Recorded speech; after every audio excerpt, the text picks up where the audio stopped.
No. And at the same time, Stop. Yeah, okay.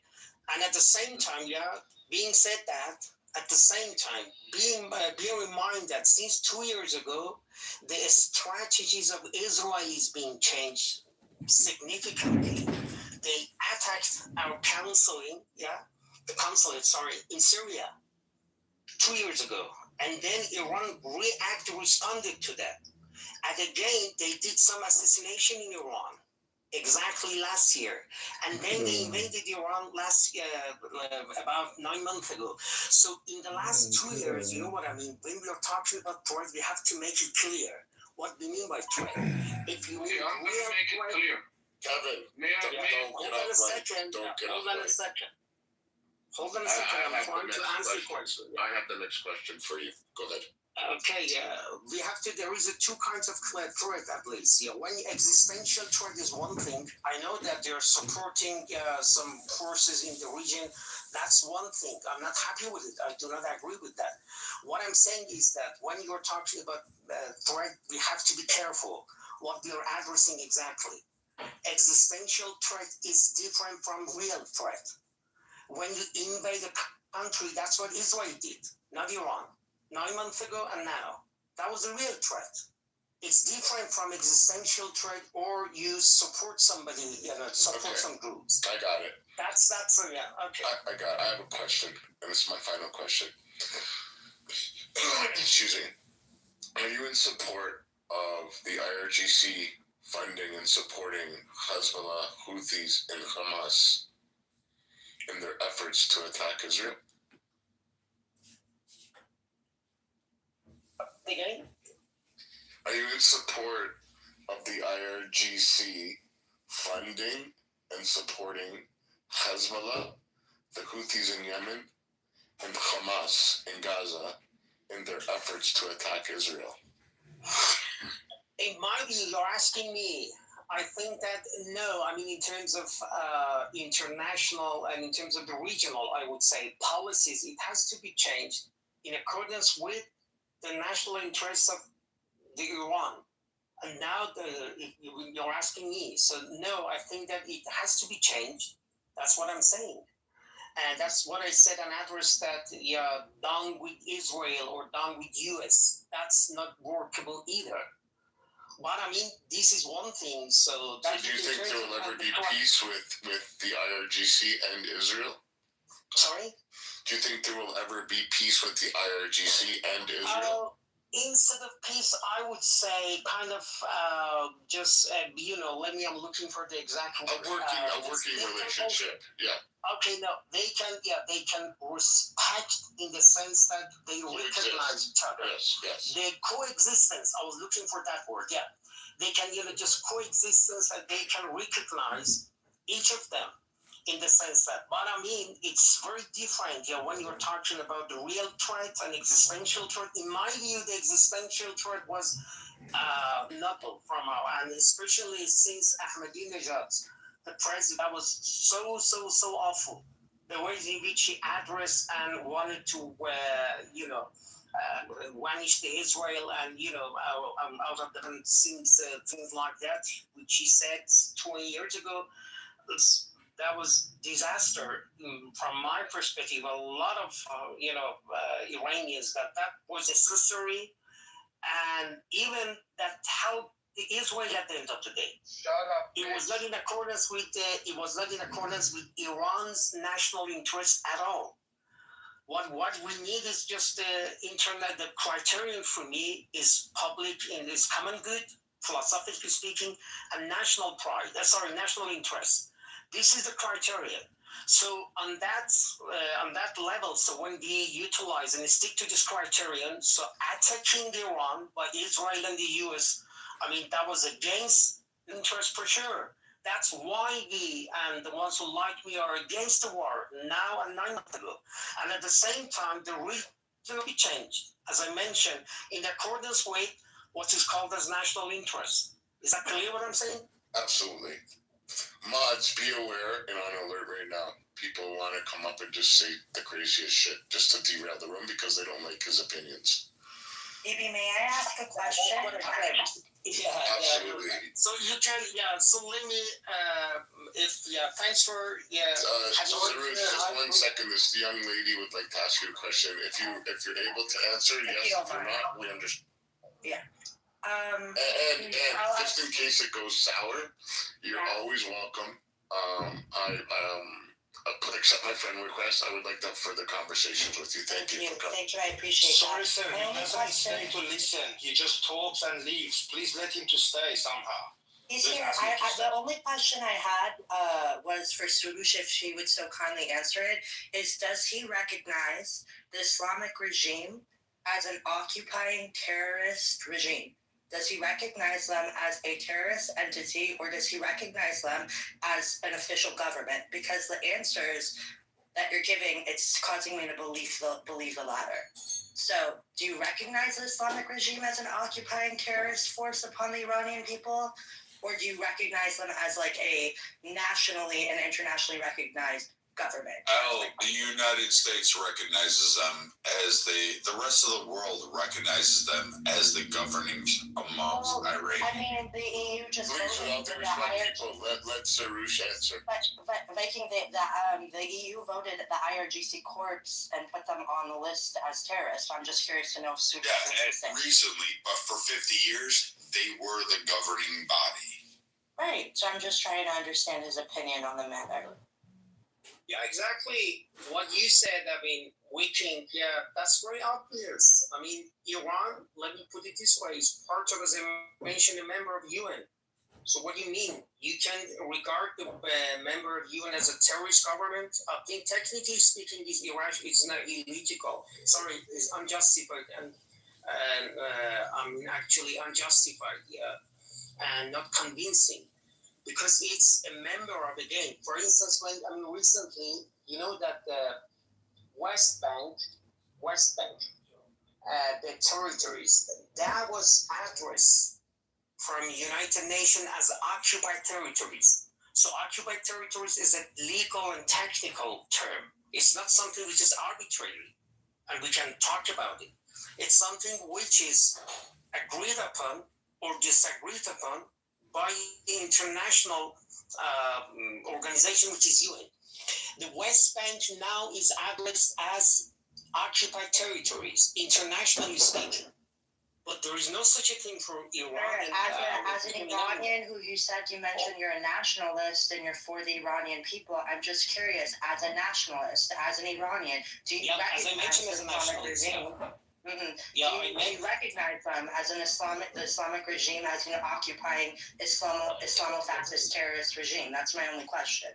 Yeah, as I mentioned, no, it's not the case. As I mentioned, internationally and legally, your question is answered already. Because Iran is part of a... Fair enough, guys. Listen, let's not badger the witness. Elham has one question for you too, if you don't mind, Sarush. No, I don't have a question. I will have a comment if that's okay with you. Ask it. No, okay, it's not a question though. I just What's wanted the to comment? say, okay, a nation state have nation. A nation state is a state that is chosen by nation. A state that kills its own people, it's not a nation state country anymore. So when we see that the government kills its own people at that level, that he himself, this gentleman who's on this stage, I'm not talking to him, I'm just saying, talks about the massacre in quotation. This didn't happen yesterday, it just happened recently. So we're not talking about nation state anymore. In fact, as an Iranian, as a patriot myself, I do care for Iran. When I see that they spent my natural resources to build those cities, the rocket cities, that's not in the interests of Iranian. So as an Iranian, by having the interest of Iranian in my mind, the first thing and the only thing Islamic Republic puts Iran in danger, is not a well-wisher for Iran, is not chosen a government, at least as of recent. So no, there is no nation state and we should save Iran from its enemy. Thank you so much.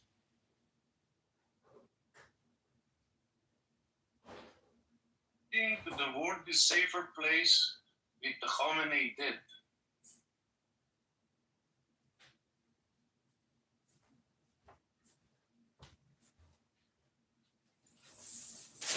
Do you hear me? Does was a king. Your question is the world a safer place with Khomeini dead? Yes. I don't know if he wants to answer that. Sarush, would you like to answer that? No, just I wanted to say goodbye now. Thanks. No, I think he declined to answer. Okay, darling. Why am I scared? Thank you so much for coming. I appreciate it. We'll see you tomorrow. Yeah, okay, hopefully. Have a good day. And appreciate it. Thank you. All right, thank you. Of course he won't answer that. Well, he has the option to answer it or not, guys. You can't force people to I answer. That's how he works. respect the guy. I'm not, and no offense, but he won't answer because it's going to be problem with you. I think You must not like the reading. question incorrectly. No, you I know think not, you should have asked, is he in heaven with 72 versions? That would have been my question. Hold on a second. Yeah, let me just, Kevin, frankly send, ask you, I don't have any reservation to answer. Probably you are aware of the ways in which I have published a lot of my critiques to Ali Khamenei. Yeah, but now, so being said that, not now, it's since 10, 15 years ago. Yeah, I was interrogated for your You must not like books. I was interrogated. So you're happy Khamenei is dead. So you're happy Khamenei is now. dead. Yeah, okay. What I'm saying, hold on a second. Just wanted to say that there was no reservation. If there was no reservation, I wouldn't have published the things which I have published in the last 15 years. Now we are in the war situation. That is different. That's what I'm saying. The priorities change. War situation is because of Islamic Republic. Okay, that's another thing. Just wanted to say, okay. Just wanted to say that there are a lot of, just for more clarification. I don't want to convince you. Just wanted to correct you that there is no reservation to say anything about Ali Khamenei and others. I put up issues theologically, politically. No, I have a large house with thousands of books I've already downloaded. Not at the My moment, favorite in the last books for the 15 years. brain. Okay? Okay, do you believe Khamenei ordered killing people? Do you? No, I'm not attacking. I'm just I just said, listen, be silent, okay. The people in the diaspora today that haven't been to Iran in 30, 40 years, 25 years, that come to these rooms and have to say on what should be going on in Iran without understanding political climate that's going on right now in Iran. Do you believe they have any weight on situation?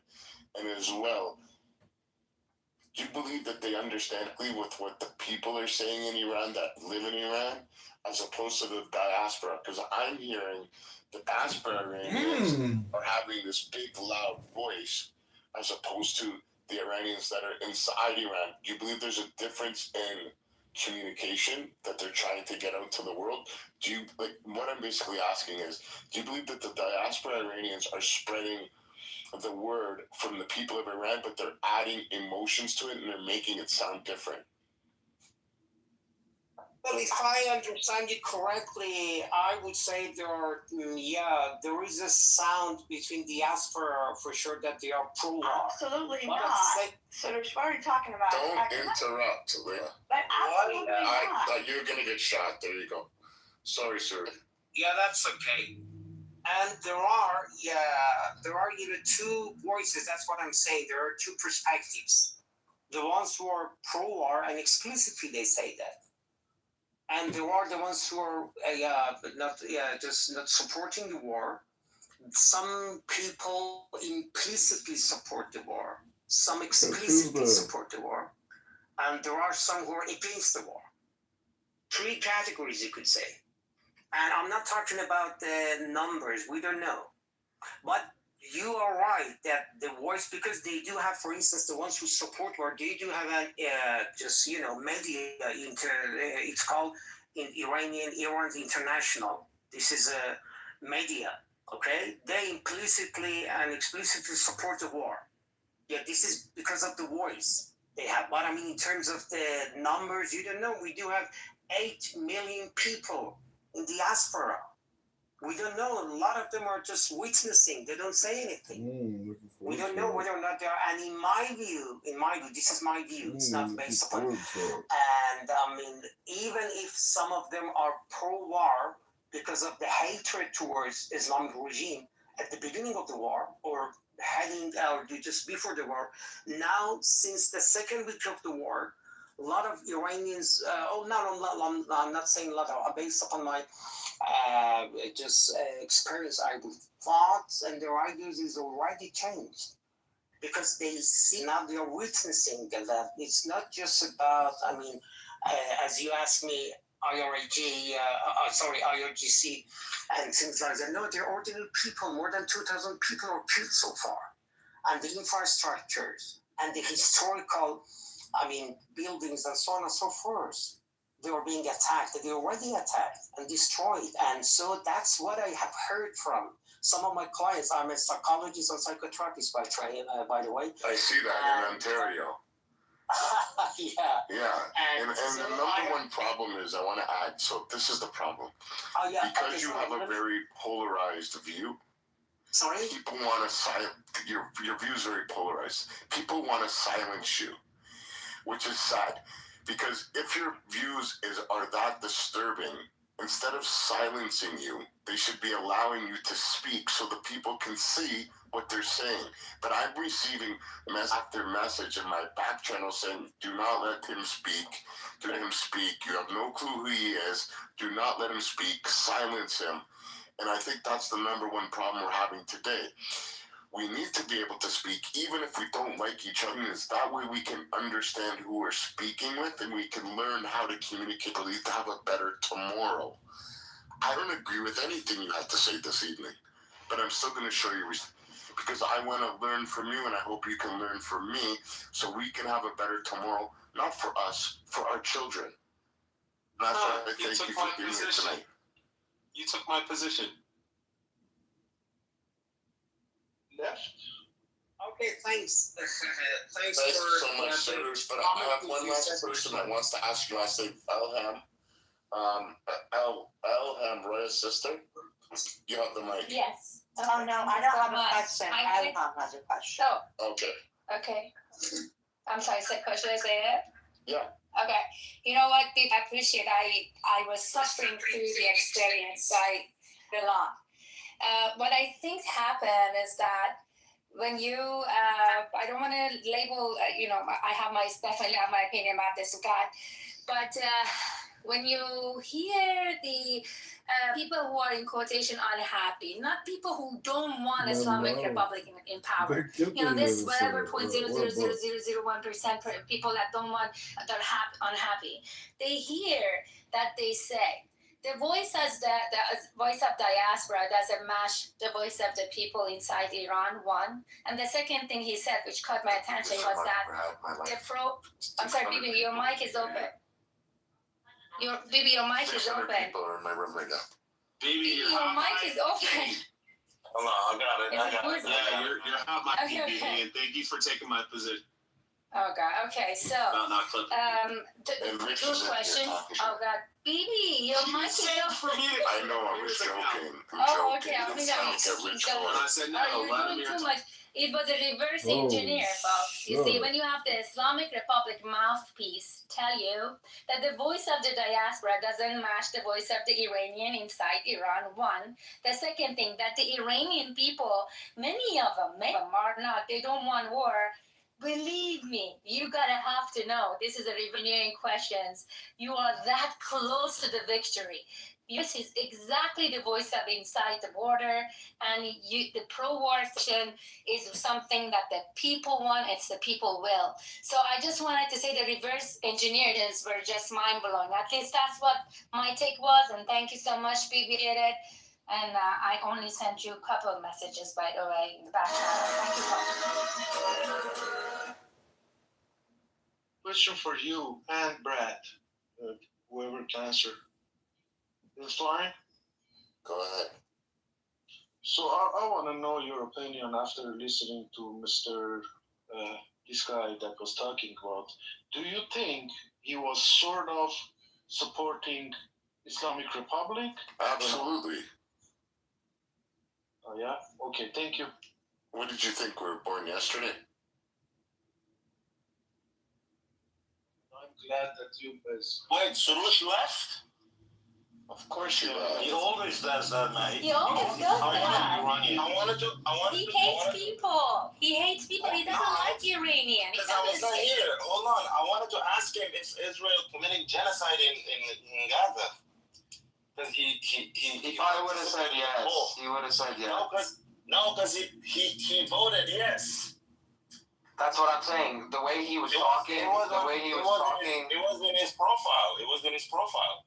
The way he was talking tonight with the answers that he gave, he probably would have said yes for sure. 99% sure he would have said yes. Oh, I said it was in his profile. I read it just 1 minute ago, 2 minutes. So why did you ask That's the him question then? mentioning that he was. He kept on mentioning that he was. I wanted to ask He him. wanted to ask him half. And what he's respond basically, but he's gone. Because I was not listening to you guys for like an hour. I was doing something. But yeah, damn, you missed the your timing is back. I would have destroyed him, honestly. BB, what's your all's draft? No, he was friend of Human, by the way. Human, he was your friend, by the way. Hey, Ocean. So I don't agree with him. Okay, good. A lot of things. No, because you weren't thinking No. Ocean, if he is his friend. Oh, why don't you let me? Let him speak. Yeah, let him explain. Oh my God. So he is a well-known and controversial Iranian personality. He shows up on like BBC Persian, on the rooms that we go. I personally go to a room where he goes and he talks a lot. I know that he doesn't support the Islamic Republic in a sense that like he wants them to continue like the way they have been acting. I know his father was sentenced to death by the Islamic Republic because of his reformist ideas about Islam and Prophet Muhammad. So what did he do before that, though? What did he do before? What is that? Sorry. When you talk about his You father's. guys couldn't expose him? I had to know.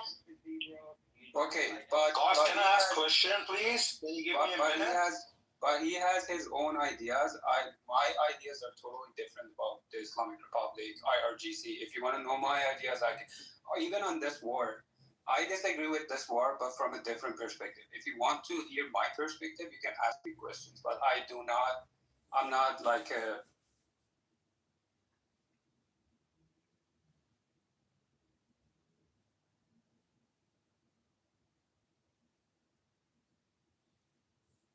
He kicked me! That's still not the whole. Somebody kick me! Time to go back in with my burner phone. Oh, you thought you could prevent me from listening to? Well, there is this feature called Anonymous. I know you're probably going to be upset, but in the President Trump house... Let's see who kicked me. We got Abby, Serendipity, Harry, Pepe, Viking, Beaver, Ocean. Who was it? Was it Abby? Was it Abby? Why is everyone in Canada? I get on a bunch of them tomorrow. Because they give out citizenship like it's a whole bunch of people. they give out There's a lot of people in this room. Holy shit. Component, because it seems like every time there's the controversial person, they live in Canada. Because Canada's a lot of Persians, for whatever reason, I feel like a lot of Persians I've spoken to, primarily on Twitter, but some of them follow me and I followed them back because I met them back when Million Man Marathon. Basically, a couple of years ago, they were doing spaces. Million Man Marathon. Can you believe they kicked me? Specifically kicked me out of a room with all these people? I don't know why. Somebody doesn't like me. Maybe somebody here knows. Somebody just can't take Can it. you confirm that was said just before that? What is the diaspora population of Persians? He said 8 million. And how do they determine that? They went to Beverly Hills. Can I say something about Solution? How did they determine? Go ahead, Abby. Keep asking questions. You can fucking Google, you obnoxious twat.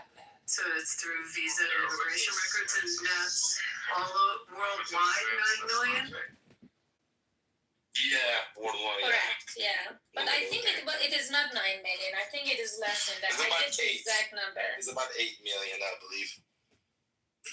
And the bulk is where? In the United States? I don't know, Abby. Let me fucking Google that for you, you stupid fucking bitch. You stupid, annoying bitch. Abby, when's the last time you've been to Canada? Abby, when's the last time you got laid, bitch? I just got laid in the fucking Bruce Springsteen conference, bitch. Did you take a shower? Why should Americans have to subject themselves to Because I'm a hockey fan, it's a problem. Yeah, what do we stick on topic, guys, instead of talking about hockey? There's too many. Okay, no, I Okay, Abby. Let's take advantage of the people that are The population is 8 to 9 million around the world. That was my question. Can I say something about Surush guys or not? Is he gay?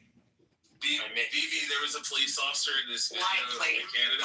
And he's like, I'm done talking with you, sir. I have to go break my fast now. And I'm like, oh God, this is Canada. So how loud is the 8-9 million population voice, do you think? And where is it the loudest? I think it's been consistently loud in Europe, in Canada especially. It was pretty dramatically, fantastic. I mean, it was one of the greatest ones in this last come out. And I think in US, I think pretty much it's consistent everywhere across Australia, in Europe, in Asia maybe the least. In Asia maybe, yeah. But I don't know how it's spread in Asia. Is it true? Is it true that most of them work at the Excuse Factory? No. Where did you get that? Just because they're not in Iran finding this. No, just because what you suggest as if like they should be in Iran and fighting, and that's the excuse. No, we want to hear them on stage saying that they're going to go out and slaughter the IRGC and cut them up in 1,000 pieces. But yeah, like, we can't do that. They will kill us. No, but if that's what they want to do, how can they do that? If you don't have a way to get there to do what you just said, You can't fly to. Your solution is pointless. This is fucking retarded, dude. I've been listening, Rich in the is so background, and I stupid. get it. There's Americans that are pressing them because they're like, why aren't you guys doing anything yourselves? But okay, first of all, a lot of news has come out. Okay, this involved the U.S., Israel, Pahlavi. They all. Okay, he didn't. Pahlavi, is it Pahlavi? Pahlavi. Okay, so he didn't just come out of nowhere and start being a mouthpiece. I mean, it was with the backing of the U.S. and Israel, and the problem is though is that like they really don't have any fucking guns. So I mean, what weapons they have? Yes, you still okay. I mean, I'm not going to approach somebody with a steak knife and try to kill a police officer. We see how that works out in the United States all the time. It doesn't work very well. How much of the population is against the IRGC? Was it like 3 million and like 80% hate the IRGC? 99%. I actually was going somewhere with my question. There was a reason. Oh, you were, Abby? I'm trying to understand the voting blocks in the countries where there's a big population and how strong the voting bloc is and how strong the voice is in these different countries. So there was a reason I was asking it. Oh, you mean you weren't just asking Google questions for the sake of asking Google questions, Abby? How do they have any real voting bloc? I don't know. I mean, it's a very wealthy community. Yeah, I in the think it was United actually States. Very wealthy community, obviously. Campaign for it in Europe. They were campaigning for the pro-patriots or whatever that not you, Trump. You're I'm not gonna get into it. I'm sorry, I was looking at the comments. Anyways, but yeah, you're right, Abby. Definitely there's a influence there, and the power has already been exercised.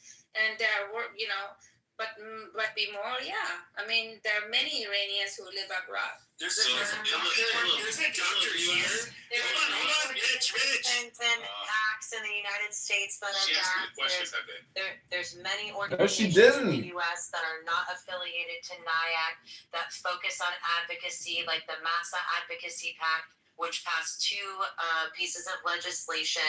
They're currently working day and night. Many volunteers across this nation are talking to different Congress people. I don't know why someone's giving me a thumbs down for just stating facts. There's a lot of Iranian money in big tech, as well as shitloads of money, Iranian money in big tech, which have already put a lot of, have invested a lot of time in advocacy in this country. So yeah, there are organizations in the United States of America. That was my question. Thank you, Roya, for answering. Ilham, I was going to ask you a question, or you asked me a question, and I was going to ask you something back. Can I speak to Roya's point? Because that's. I know. Ilham asked me a question. Well, actually, Abby asked us a real grown-up question, so Nana can answer with a real grown-up answer. So, Abby, would you like to listen to Nana's answer as well, Yes, or no? I would. Okay, cool. Please Go ahead, let me Nana. turn. I want to talk as well, please. Everybody wants to talk. Yes, there's a couple of. There are a couple of, yes, the mayor of Beverly Hills is a Persian Jew. We have a congresswoman right now in Congress who's first generation Iranian American. Are you talking about Sepideh? No, whatever. I don't know what her name is. We also have How do you know it's a congresswoman then? Because when you don't know their name, like how do you know there's a? Well, I don't know her name off the top of my head, but I can go check my Instagram. I can go check my Google for you. So her name is. No, I actually don't have to have anything. Also, there's also people that. So her name is Sepideh. Great job, Nana. I mean, you don't need to be responding to Abby's broader point. And there's also city commissioners, also people that are in, all different. I love filming these people. I live for this. I need more burner phones though. Canada, where there's a big population, are there? I don't know anything about Canada. I don't care about. Yeah, Canada. there's a woman that was. So I'm gonna find out which accounts of mine are blocked from this room. I got a bunch of accounts. Okay, Ilham had asked me a question. Yeah, she was going to answer something. So you said, what do I mean about the excuse factory? Oh my God! Can we go back? Shut up! Being a fucking autistic. You don't have anything else to say? And I would like to clarify that Yasamina Ansari, who's in Arizona 3, is who I was speaking about, who is Iranian American elect in our Congress. Arizona 3. Is it Iranian? For some reason, I thought he was. She's a woman. Oh, okay, never mind. Barack Obama was Iranian. Hold on, you know what? There's a reason for the question. There's a reason for the question. It's obviously a very close community, and they've stayed close as they've moved into the diaspora. And so I was asking how organized they are, and it's also a very successful community in the countries that they've gone into. So have they gotten into the political arena to make sure and to protect the interests that they have? That was my question. And I didn't know in Arizona. Pepe, is that Phoenix area? I don't know who this. It's a woman. I guess I. Roy, do you know? Abby is always asking Google search questions. What a clown. I don't exactly know where Arizona 3's what that congressional district looks like. I don't know what's up with these congressional districts. What county is it in? He comes out tomorrow and he says, everybody go. Oh my God! Can we go back to the conversation? Can we hear the Iranians' response? What they're going to do? They're going to make excuses. I mean, why are we listening to a guy that the only gun he's Shut the fuck up. No. the only thing that we've heard? Baby, are you really going to allow this piece of shit to talk to you? Wait. So are we asking what Arizona 3 district is? Because it's west, like. Oh my God, I love block. It's west Phoenix. So it's like the western part of Phoenix. Western, okay. So you can go down and scream there. Talk on mute. Peoria? Like that area? Peoria! Bitch is still thinking about my campaign! So it's not a very large Persian community in Arizona, but that's exciting. I mean, that's an exciting thing. It's about here. It's not the same as California. But there's so most of the Persians, at least I personally met here, there's like a large Baha'i community. It's not Persian, stupid. I think some of them might be Muslim. There's one doctor that when I College Republicans Club at Arizona State University, he'd come and talk to us. This was back in like 2003 or 4. Dr. Jasser, Jasser. But he was a Republican, and of course at the time with the global war on terror, he was not a.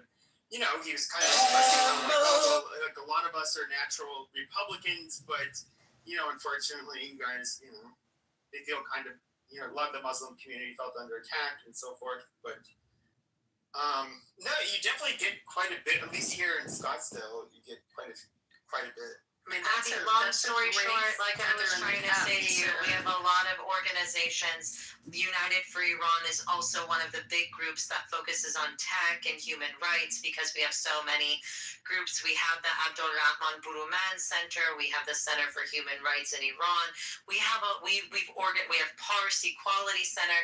We have a lot of organizations. Farhang Foundation. We have American Iranian Bar Association. Obviously, Women's Foundation. We have multiple. We are organized in the United States. Hey, Abby, I really wanted to speak to that point. Are you affiliated with Nyack by chance? Am I affiliated with whom? Abby? No. She's not Persian. No, I'm not Persian. I'm affiliated. I'm part of the Republican I'm asking Roy. National. I'm affiliated on a national basis with the Republican Party. Obviously, I'm not connected to National Iranian American Council, the sham organization that doesn't actually. Now, can I speak? Who is this girl? Who is this woman making? I have no idea. But this is very. It's incredibly important that a community that's in the diaspora, as organized and as successful as the Persian community is, that they organize. And I love hearing that there's actually, representation in government. I think that's great. Not as strong as it should be. Not as strong as it should exist. They go Another case for why I don't want immigrants. the grassroots. But it's succeeded to our country, that's contributed to our country, and they should have a voice. And That's fine, but I don't want it to be a whole different conversation. No, I don't want to. I was just asking. Once you do that, you get power struggles, and I'm not going in that direction. But you wouldn't have Uber without us. But anyway, Abby. Without who? Jews or Persians? Without Persians, and you wouldn't have a lot of things without Jews either, assholes. Well, which one is? Okay, are you guys retarded? I'm not whatever. Oh my god, please, guys, please. I noticed that there's a bunch of people in the room with red tickets. I need you to go to the top of the room where it says President Trump. There's an arrow pointing. Click on that. Cash in your red ticket. Join the house. You'll be here in one house and rooms like this coming up in the next couple days, next future. Please be part of the house so that way you get alerts when the house opens up and you'll be able to see when it's a good room open. Thank you for being part of the house. Be respectful to the mods. BB, turn hand raising off. Cool. Abby, I wanted to say that we do not support National Iranian American Council. In fact, Nufti, which is the organization that actual competent Iranians follow, which is National Union for Democracy in Iran, which is the group that is the advocacy organization that focuses on ending the Islamic Republic and transitioning Iran into a democratic, secular Iran. That is the organization behind the IPP, the transition plan for Reza Pahlavi. They're also the organization behind what they recently published is a 29-page they published the Transition path. I said the transition. Now they've also come out just recently, about 2 weeks ago, with the Islamic Republic's the guide of their infiltration in the United States of America, which I can definitely send to you. I almost thought that was a joke, like not a joke, It's but not I a didn't joke. believe. I didn't know if it was AI or if that was real. When I saw it, I was in shock. But you think so? Has that been vetted that that's real? Yes, that blew me away. How are they infiltrating? And that's the part US? of I've got to send this to you if you haven't seen it. Well, I mean, I have a room on it on Sunday if anyone's actually wanting to. Will you explain what it is? Because I don't know if people have seen this thing. Why would he refer to himself as a child no, of they God? haven't seen it because how would they seen it? It just was published literally Chicago, 2 weeks I'm ago. John Kitover. NOFTI, which is the organization that I just It's mentioned, they like came out with a detailed report on the influence networks in the United States. So the mapping actors, the messaging, the strategy that the regime uses and builds to leverage and shape narratives inside of the United States of America. It's a part one. It's only part one. They're coming out with part 2 and part 3, I would assume, but this is just part 1 that they came out with around, I think, about 2 weeks ago. It's kind of like another group of people too. They have the largest megaphone as far as being a minority. It's kind of like they're taking something from their playbook. It's weird. No, Pepe, it's not the same thing. It's how the Islamic Republic of Iran uses and leverages its propaganda in the United States through money, through influence, and through manipulation of the media. That's what we're talking about here. Let's be adults. You're going to tell me that Zionists have not been These are not American citizens, Pepe. That's the difference. This is not American citizens. Oh, I see. I'm an American citizen. If I wanna influence something, I'm an American citizen. I have every right to write a check as an American citizen. This is a foreign country that is influencing. It's very different than an American citizen making a choice. But are you telling me that they don't, that the Ministry of Foreign Affairs in Israel, that they have nothing to do they're open about it. This is so ridiculous. You said if you want to attack, and you could say it, I, as an American citizen, can write a check to whomever I want to write a check to that is serving in government and contribute. As an American, as a born American citizen, I have every right to do that. A foreign country coming in and infiltrating what Roy is talking about is a completely different situation. Completely different. I can't believe that he's if the premise that what you have a problem with if you have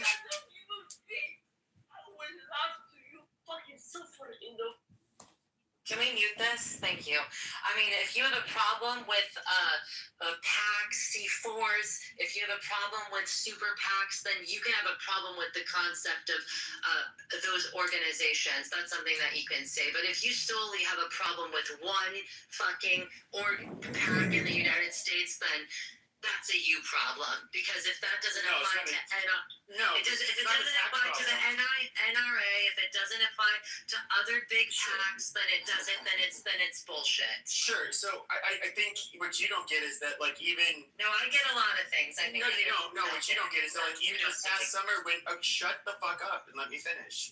Actually, I won't.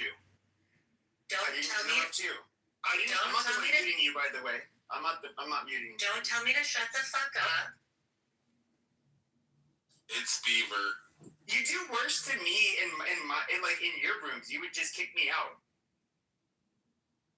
Yeah, this is just silly. But anyways, we had Bibi Netanyahu over the summer. He's meeting with American influencers and basically saying how this is going to be our biggest fight, because obviously there's been especially with their youngest Americans, there's been their view of Israel has changed quite a bit, and he kind of was very bluntly, and look, there's no conspiracies here. I mean, this is all very out in the open. There are no secrets here. Well, no, it's not a conspiracy. You don't know the difference between a prime minister of a nation as a foreign country to the United States. A good boy. Because he's a friend. I get it. You don't know the difference. Now it's different because it's a foreign person. Now because it's foreign influence, but the person's friendly to the U.S. How is it? Hold on, let me finish my fucking point, because you cut me off. No offense, you cut me off, but he talked about how it looks like the TikTok deal is going to go through. That's most important because when it came, there's a gradient. As the younger you go, generally, the most negative opinions you have of Israel. And then when it comes to, of course, it's really going to start at 45 and under. You're starting getting the really negative attitudes towards Israel. And, they're saying the social media campaign. Then, of course, he said Facebook and, what was it? Oh, X. He said X was number 2 after TikTok. And they did implement some algorithmic changes to TikTok in order to make it so it'd be harder to amplify anti-Israel Nazi sentiments. They bought Warner Brothers and CNN and they bought Warner Brothers and That's a CNN. good thing, Pepe. What's your problem? Abby, can you please explain the difference between I'm gonna say it. AIPAC is a bundler. It bundles money of U.S. American citizens, with mostly Jewish Americans and Christian Americans. It bundles their money. It doesn't write checks. American citizens write checks. If you have a problem with Jewish Americans writing checks under our First Amendment right to contribute into the political process, then that's your problem. If you have a problem, it's not my problem. I am not done. If you have a problem with people who care about guns writing checks to the NRA because they care about guns, then you have a problem. If you have a problem with people that support a particular interest writing, then go to your member of Congress. Let me finish. Go to member of Congress, go bitch about it, and tell them how you feel. But right now, our law is, I as an American citizen can take money and I can bundle my money with someone else who's an American citizen and give it to someone that I support that's running for office as an American citizen. And that's the difference. Thank you, Abby. It does not write checks. I'm going to say it 50 fucking times. American citizens write checks, and their checks get combined with other American citizens that write checks. I have a limit on how much I can give to every congressional candidate, and if I want to reach my limit because I like that candidate, I do it. Now, one last thing I'm going to say. That particular organization only does support for U.S. Congress and Senate. It has nothing to do with the executive branch. It only contributes to Congress. That's it. It does not do, I'm going to finish my sentence. It does not contribute and does not get involved in state elections or anything to do with the executive branch. It bundles money for Jewish and Christian Americans that support the state of Israel and some Muslim Americans. That's it. Now I'm done. Does that answer it? I mean, it doesn't answer it. I would like to, yes, no. No. It does answer it. So after No, it doesn't answer it. So okay, I just moved you to the audience. You've removed me from the room for doing much less. So let's not pretend like you're a victim here. Now, thank you. Okay, shut the fuck up. Abby, can I respond to your question or no? It's up to Pepe. Can you let Roy respond? Oh, they're both gone. I don't know how that happened. So, Abby, I'd like to hear from Roy. Okay, can Roya and Pepe go back and forth and stop removing? No, Abby, it makes complete sense. So the same people, if you don't have a problem with colorist, if you don't have a problem with America's Bridge 21st Century, if you don't have a problem with NRA Political Victory Fund, then you shouldn't have any problem with AIPAC. Sure, I can. Thank you. No, sure, I can. The reason why is because it's for the benefit of a foreign country. Now, whether they're Christian Zionists or Jewish Zionists, it does not fucking matter. Okay? These are U.S. citizens. What does it have to do? It does not matter. It's for the benefit. Did you listen to what Abby said? Yes, I heard what she said. No, hold on. Okay, so in other words, are you trying to tell me Jews have dual loyalty naturally? Because that's why they have to support Israel? I don't get it. To I mean, this is fucking silly. That's my loyalty to two cities. That's my dual loyalty. You okay with So that? no, but no, we absolutely okay. We can have converging interests, but it does not mean that our interests are always aligned. And we're pretending like people like Ben Shapiro. because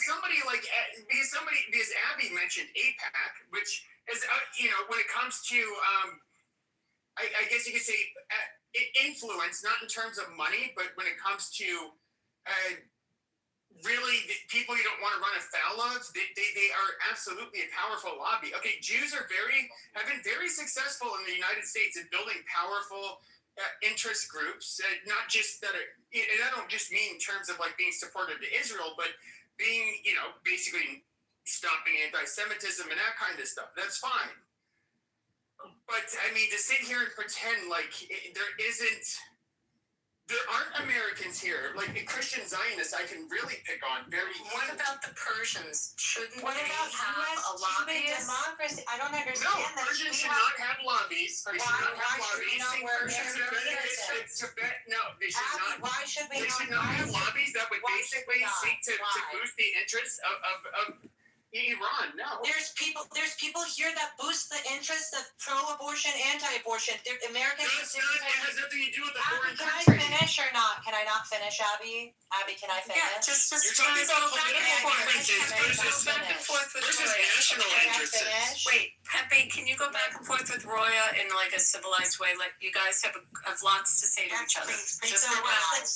You have a problem with the Armenian National Committee of America? You have a problem with U.S.-Cuba Democracy PAC? You have a problem with U.S.-India Political Action Committee? You have a problem with Irish-American Political Action Committee? So you keep saying yes. I mean, this is ridiculous. Yep, I said yes. Yeah, they shouldn't have dual citizenship. They shouldn't have dual There's no allegiance. such thing as dual citizenship. Okay, so in other words, what you're saying is you want to be able to. Screaming at me like a little bitch. I'm not screaming at you. You are. Your voice is shrieking. I'm not. Okay, stop. Shut the fuck up so I can talk. Can you go back and forth civilized? I'm trying to go back and forth, but like once I respond, I know. Roya, she's like literally responding over me. Pepe respond, then Roya respond. Try to. Okay, you guys are both special people to me. Can you just like talk? Abby, I don't want to each be other? special if this person is special to you. Okay, like you're a lot. You think you're a lot smarter than you actually are. You're right. But If you I know you do. You might be intelligent, but if you a goddamn bitch, you a goddamn bitch. Allowing this? I'm kind of shocked. I'm trying to have dialogue, Abby. Right, I'm trying to have dialogue. Abby getting called out. Please don't have Baby, I want to let go. Yes, yes. It was BB. I did it. Stop fucking bothering me. It was BB. Okay, Ruby, I'm trying to have the conversation go back and forth. And I really hope on Iran because that's the subject. I really didn't want the subject. I simply asked a question about how organized the community was, and it was Baby got kicked too. Baby got kicked. And the Persian community in the dance. That was where I was trying to go, and it went in this direction. So maybe we could take it back to the Persian community. If everyone's okay with that? What I wanted to say before we move on. No. Hold on, Rich. Hold on. I'm gonna bring up Vince. No, Rich. I had my response to her. So what I don't appreciate, this is I don't want to talk to this guy anymore. Primarily, shut the fuck up. I did not interrupt you. Please stop. Oh my God. God. Thank you, baby. Stop modding this person. If I'm gonna be disrespected, I'll leave. And that was quite anti-Semitic, I have to say. Why not allow BB kicked Beaver too? Why not allow a reasonable debate with Roya rather than a hot-headed debate? Because there is a reasonable debate to be. I don't even want. Are we debating the role of C4s and super PACs and American? We are, but you're not listening. No, I don't give a fuck about listening to you. I know, but you asked me the question, and I didn't ask you a question. I was talking to Abby. No, it was a back and forth between us. I'm talking to Abby. I don't want to talk to you. No, you're so. You gotta kick BB down. He's kicking everybody, including Beaver. Roya, can He they? kicked Beaver, Pepe, he kicked me. Dude, just just remove him from admin from your fucking house. Like, this is fucking retarded. I mean, he already let me boom the room. Abby, so how would you like to reframe the question that you asked? I mean, that was it. That was just my. I was asking a question. And I'll answer. We're not as organized as we should be. We're not as we should be. We have influence as far as in tech. Those interests are trying to organize better. Organizations that focus on advocating for Iranian human rights. National Iranian American Council, as we know, is a puppet of the Islamic Republic. They said it on their own state TV in oh so many words. And as you see in this report that I sent that you should read from Nofti, which is the actual organization that represents Iranian American interests in the United States of America, you will see that NIAC for a very long time has infiltrated and used its influence to keep things in the gray zone and, such as advocating for JCPOA and things like that. What is the name of the one advocating for MBK? I don't know the name of that org. Roya, that's very helpful, and I love the Persian people, but I'm trying to explain to you why many white nationalist room are not as loving towards the Persian people. He's not a white nationalist.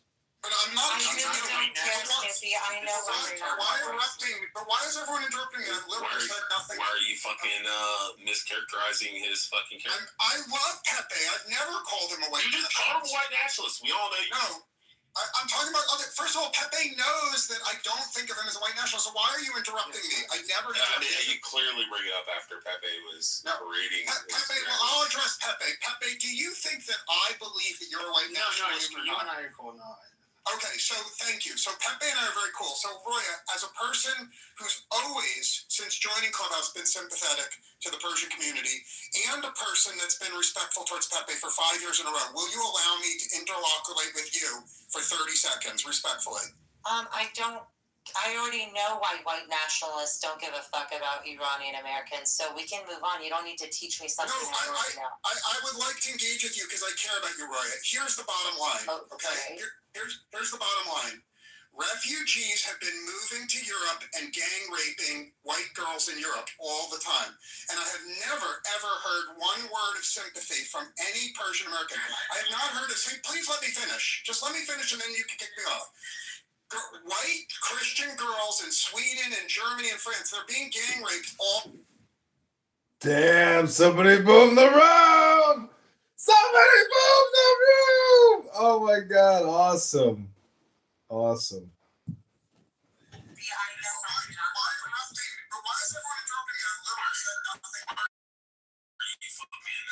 Mischaracterizing his fucking character. I love Pepe. I've never called him a white nationalist. We all know. I'm talking about, first of all, Pepe knows that I don't think of him as a white nationalist, so why are you interrupting me? I never did. You clearly bring it up after Pepe was reading. Pepe, well, I'll address Pepe. Pepe, do you think that I believe that you're a white nationalist? Pepe boomed the room. Okay, so thank you. So Pepe... It was Pepe! Pepe boomed that motherfucker. Sympathetic to the Persian community, and a person that's been...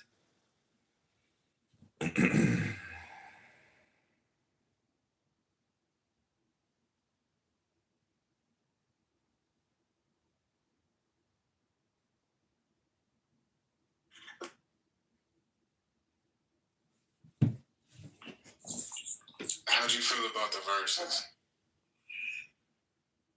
You're from where?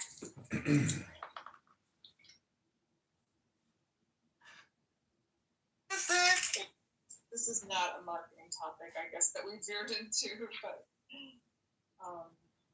Hey, but it was interesting. But I'm gonna clock out. It is getting late here, and it's been a long day, and I will. But always great to see you in here doing your occasional rooms, like twice in 1 week. But always interesting in here. So thanks for holding down the space. yeah, always love seeing you and talking to you. So come back next time. We'll see you soon.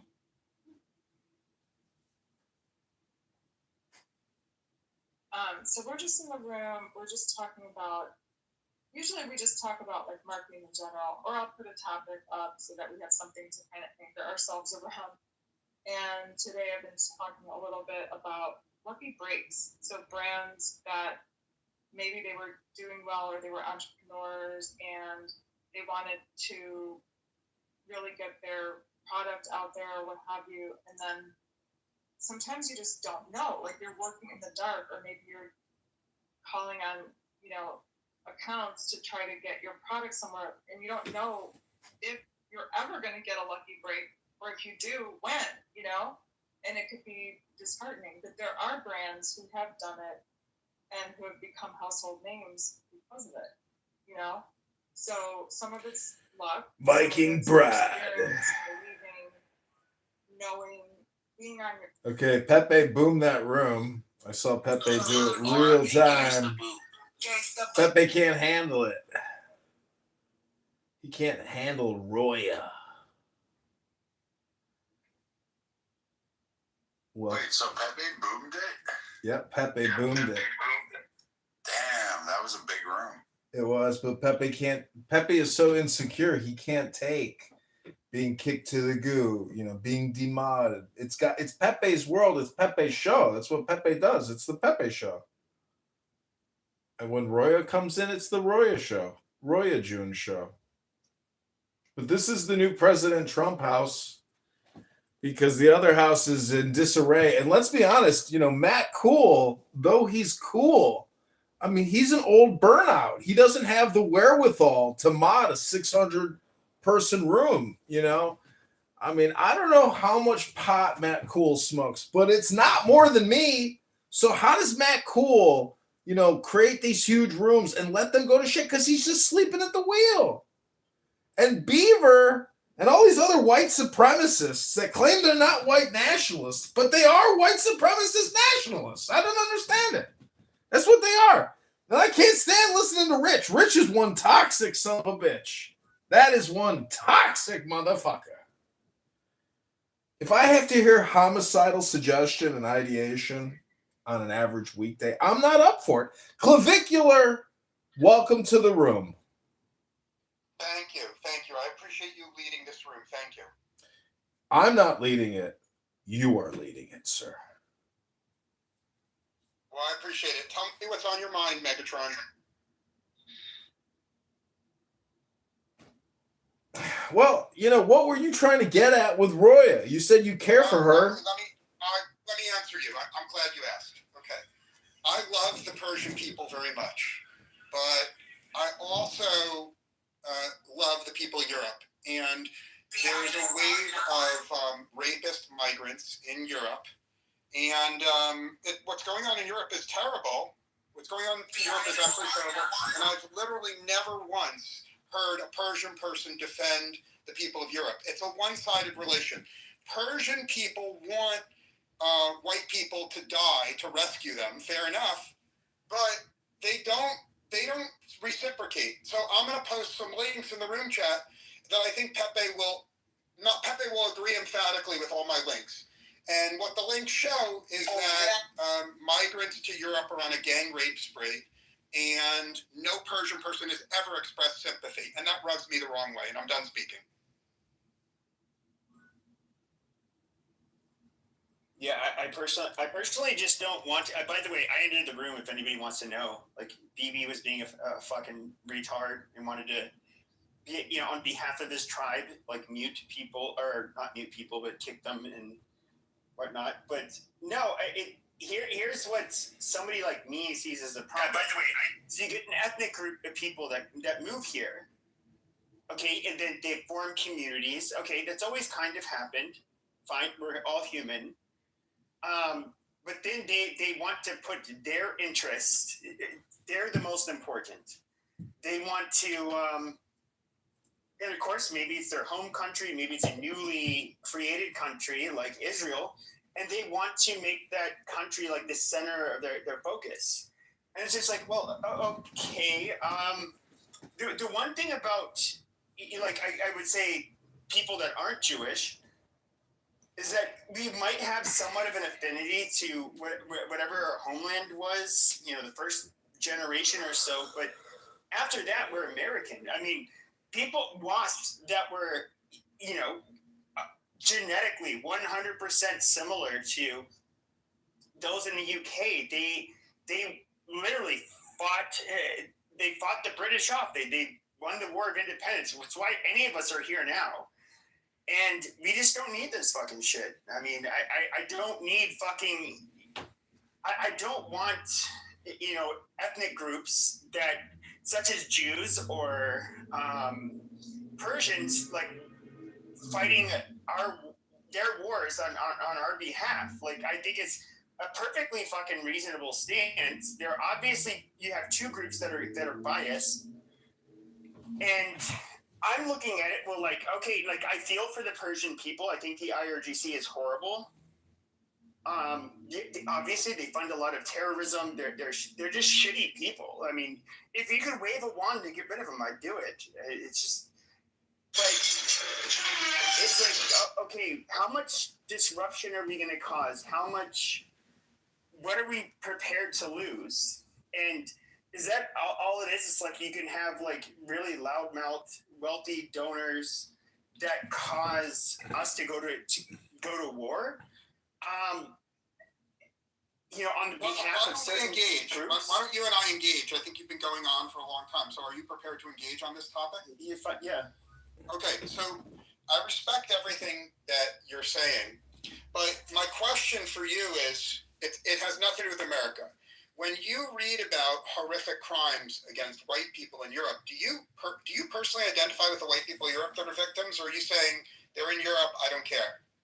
And I do identify with them, sure. Okay, so I want you to open your mind. Just open your mind. Imagine that, as you know more than anyone on this app, you know that migrants are gang raping white Christian girls all over Europe. I posted many links proving it. Okay. You feel some emotional connection to the white Christian girls being gang raped in Europe. Now, I would posit to you that if there was a really easy, inexpensive way for the U.S. to intervene militarily in Europe with no dead Americans and rescue the girls of Europe from being raped, I think you would consider it. Even though you are America first, you have some residual love and affection for the victims in Europe. And I just want you to look within your heart. I'm done speaking. Well, I would say it's somewhat obvious. Yes, I do. Now, the question is that we are a group of people that have, we come from a specific stock, and this is where I think homogeneity it's a big deal.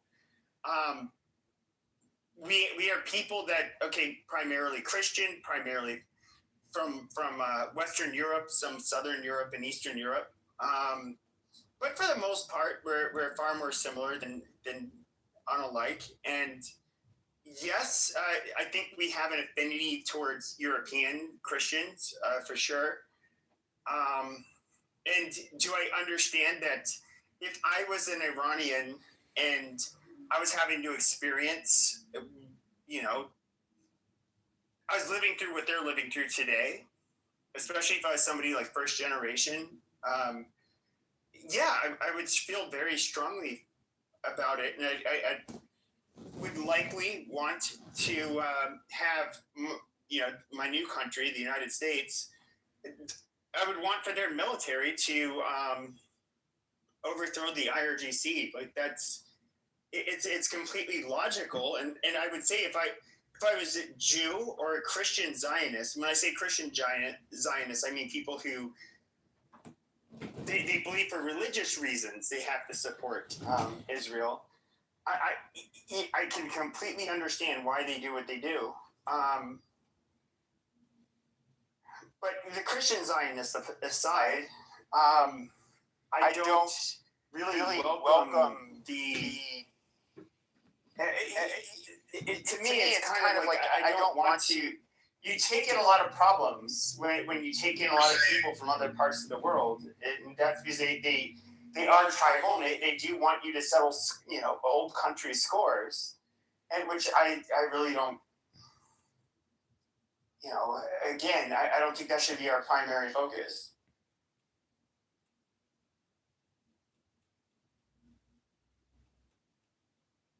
Well, that's perfectly reasonable. reasonable.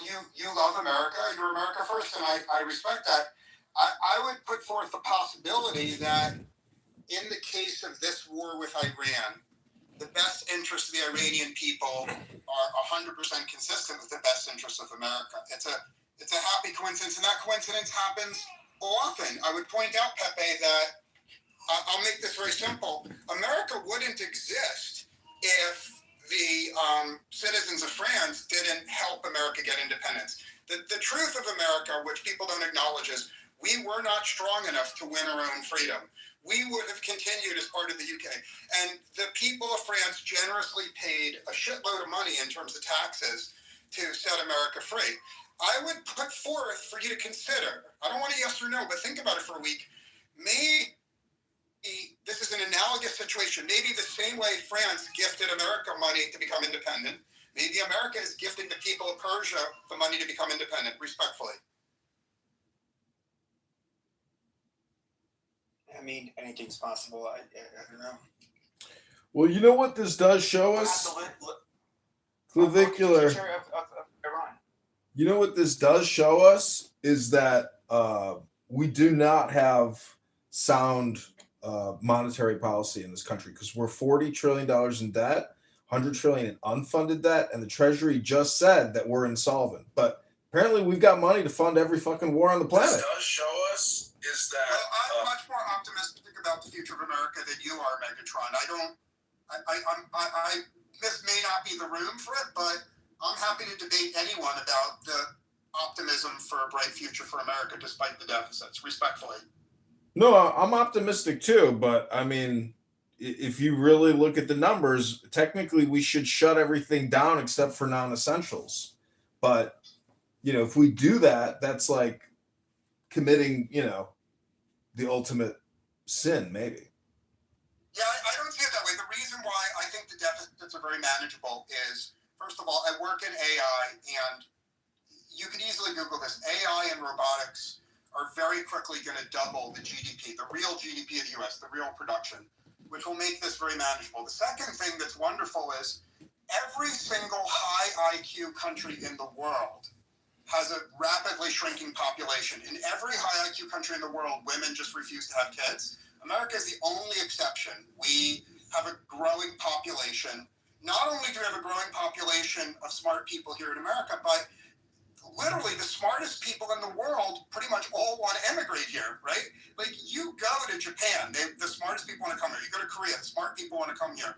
Like, every place you go, super smart people. So all we need is an intelligent immigration policy, and America can easily steal, and I use that term carefully, we could steal the 100 million smartest young people and get them to come to America. So I think America is strong and growing and wonderful as it is, but we have the potential to steal the smartest people from around the world and get even better. That's why I'm more optimistic than other people on Clubhouse. Well, that's not why I'm optimistic or why I have joy, but recently a Google employee in San Francisco, a Chinese emigre or a Chinese dual or a Chinese American citizen, he was arrested for transferring, proprietary corporate AI software and coding. So to think that we can poach versus just offshore, I don't see the difference anymore. When we can just hire in India, what's the difference? I really respect you, but as a person in business, it's not the same. Now, I will grant, I feel very comfortable with, I have a lot of conversations with leftists, and I treat them respectfully, and woke people and progressives, I treat them with respect. They have something to say, but I also have polite conversations with people I would call immigration restrictionists, and you may be friends with some people that are, quote, immigration restrictionists. I would say, let me grant you that if you accept immigrants from the People's Republic of China, you run the risk that some of them are spies. Let's take that. I don't even want to debate that. What I'm saying is, there's more than 30 million super smart people in Japan that want to move here. Now, you have to admit there's no documented case in 20 years of a Japanese immigrant not being loyal to America. So if your worry is loyalty and spies, the answer is find immigrants that you're not worried about a conflict of interest, not close the door to all immigrants, respectfully.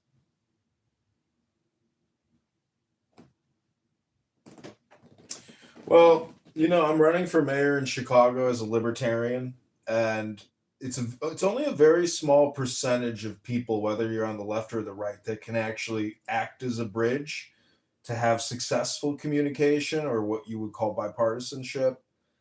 Um, and I don't actually like that. I don't want to do that kind of work, but unfortunately, I think if you want to lead, you have to try to lead as many people as possible, and that's the point. So I'm trying to basically. Well, hold on. Let me ask you a question about some libertarians. Like, it's very rare that I meet libertarians here on Clubhouse. It's a real treat for me. So, are you a member of the Mises Caucus? Are you in favor of the Mises Caucus or against it? And keep it simple, please, because I'm a simple guy.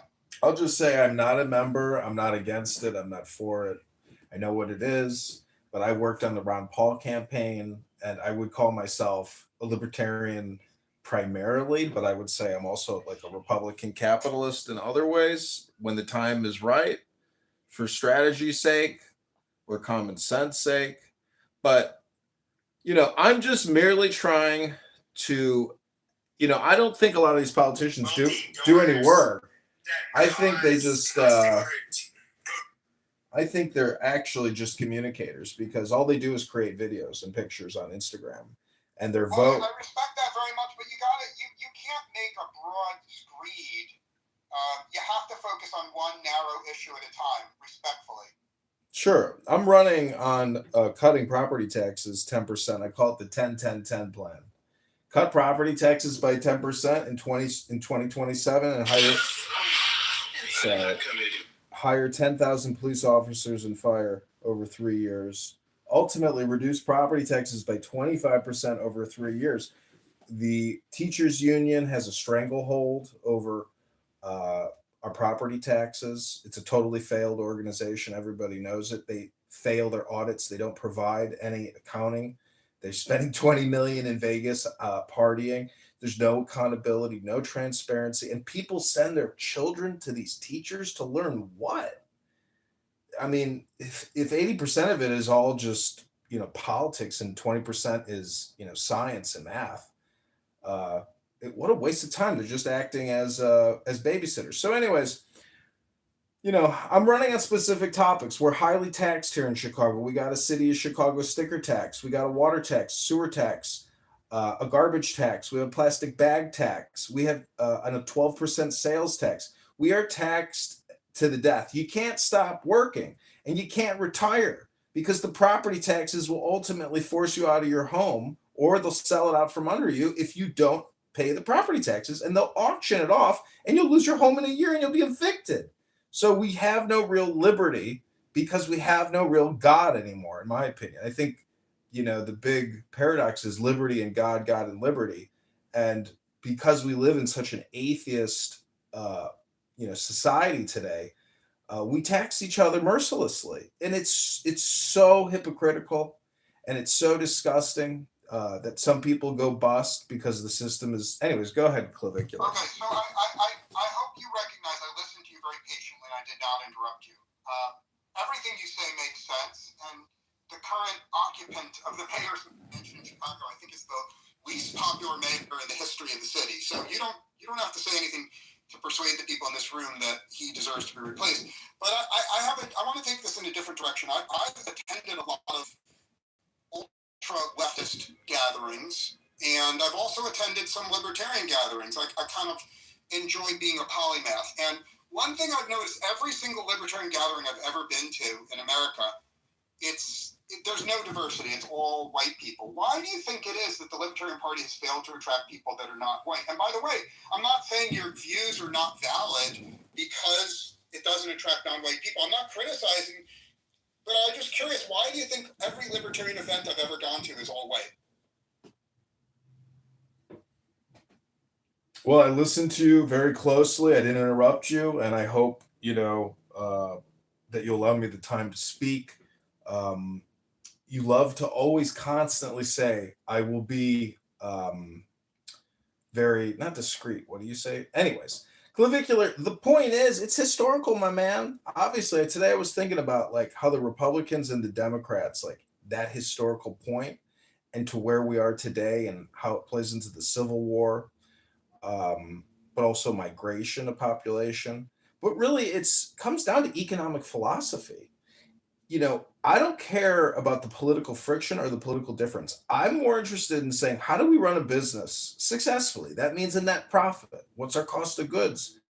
And so again, it's the reason why they're Democrats. I mean, I don't want to just give you the low hanging fruit and say because they're getting free shit, and why punch the hand that's giving you the free shit. So it's more than that. It's really just a question of awareness and economic philosophy. If you know how to grow an economy or how to grow a business in a city or how to grow the GDP of a city or of a country, now we're talking, because we can't inflate our way out of this. We can't borrow to spend our way out of this. We have to grow out of this. It's the only way. And that means opening up business, not restricting it, not doing head counts. We want international businesses to pour into this country and give job opportunities to our fellow citizens. So we have to grow this country in the same way that we would grow a pizza shop, one slice at a time. So I respect and admire what you're saying, but I've already moved many of the businesses that I invest in out of places like Chicago. I don't have the balls that you have. I don't have the courage you have. I don't have the strength that you have to actually fight to redeem Chicago. I've moved my businesses to places that are low tax and business friendly. My favorite is actually Nashville. I would urge you to look into Nashville. So let me ask you a personal question, right? Considering that you have so many enemies in Chicago, the odds are stacked so far against you. Why fight in Chicago? Why not move to a place that's already libertarian like Nashville or like New Hampshire? Well, I just got out of a congressional race. I was removed from the ballot and I lost as a write-in candidate. So to transition to the mayoral campaign is very seamless. To change all my platforms, all my marketing, did it in a day. So, but it's really, the goal is joy and the experience is joy. It's a lot of fun being in politics. If I can say the best things about it is you meet beautiful women. And guess what happens when I meet beautiful women? I try to, have a beautiful night with them. So I'm just saying, there's joy in the experience and there is joy in the goal. Well, there's nothing wrong with anything you said. One other observation I can make about every single Libertarian Party convention I've ever been to is the male-female ratio is like 90 to 10. So if you are heterosexual and you're interested in spending time with young women, I would again question your choice of political party. If you want to be around young women, you should have joined the Green Party or the Communist Party, because those are filled with women. The Libertarian Party is almost all a sausage fest. And I say that with respect. So I haven't actually filed with the Chicago Election Board yet, but people that I'm talking to, they keep just telling me, file as a Democrat, do not run as a libertarian. Nobody votes for a libertarian. Nobody knows anything about them. They don't care about them. And statistically, they're right. So I'm thinking, you know what? Maybe I will run as a Democrat, but I will point out throughout the campaign, why I chose to run as a Democrat. And if I'm labeled a fake Democrat, well, so be it. I keep calling all these Democrat candidates fake Democrats. Well, I respect and admire people that are flexible. People like that are rare on Clubhouse. I think most of the really intellectual, flexible, thoughtful people left Clubhouse 3 years ago. So I appreciate what you're saying. But let me drill down to your criticism of the Chicago Teachers Union is very trenchant. But overall, are you personally in favor of the school voucher system that's been implemented in Florida? And if not, make it simple. Don't be so wordy. Make it simple. What is your solution if it's not vouchers? Well, the solution is sitting in our library. I read books every day on this app. Nobody comes to my rooms to listen to me read a book. They want their dopamine and they want it now. And people are begging for the mic. It's the same thing in the classroom. Children want attention. And, we have a bunch of socialist, communist, left-wing teachers. I don't think I really have a solution because nobody would want my solution, which is like a military solution. Similar to the way that Japan runs their education system. We don't have janitors in our schools anymore. Boom, just saved $60 million there because now the kids are cleaning the classroom every day at 2:30 p.m., 2:45 p.m. They're sweeping, mopping, resetting. So There's a lot of solutions. It's always personal responsibility. That's the ultimate solution to our problem. We can't keep just, outsourcing and hiring solutions. We are the solution. But $1 trillion a year, we collect over $1 trillion a year in property taxes across this country, spend 200 million with the Department of Education for what? Clubhouse could be the new, educational platform of the future, but we refuse to cut costs. We refuse to cut administrative and facility expenses and pension expenses. Here in Chicago, we owe 150 billion on the pensions. 150 billion. Our annual city budget's only 15 billion. How the fuck are we can't pay that off, and we just keep borrowing and spending to fund all these special programs and projects. I have a personal question for you. Are you a Cubs fan or a Sox fan? I'm a Cubs fan in the summertime, on a Friday, Saturday, and I'm a Sox fan if somebody invites me that wants me to tailgate with them. But I'm not going to Comiskey, unless I get invited to a VIP tailgate, because there's. I think, take some advice. If you want to be elected, you really have to not answer that question, because if you express loyalty to one team more than the other, you're going to lose a lot of votes, respectfully. I know it's a trick gotcha question, but the city is in a financial crisis, and property taxes have gone up 20%, 30%, 40%. For some people, they've gone up 150%. Imagine paying $8,000 and now you're being asked to pay $17,500, and you're, a senior and you're collecting the rent, and now you're like, well, fuck, now I'm losing money. Can't even afford to rent the fucking property out. People that are, I certainly agree with you. The vast majority of my friends who are economically successful have already left Illinois for other places. That's why I think you're like, there's this mythology of the lost cause. I think you're fighting lost cause. I think the voters of Chicago are so silly they will continue voting for the free spending idiots they voted for. And I think the only solution for Chicago, from my perspective, is bankruptcy, right? The Illinois government has set out a path for Chicago to declare bankruptcy. And in bankruptcy, all of the pension obligations can be renounced. So if you're not an expert in the bankruptcy process, I would urge you to become an expert.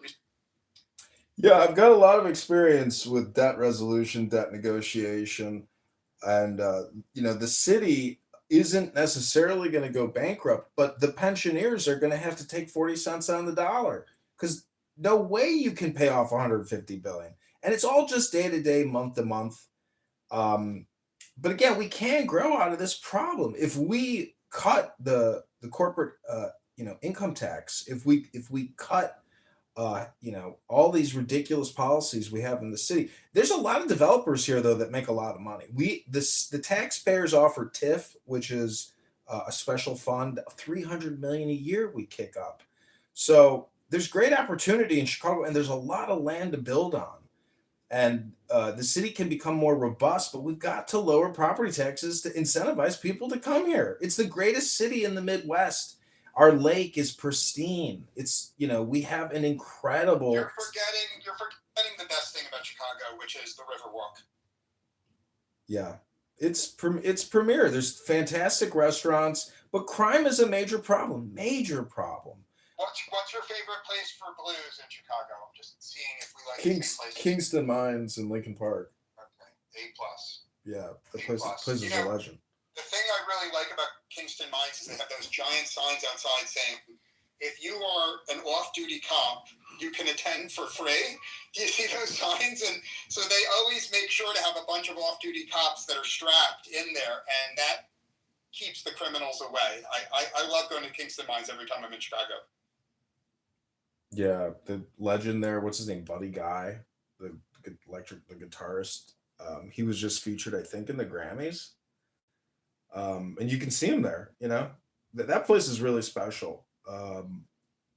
But anyways, this is my third time running for office now. And a lot of the fun, I know I'm not going to win, but when you have your name officially, in the ledger and you're basically in the public domain now, it gives you the ability to speak publicly. And to just, to me, I don't even want to talk politics. I just actually want to just do financial analysis and explain the situation and offer some solutions on how we could grow out of this.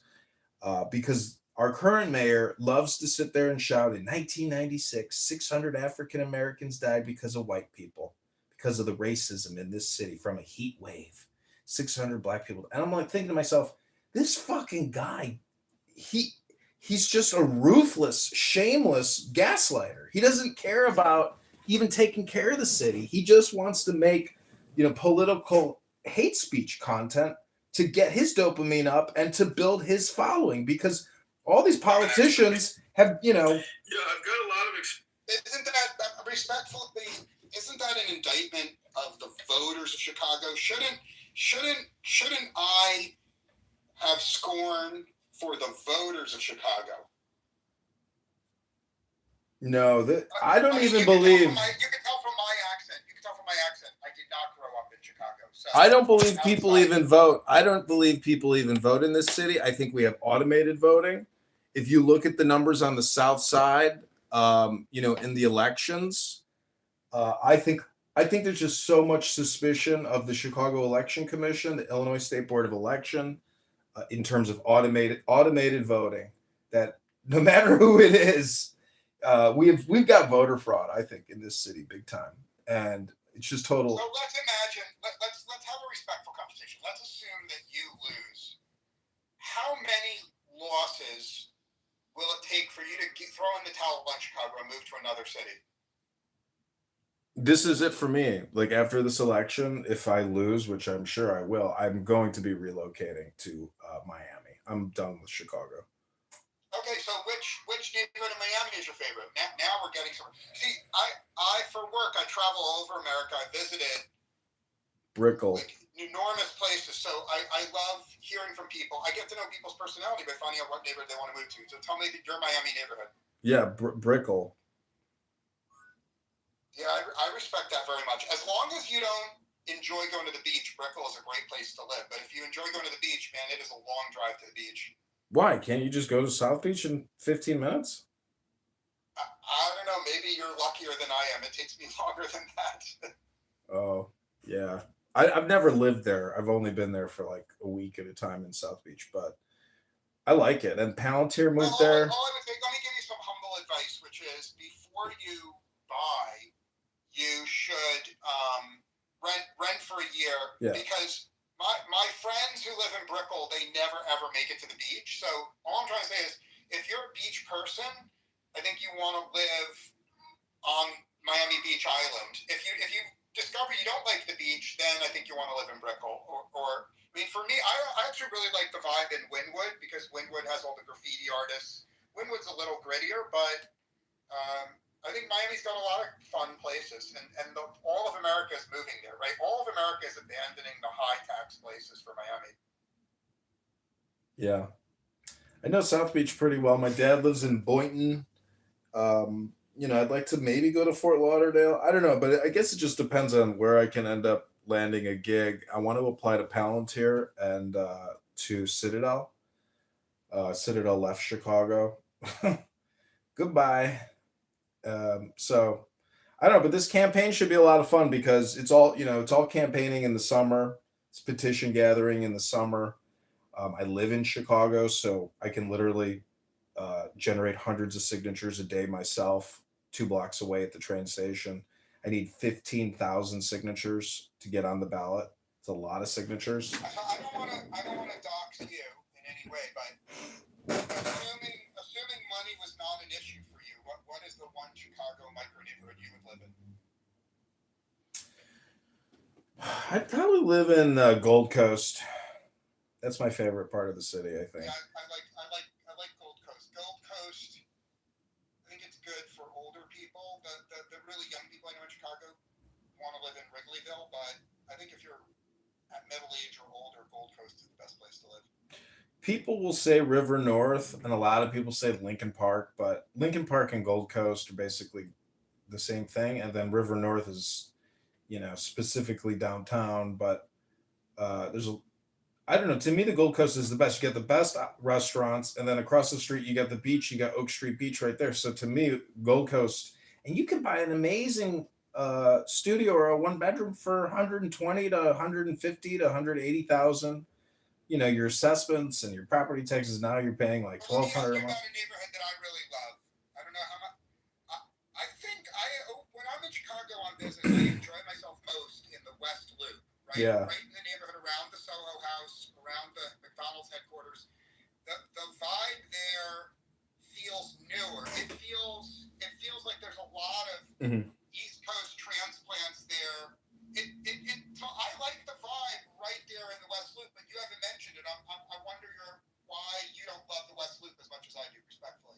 Yeah, it's top notch. I mean, but I worked at the Google office on Morgan Street, and damn, it is so urban. And when I mean urban, when you're there, you're like, damn, did the whole South Side decide to come here on Friday, Saturday? Like, it's so black, which is not a problem for me, but there's times you're just like, damn, like black people absolutely love going out on Friday, Saturday. They fucking love it. They live for that shit.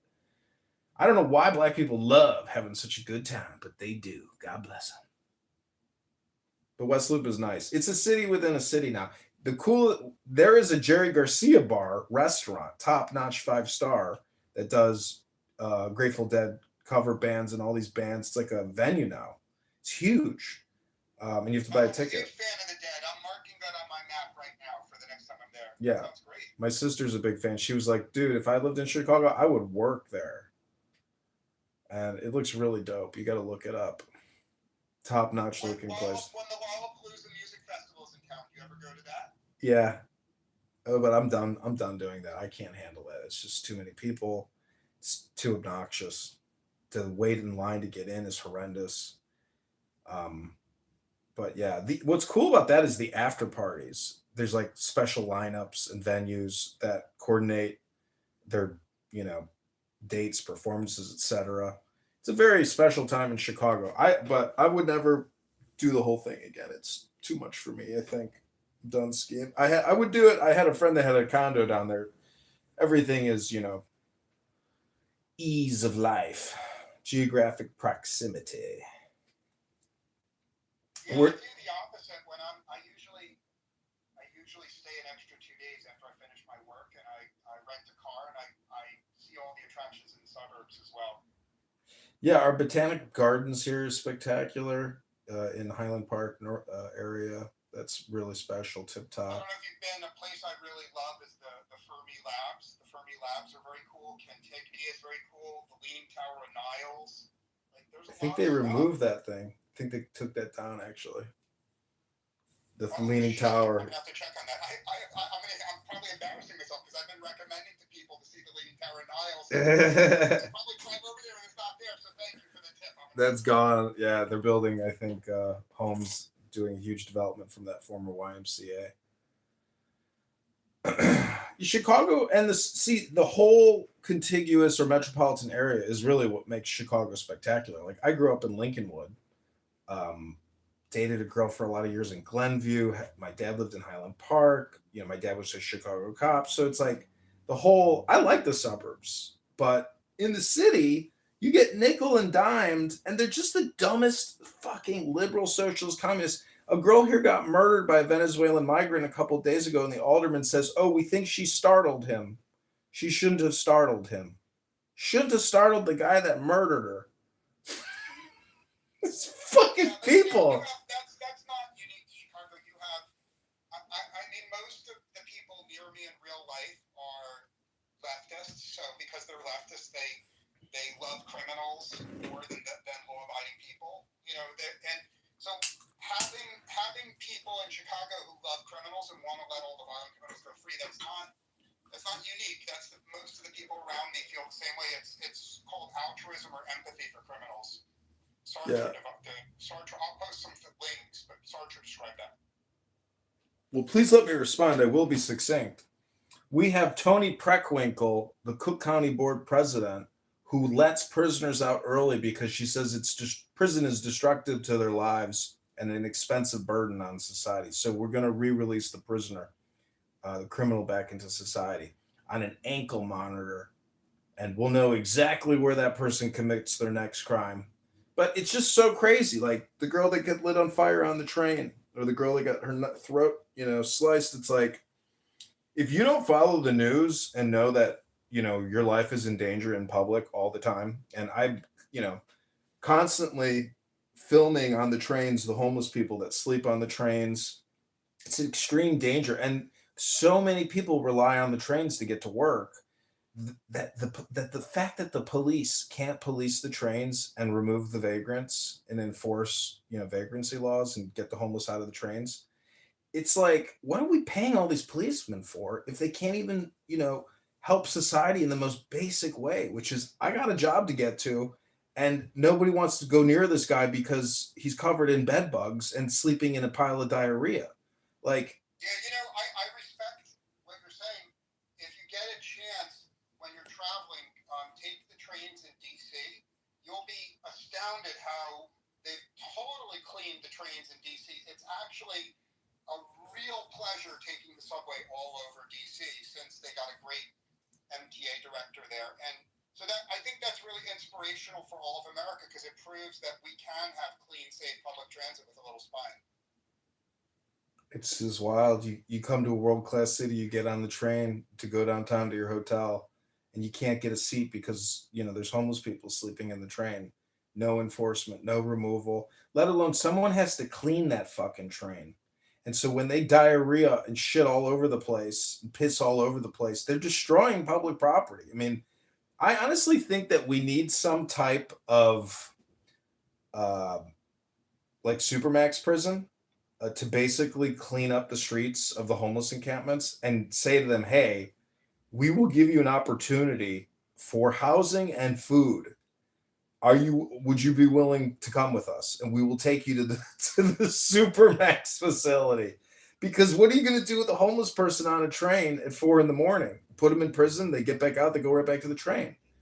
So Obviously, on a factual basis, you're right, on a factual basis. But I think you may lack insight into the empathetic mind of our leftist friends. In other words, the leftists they're not evil. They just have a different moral compass than you do. You understand what I'm saying? They have their own moral compass. It's just different than yours. yeah, I mean, the tough thing is, it's like, have you ever been to a boot camp? Like when I was a kid, our high school sent us to a juvenile boot camp to see how juvenile offenders, go to boot camp. Like Scared Straight. I think the term is Scared Straight. Yeah, but they're actual participants in a military barracks, and they're doing all military protocol, procedure and instruction. So it's like JROTC for young criminal offenders. But anyways, my point is, like, the work to lead people who don't want to be there to begin with, it's like, it's impossible. It's a waste of time. So I just as a society, like, like you said, I mean, their morals or virtues are different, but it's just so unfair, to everybody in Chicago that wants to live in a clean, happy, healthy, functioning city, to allow thousands of people to sleep on the trains and to use them as a toilet. It's so outrageous and so offensive to me as somebody who wants to work, but can't take the train downtown to get to your job because it's too much of a danger and a hassle. Welcome, Kaka Shiratsi U. Is there something you'd like to say, Kaku? Yeah, I'm just trying to figure out your vibe. What is obvious is you were talking about something other than the topic. Yeah. All right. So do you want to talk? Maybe we should. Maybe mayoral candidate. Would you mind if I change the title of the room? Go for it. Okay. Thank you. I gotta find another room. Let's just stay here. Let's just talk about everything. Jane, Kaku, could you tell me where you're coming from, please? Like, just make it succinct. I want to hear anything on your mind, but make it succinct, please. I am of Iranian origin. So let's. Oh, great! Where do you live now? Don't dox yourself, but just tell me approximately where you live. I am not living in Iran. You're not in Iran. No, but I want to know like what country you're in now, if you don't mind. If you don't want to say so, it's okay. I'm a proud American. Okay, great. Okay, I'm very happy to hear that. So a lot of the people I socialize with are Persian Americans, and they're very worried about their families. But let me be very succinct. I'll tell you my plan to solve all the problems in Iran. Are you willing to listen to me for a second?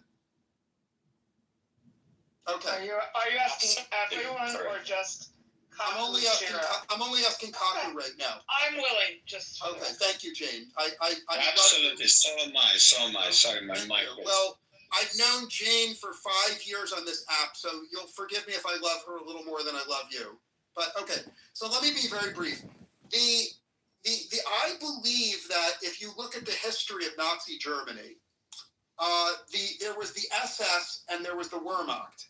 And the SS were the really evil people, and the Wehrmacht were just German patriots mostly. Okay, why am I saying that? I think that's the same thing in Iran. I think the members of the IRGC are irredeemably evil, and the members of the Republican Guard are irredeemably evil. And I would like to see every single member of the IRGC and the Republican Guard killed. The same way I wanted to see all members of the SS killed. However, this is a big however, I think the Iranian military is redeemable. I think they're patriotic. And so my simple plan is for the United States, we have very smart intelligence people, and they are, I believe they are today, in negotiations with each of the generals in the regular Iranian military. And what they are offering the Iranian generals is they're saying, you have the chance to be the greatest Persian generation Cyrus. You can rescue your people the same way the great Cyrus did. All you have to do is form an alliance with the U.S., kill every member of the Republican Guard, and you, Mr. General, you will be the new temporary dictator of the country. Not only will America provide unlimited air support to you, but we'll give you a couple $100 million personally. We'll give you a mansion in Aspen and a mansion in the Hamptons.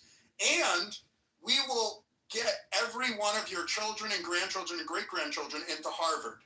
And I believe the combination of $100 million and the mansions and the air support and the Harvard admission, I think America can persuade a couple of generals to come over to our side. They will do the dirty work of killing the IRGC. They will do the dirty work of killing the Republican Guard. And Iran will have a new reasonable government, and not one single American will die. In fact, no Iranian civilians need to die. No Americans need to die. That's my plan. I'm going on mute. I want to hear your ruthless criticism of my plan as a person. It could be very ruthless. So, do you want me to criticize it from an American perspective? I have people that praise me in real life. I come to Clubhouse to be criticized, so go ahead. Yeah, and thank you for presuming that I do not have, and the rest of the people don't have, others that praise them in real life. So that is very humble of you. But, so do you want me to criticize this from my American perspective? Yeah, criticize it. Pretend you're a Persian patriot. Start from the Persian perspective. Criticize it first. So Persian perspective. So I think that nothing good is going to come from a foreign invasion, because it inherently contradicts the sovereign concept of an independence of any nation. So I think that is a very flawed concept. Do I think that your proposition of buying some people, and by the way, Aspen, not a good choice, because Iranians are not into ski. So I get what you're doing, but probably somewhere in California would have been a better option. So I think it is possible that you can buy people, but right now there's not much left, because everybody has been eliminated. So from an Iranian perspective, I don't think it's going to end up well for Iran because you just explained it. You're going to install a corrupt person who's willing to take money from an external superpower. So it's not good for Iran at the end of the day. It was not good for Iran before, but this has the potential of being worse.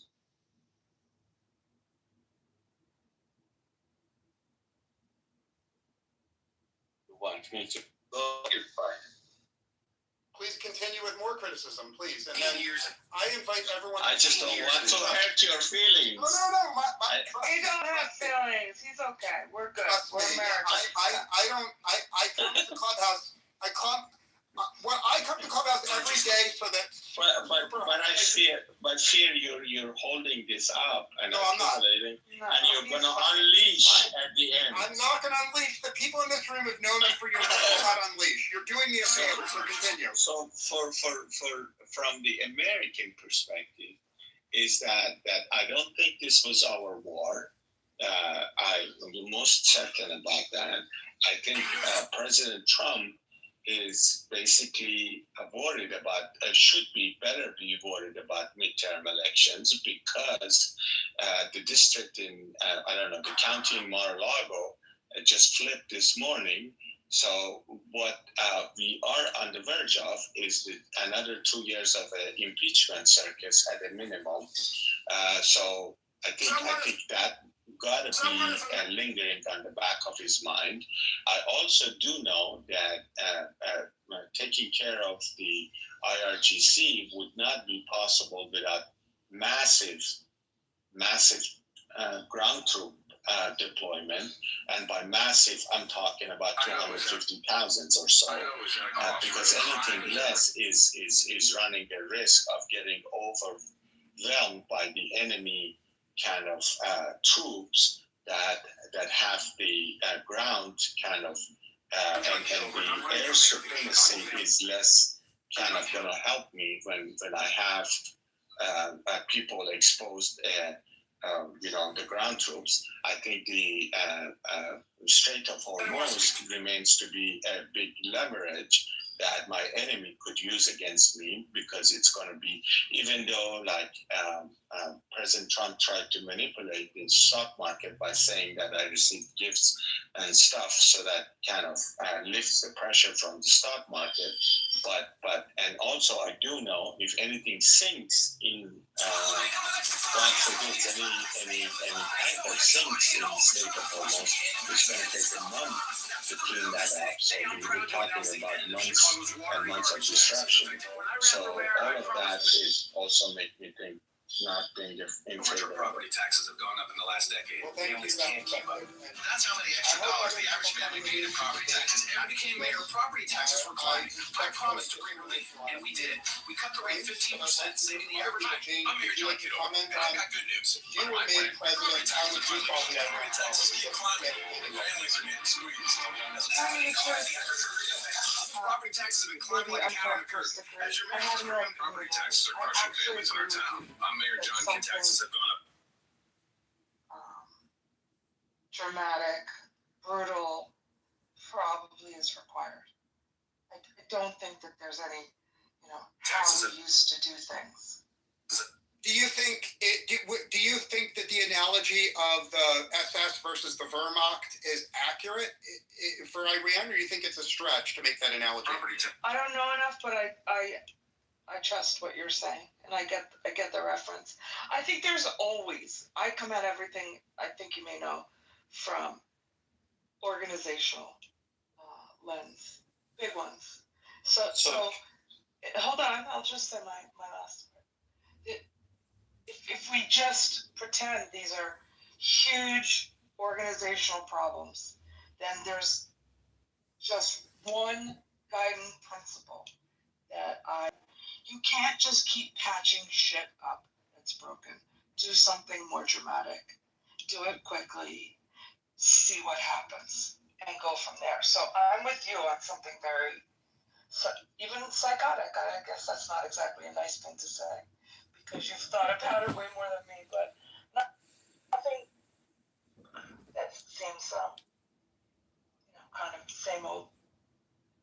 Surprised in you, Jane. Surprised. You know, I've In what way are you surprised? well, first of all, I've spent a lot of time studying Taoism and Hinduism, and I think if we want real new solutions, we have to basically change the way we're doing business and look at our problems through the lens of India or China with their philosophy of the Tao or the Bhagavad Gita. Either way, it's transcendent. No more racial identity politic. Now we need transcendent politic. But you know, America is a business, and Israel and other special interests and lobbyists, if you got the money, you can buy the votes. That's the way the system works. Well, I respect very much what you're saying, but I want to get back to Kako Shira for a moment, only because he's an actual living Persian person, and he knows stuff that I don't. So one of my fears for the future... But what kind of name is Kako Shira? It sounds like cocky, poopy. Well, this is a strange name. What is the story of your name?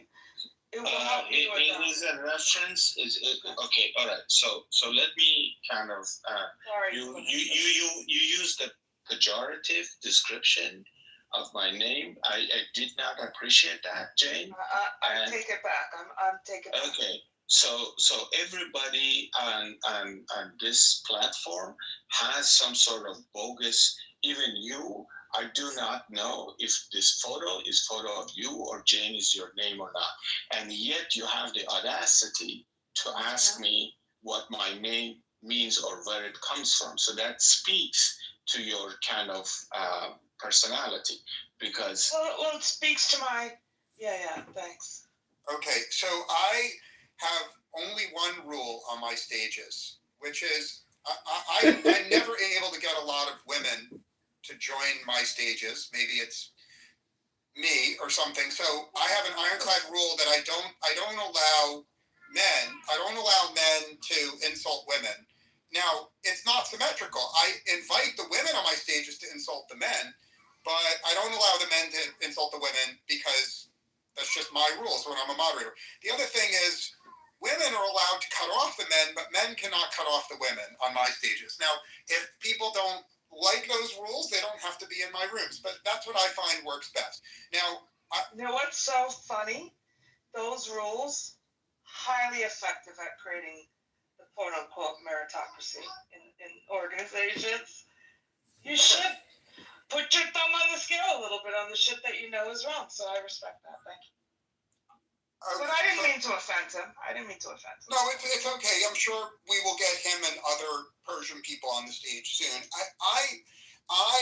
Gene, as you've known for many years, I live in a community where everyone around me is extremely, extremely leftist and woke and DEI and, at an extreme that would horrify you to see. I'm sure the people you socialize with consider themselves to be progressive, but trust me, the people around me are they're just Democrats. We like money.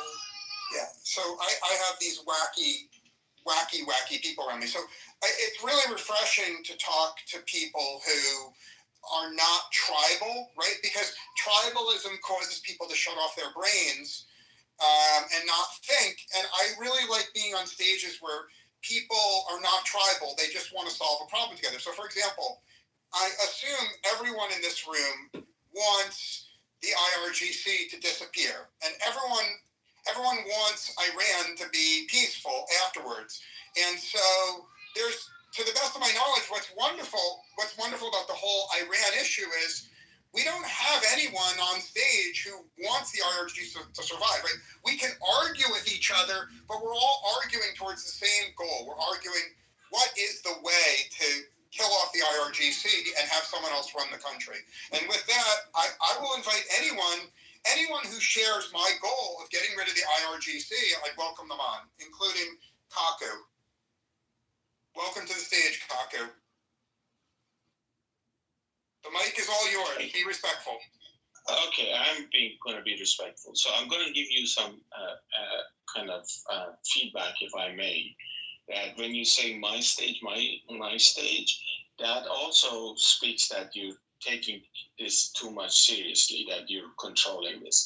There's no value if we are not all talking about different perspective and opposite views. If you guys sit here and talk to yourselves on things that you agree or whatnot, and you're not willing to listen to somebody who's respectfully kind of challenging their points of view, there's no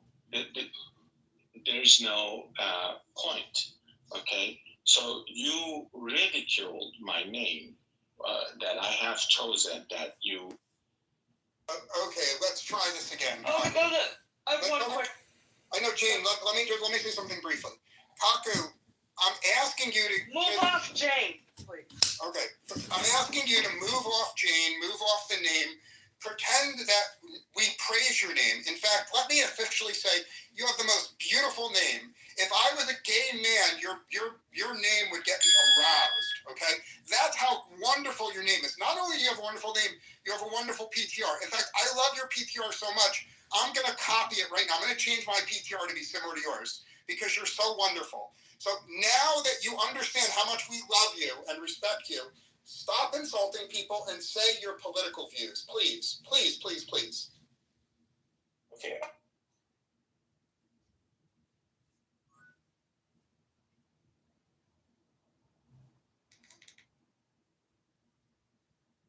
It's all yours. No one will interrupt you, Kaku. I'm not sure what PTR means. So so I don't know what that means.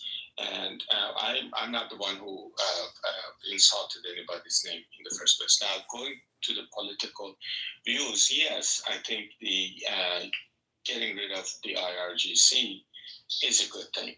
I think we agree on that. So that is not the that is not what we are talking about. But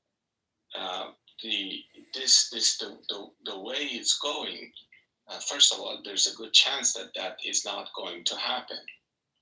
So actually, as far as I can tell, as I can see, you can carpet bomb, you can level every city and every town, but unless you deploy, like I said, 250,000 ground troop, they will remain. So you're not going to be able to get rid of them. So the question becomes: is it worth it or not to level and then what do you think? How do you think they're going to take their revenge? They're going to take their revenge on the innocent people who are just there, and they're going to start killing them because there's going to be uprisings, and they have their machine guns on the back of pickup trucks ready to go. So that much we know. Okay, so this whole argument that if I'm not in favor of carpet bombing Iran, is because I'm supportive of IRGC. It's a fallacy of your making because you're trying to see it very black and white. It is not black and white. Nothing in life is in black and white. So it's very convoluted, so very complex. So, and also more importantly, there's no way that a foreign country can kind of intervene and create a democracy out of a Middle Eastern country. In fact, it is like utterly laughable that even that argument today is being put forward. It just speaks to the ignorance and arrogance and lack of awareness of how the real world, especially Middle East, works. It's just not going to work. And also, I think this whole movement, it seems to be a preparation for what is happening, the inevitable confrontation with China, because you don't want, as an American. I'm going to respond to you. I thank you for your contribution, but you lack the ability to be succinct. You're brilliant, but you lack succinctness, so work on that. Now, I'm going to address China specifically. I am alone on Clubhouse for being super optimistic about America. And I think this war will result in a new regime that is friendly to America. And I think this war is crucial to America preventing Chinese aggression for the next 50 years. And I'll be very succinct in myself in explaining why, right? What China needs is oil. China produces none of its own oil. And with the success of this war, the U.S. will have a stranglehold on 90% of the oil that could potentially go to China. Remember, the U.S. is a huge oil producer. Our ally, Saudi Arabia, is huge. Canada's huge. Venezuela's huge. Iran is huge. Like, once this war is over, China can't really get oil in opposition to the U.S.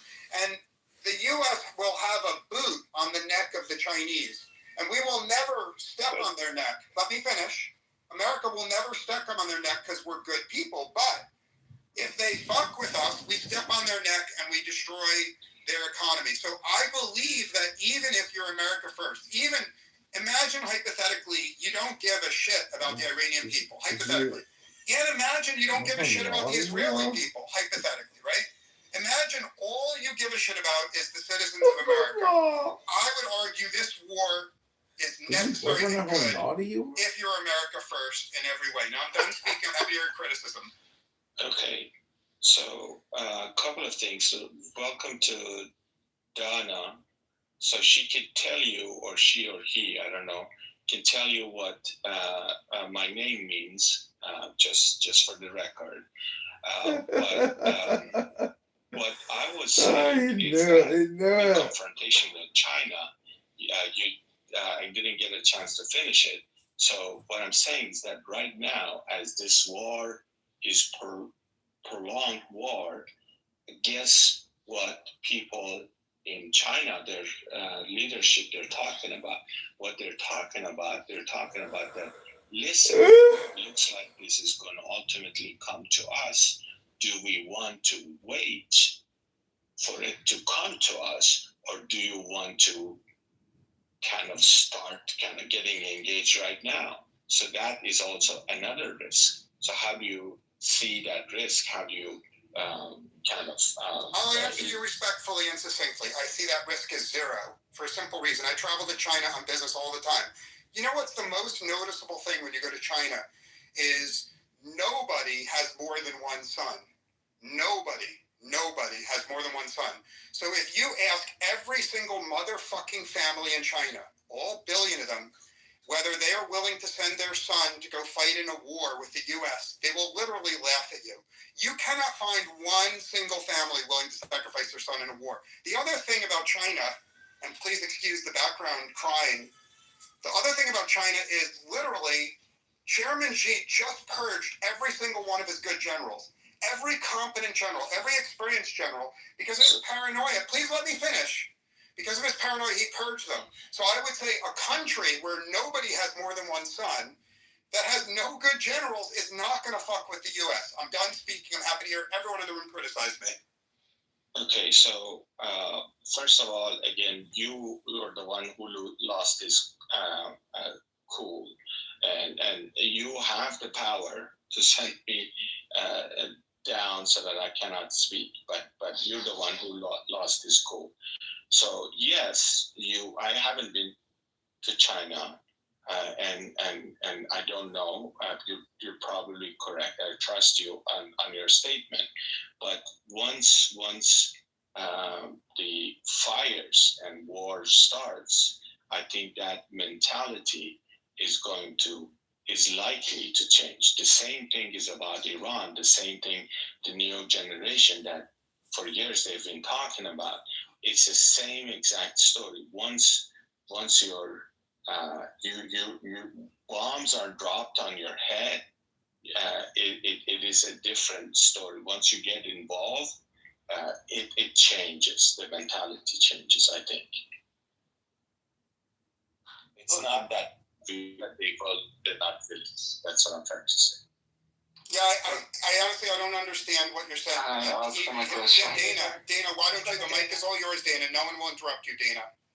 Okay, thank you. I just wanted to ask the Mr. Smarty Pants a question. If the war is not the answer to a regime change, if the uprising that caused in killing like thousands of Iranians is not the answer to regime change. If so, well, how do you want to topple the regime? What is your solution?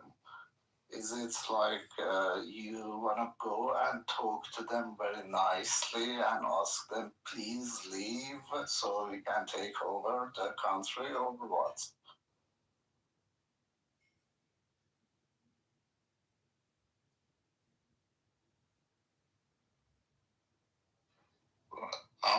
Apu, I'm asking you.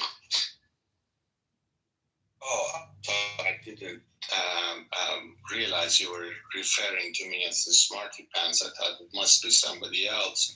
No, because you claim that you know the Middle East and you know everything and blah, blah, blah. So what you said so far is that war is not the answer, uprising the people is not the answer. What is the answer to the regime change? I did not make any claims. I just stated my opinions, and we are here, and everything is being challenged. So I did not make any claims. Nobody. Yeah, I'm challenging you now. Sure.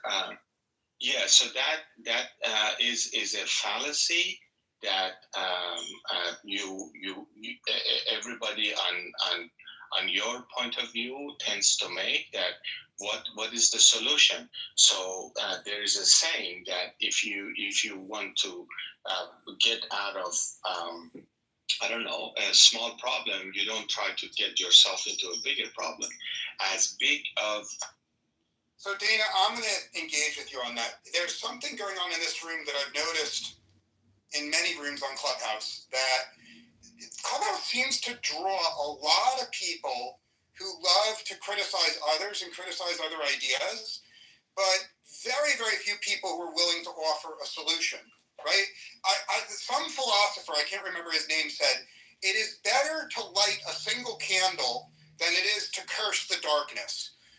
Maybe someone's smarter than me can tell me which philosopher. And that's what I see on Clubhouse all the time, is people like to come here and complain and vent, and someone has like a whiteboard and is in brainstorming mode and is genuinely optimistic and earnest, and you have all these naysayers and complainers that just delight in shooting down ideas without offering a solution of their own. And so in my rooms, I try to set a different tone. And I would ask you, Dana, you have the mic. I promise you, no one will interrupt you. I'm going to invite a lot of people onto the stage, but no one will interrupt you. I promise you. Be succinct. Tell us your solution to Iran. And by the way, I'm not expecting it to be perfect. I'm expecting it to be the best thing available given the circumstances. Thank you. Yeah. Quickly, sorry, Dana. Eleanor Roosevelt said it. Eleanor Roosevelt. Thank you, Jane. I'm going to change my PTR to honor her. I'm sure you're no fan of hers, but I had to deliver the news. Okay, so basically you are very, very much right here. To be honest, I've been dealing with these people for the past few months, since the massacre that happened like a couple of months ago in Iran, and before that. There are two groups that has this kind of opinion. One of them are, of course, pro-regime and pro-IRGC, just to criticize the opposition movement and Pahlavi movement, okay? And then there is another one who are like... And a full-time creator for around 5 years. Far from lefties, they also do this as well, and they tell you, this is not the solution. Uprising is not the solution. War is not the solution. That is not the solution. This is not the solution. And when you ask them, okay, so what is your solution? Then they go like, we don't have a solution, but that if you don't have a solution, then shut the fuck up, because we have a problem, and we need to solve it. In our country, that regime which was in power for the past 47 years. Every day that he stayed in power, the damage that he's done to the country, to the resources, to the life of Iranian people, you cannot imagine. I mean, financially, human rights, and So what's your reaction to my plan? I'm asking you very succinctly. I'm asking politely. What's your reaction to my plan? What was your plan? I wasn't here, so. Oh, okay. I'll be very. Thank you, Mr. Kitover. You saved my chandelier. My plan is all in a day's work, man. Zero American troops ever set foot in Iran. Buy yourself something nice. My plan is for the U.S. to use money and bribery to persuade the Iranian military to turn on the IRGC. So my plan is for the intelligence assets to have meetings with each of the generals in the regular Iranian military and offer them the opportunity to ally with the U.S., to have air support from the U.S., and to conquer Iran by defeating and murdering every single member of the IRGC and the Basij and the Republican Guards. And the idea would be this general would say, hey, I'm a patriot. I love my country. They're bandits. They're mafia. You're free, Claire, that clown. You deserve a real man. I'm going to kill them. And I'm a country government. Claire Bear. Our country to be fair to every racial group and every country and every economic group. And we're going to be fair. But in order to have a new free Iran, we have to kill every single member of the IRGC. Here and around the country. And by the way, I don't want any Iranian civilians. This is not a job for civilians. You're a civilian, no matter how patriotic you are. Hide at home. This is a job for your military. And if you're a civilian and you want to help us, this is not the time. Please hide at home. And the Iranian military, backed by the Air Force of the U.S. and the Air Force of Saudi Arabia, and the Air Force of the UAE. The Iranian military does the job of killing every single member of the IRGC. And the new government run by the Iranian military, it's not going to be perfect. Okay? It's not going to be exactly like America. It's not exactly going to have all the freedoms we have in America. It's not going to be perfect, but it'll be better than the IRGC government. And you know what will happen? Because the nature of the Persian people, I love Persian people, but it is the nature of all Persians in the world to complain about everything all the time. So if America replaces the government of Iran, if America replaces the government of Iran, did you know that every time the king visits Parliament, he technically takes a politician hostage? It's a tradition dating back to the 1600s during a time of conflict between the crown and Parliament. Whenever the king enters the House of Lords for the state opening of Parliament, a member of Parliament is sent to Buckingham Palace as a prisoner. This hostage is a symbolic guarantee for the king's safe return. If anything happens to the monarch while he's with the politicians, the hostage will face a similar fate. While they aren't kept in a dungeon anymore, the enemy is still physically held at the palace until the king is safely back home. Did you know that every fondly, because truthfully, America has no money to do things like this. And it's all we remember very fondly because it's America first. It served America. It got almost no Americans killed. And remember this as one of the smartest primary governments. That is my plan. Now I'm gonna shut up. I'm gonna let you speak. But no, Kaku, stay quiet. This is for Dina to respond. Only Dina. I'm going on mute. Okay, that would be ideal. I mean, if that could happen. But the thing is that the problem is that in Iran, the military and IRGC are so mixed together. I mean, it's like the high ranks of the army that they are from IRGC. So it's not like you can, separate them very easily. That's the problem. And I heard there are a lot of people left the army and IRGC during the war. that's why, I don't know if you heard or not, but yesterday in the state TV, they were calling, the high rank IRGC was calling for people to come and voluntarily join the IRGC and besiege, and they even reduced the age from 18 to 12. So now they're asking like 12, 13 years old kid to come and join the IRGC and go to the checkpoints and go to the besiege bases and stuff like that. So well, thank you, Dana, I would like you to debate with Kaku Shira, but in order to keep the debate civil, I'm going to attend to some duties for the next 10 minutes. So in order to keep the debate civil, I made you a moderator, Dana. Okay, thanks. I trust you to, even though you have... hold on. Okay. No, Kaku, please don't interrupt me. Dana, I trust you. You have all the power. I trust you to treat Kaku Shira fairly if he decides to join the room. I trust you to treat everyone fairly. I judge you as having good judgment, and I respect you because you disagreed with me sharply, but you disagreed with me with facts, not with assholery. So, thank you.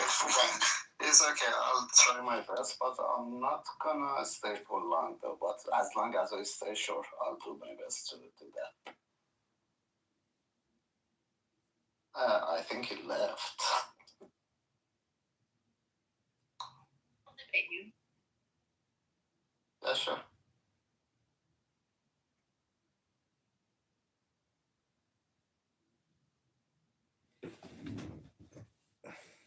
Hello? Hello? So, you know, with regards to the Republican Guard killing IRGC members, I really personally, I don't like hearing people on this app calling for murder and saying, why aren't the Iranians going? I'm really sorry that you're going through that. I'm really, really sorry. I know it's a super difficult thing for you, and I'm here for you. I'm here to be supportive of you in any way possible. Yeah. Are you talking to me, or do you have like your a niece? Someone else. His mic is on. Clavicular. I think you're on hot mic, unless you're speaking to us at a distance. Is it possible to mute him or no? Yeah, I think I can do that actually. I know how difficult it is, and okay, he's muted. That's great. Okay, so I don't like hearing people on this app call for other people to commit violence. To me, it is so disgusting. It's very childish, pedestrian, pathetic, very loserish, in my opinion. And I really also dislike hearing screeching Iranian women. To me, it's such a turnoff. It makes me want to think, you know what? I'm not with that woman. I'm not with her. If she's going to come on a social audio app and scream, you gotta kill these fucking people. You gotta fucking kill. To me, that's a big turnoff. I wouldn't go sacrifice myself for a loudmouth cunt on a fucking social audio app screaming for the death of these, Islamic IRGC people. That's just me. What do you think, Dana?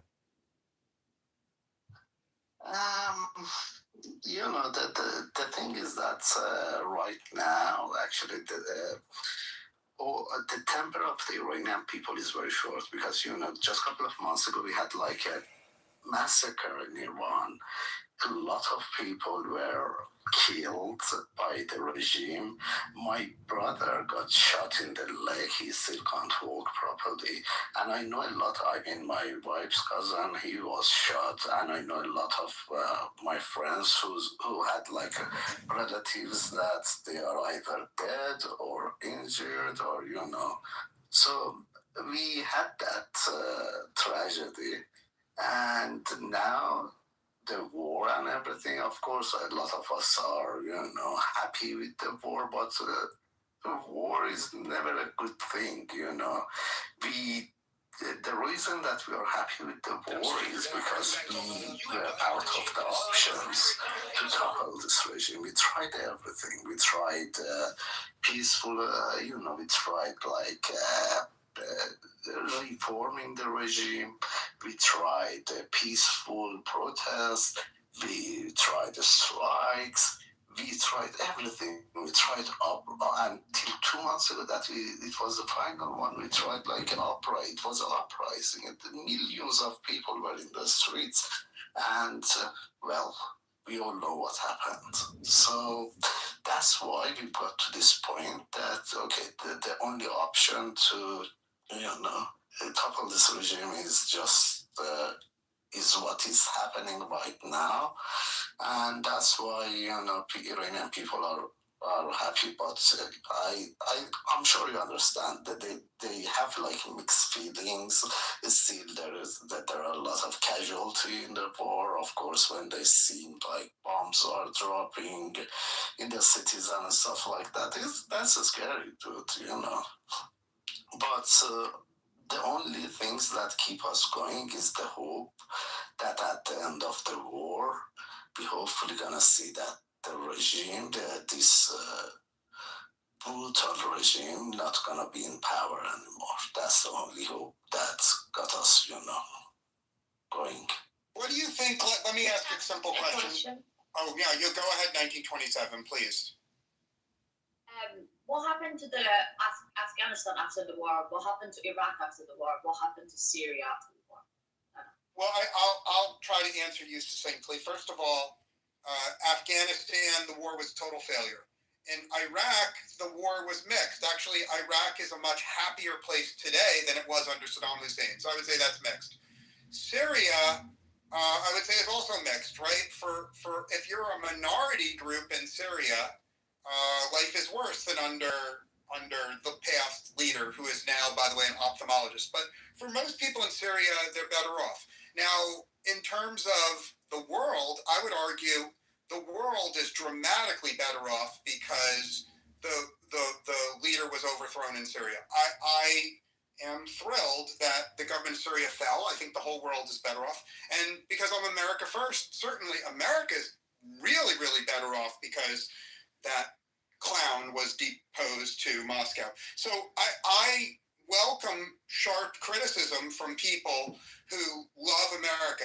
If there's somebody in the room who loves America and wants to debate me about what's best for America, I'm eager to debate them. But Clubhouse has a lot of people who don't love America. Clubhouse has a lot of foreigners and leftists and communists who, for whatever personal reason, they want to see America die. They want to see America suffer. And I don't want to engage with them, not because they're evil, but that they just have a different moral compass, right? It's like, I'm not going to try to persuade a religious person to give up their religion. I would not persuade a foreigner that hates America, a foreigner that wants to see me die, a foreigner that celebrates when Americans die.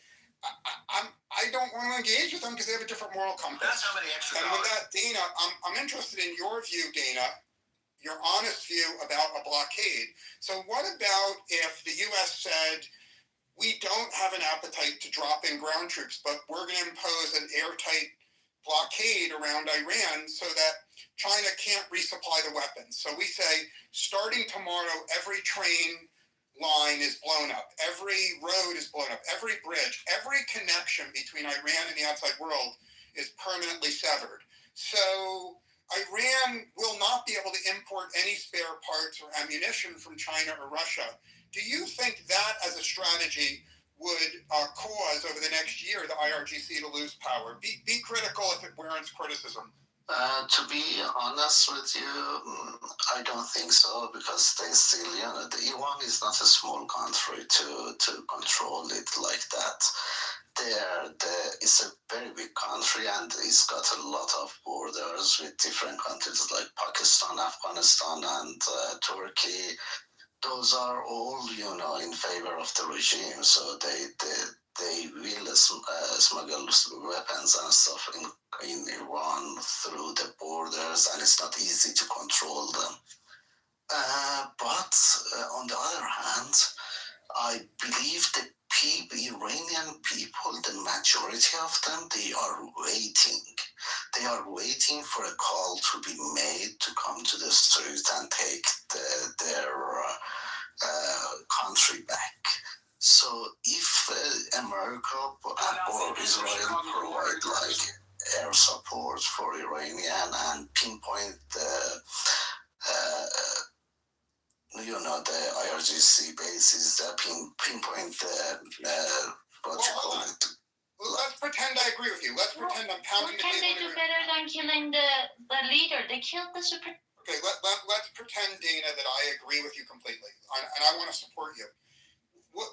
Wouldn't it make sense for the U.S. to say to the Iranian people, we have good news, we plan for there to be an uprising, and we will support you at the right time.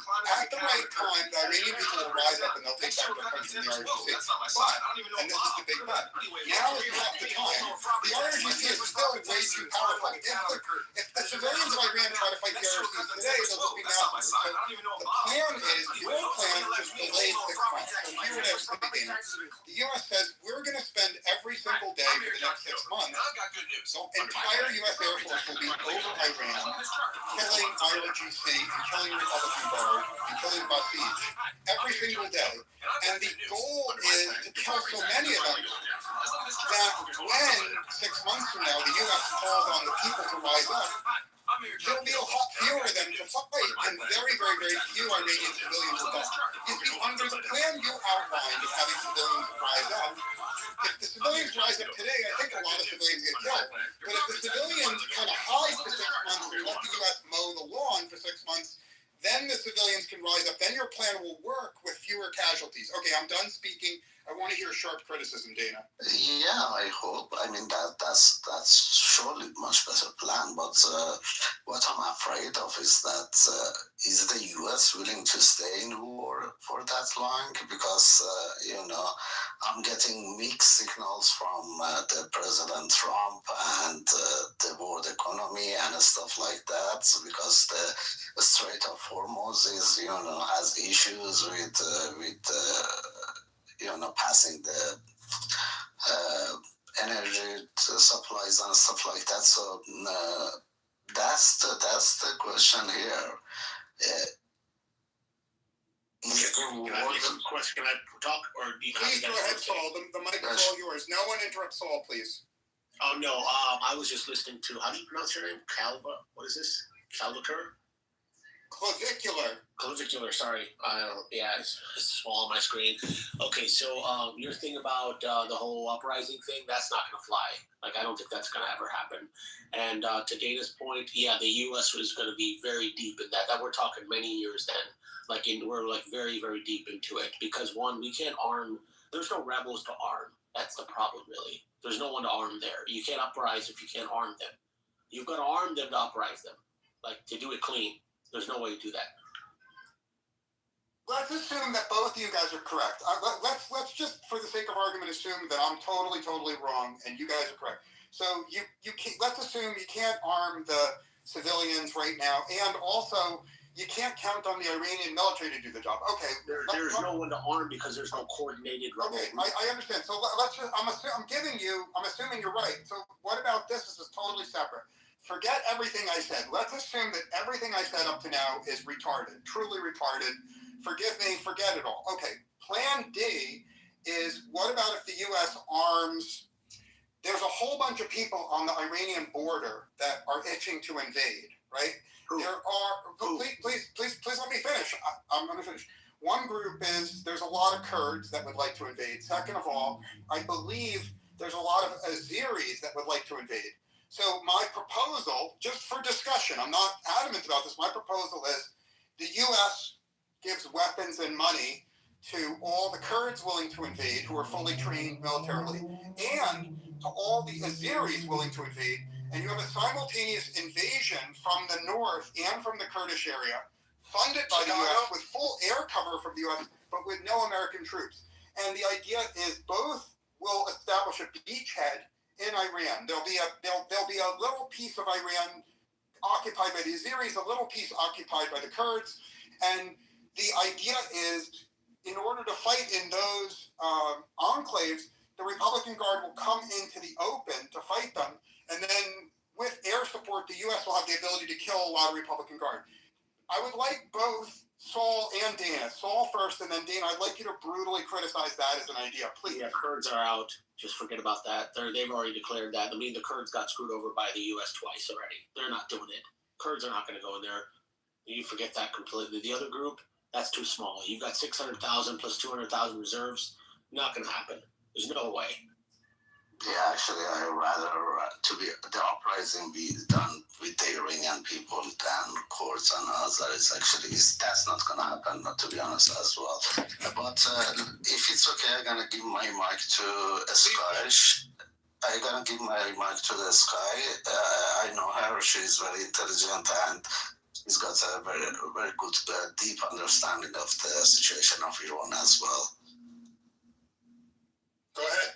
Thank you, Dana. I can't help but I'm kind of pissed because first moderator in this room started disrespecting Iranian women. I don't know what the fuck was that. That Iranian women are screeching for some loser motherfucker's name. God knows who that person is sitting in a clubhouse 24/7 asking for help. Like, what are we talking about? When I hear that from a mod, the intellectual conversation is out of the window, I think. And none of you guys even said anything. Like, since when is okay? Is it funny to you that Iranian women are under war and you need to... No, I'm not referring to an Iranian woman under war. I'm talking about a Los Angelino woman who claims she's a doctor and she's on here. She hasn't been on here in 24 hours. I'm just saying that it doesn't matter who the person is, but when I hear someone screaming on this app, to me, if you want to win and influence and persuade and inform the audience or your co-speakers, etc., you have to speak with some gentleness. You can't expect anybody to do what you want them to do if you don't speak to them with gentleness. That means, talking delicately, not screaming like a banshee, a harp, a loud-mouthed, obnoxious person who shouldn't be listened to. They should be punched in the face because loudmouths get knocked out. Do you understand what I'm saying? Hello? Well, there are some people who say, fuck your feelings. What do you say about that? We're not here to please anybody. And we got to establish a ground point in here that not you or me having to do anything with power or politics. We can just discuss the politics, but let's not trip over we have the power to send military anywhere. So I don't understand why should we even take an offense? Like somebody has to come here and beg you and please you so you can say, okay, troops, go there. Like, what a bullshit. That's also not what's happening. So, but anyway, I've been triggered so much in Clubhouse because most of the people that ask others have to be nice, they're not showing it themselves. So I don't know how is it that even Well, we all have complaints about the irritating losers who are on Clubhouse. The thoughtful people with good social skills have all left. So you're dealing with a suboptimal crowd here, present company included. So either take it or leave it. Like, talk to the issue of what you want to see happen in Iran, or leave the room. Don't stay on the stage and just criticize people personally. That's boring. Yesterday talking about credentials and talking about listen, come on. Let's not go down your credentials and your you brought this up yesterday too. Okay, I'm going to talk about the topic. Can you hold on? Okay, go ahead, Sky. You got 30 seconds. Okay, focus on the topic. Sky, focus on the topic. You got 30 seconds. Go ahead. I was trying to, you guys. Okay, whatever. So I think Uncle Trump has planned it very well, and we as people, we don't have the patience to see that. This is very well planned from what I see, from what I talk to my friends in Iran, they're saying. And in order for, arm some other group to do that, you gotta know what you're dealing with. Well, the U.S. has spent a lot of money in that area with this war so far, right? Last thing you want to do is to give it some bunch of losers who don't know how to even face IRGC in the first place, and not even get anywhere with that. This is in history too. I don't know exactly what groups. I can do my research again and come up with the names of the groups that US has done this before, when they try to arm some group and send them to do the job, and it's never been successful. Especially when we're talking about IRGC, which has expertise in like trying to make the war very prolonged and waste time and money, and they're just, as we're speaking, there are missile cities coming up that we didn't even know that were being granted in February 2nd. So when you're dealing with that, you need very powerful military system. As we can see, U.S. and Israel being the most powerful military in the world, they're still kind of struggling there. Haven't done the job. I thought the first week IRGC would be done, but apparently not. And from the other side, when I was listening to you, Dana, you said about the IRGC asking for 12-year-olds and plus to come and join. That just tells me they're done, and we need to sit and watch that. But from what I also understand, I think Marco Rubio has a very good knowledge about what's happening in Iran. We do have a population that is in support of America. People of Iran, majority of them are in support of America. 80% of them are against the regime. And they've been demonstrating that, and Iranian regime is at their weakest. So I think this was a good move from the U.S. to make Iran as an ally. And but what's your solution now? What's your solution as of what would you do? Assume that President Trump gives control of the U.S. to you, Sky. What do you do in the next month? Be specific. What they are doing, they're sending troops there. I think a small amount of troops coming from the south and coming from the west will be the solution, considering if the uranium, enriched uranium, is not the threat anymore, which I think it is still. And that's probably why the troops are going there. But I think the boots on the ground is the ultimate thing that I would do if I was the commander of chief. Make sure the operation is going smooth, and make sure I can finish this toppling the regime so I can get access to what I want to do, changing a regime to where I want to change a regime, have some peaceful person over there that I don't have to come back and bomb every 2 years and spend all that money, and make sure that the peace is in the Middle East so I can still have my, bases over there and my power over there as the first world, as a country that is number one in the world. That's my solution. Well, thank you, Scott. First of all, on a personal basis, I want to thank you for offering a very sharp, specific, opinionated thing. Most people that I experience on Clubhouse are weasels. They don't succinctly say what they want, but you speak exactly what you want, and I respect that. However, there is a but. If I was in charge of America, I would not do what you said. And the reason I wouldn't do it is because of American politics. I love America, but the weakness of America is no one in America, in any political party, can accept dead Americans. No one in America can accept even a small number of dead Americans in this war. So even if sacrificing the lives of a small number of Americans would be really good for Iran and good for America and good for the world, I personally don't think it's politically possible. I don't think it is doable for any president to sacrifice American lives to help Iran. I wish it was differently, but that's the reality. So, in my opinion, even if I assume your plan is the best plan, your plan cannot be done because it involves dead Americans. And we, as a room, we have to come up with a plan that involves no Americans dying, zero. We have to figure out a way to liberate Iran with zero dead Americans, and that is damn hard. And given the collective IQ in this room, we probably won't do it. But I'm up for the challenge. If anyone else wants to comment and criticize it, I'm eager to hear it. Can I make a point real quick? The mic is all yours. So we're not going to liberate Iran. That ship has sailed. That ship was actually never really at the dock anyways. So if we don't get out, which our guy, the Godfather here, who really is a sales guy and he's a showman, right? So think about how he works, how he operates. He's running the country as a business and he's a sales guy.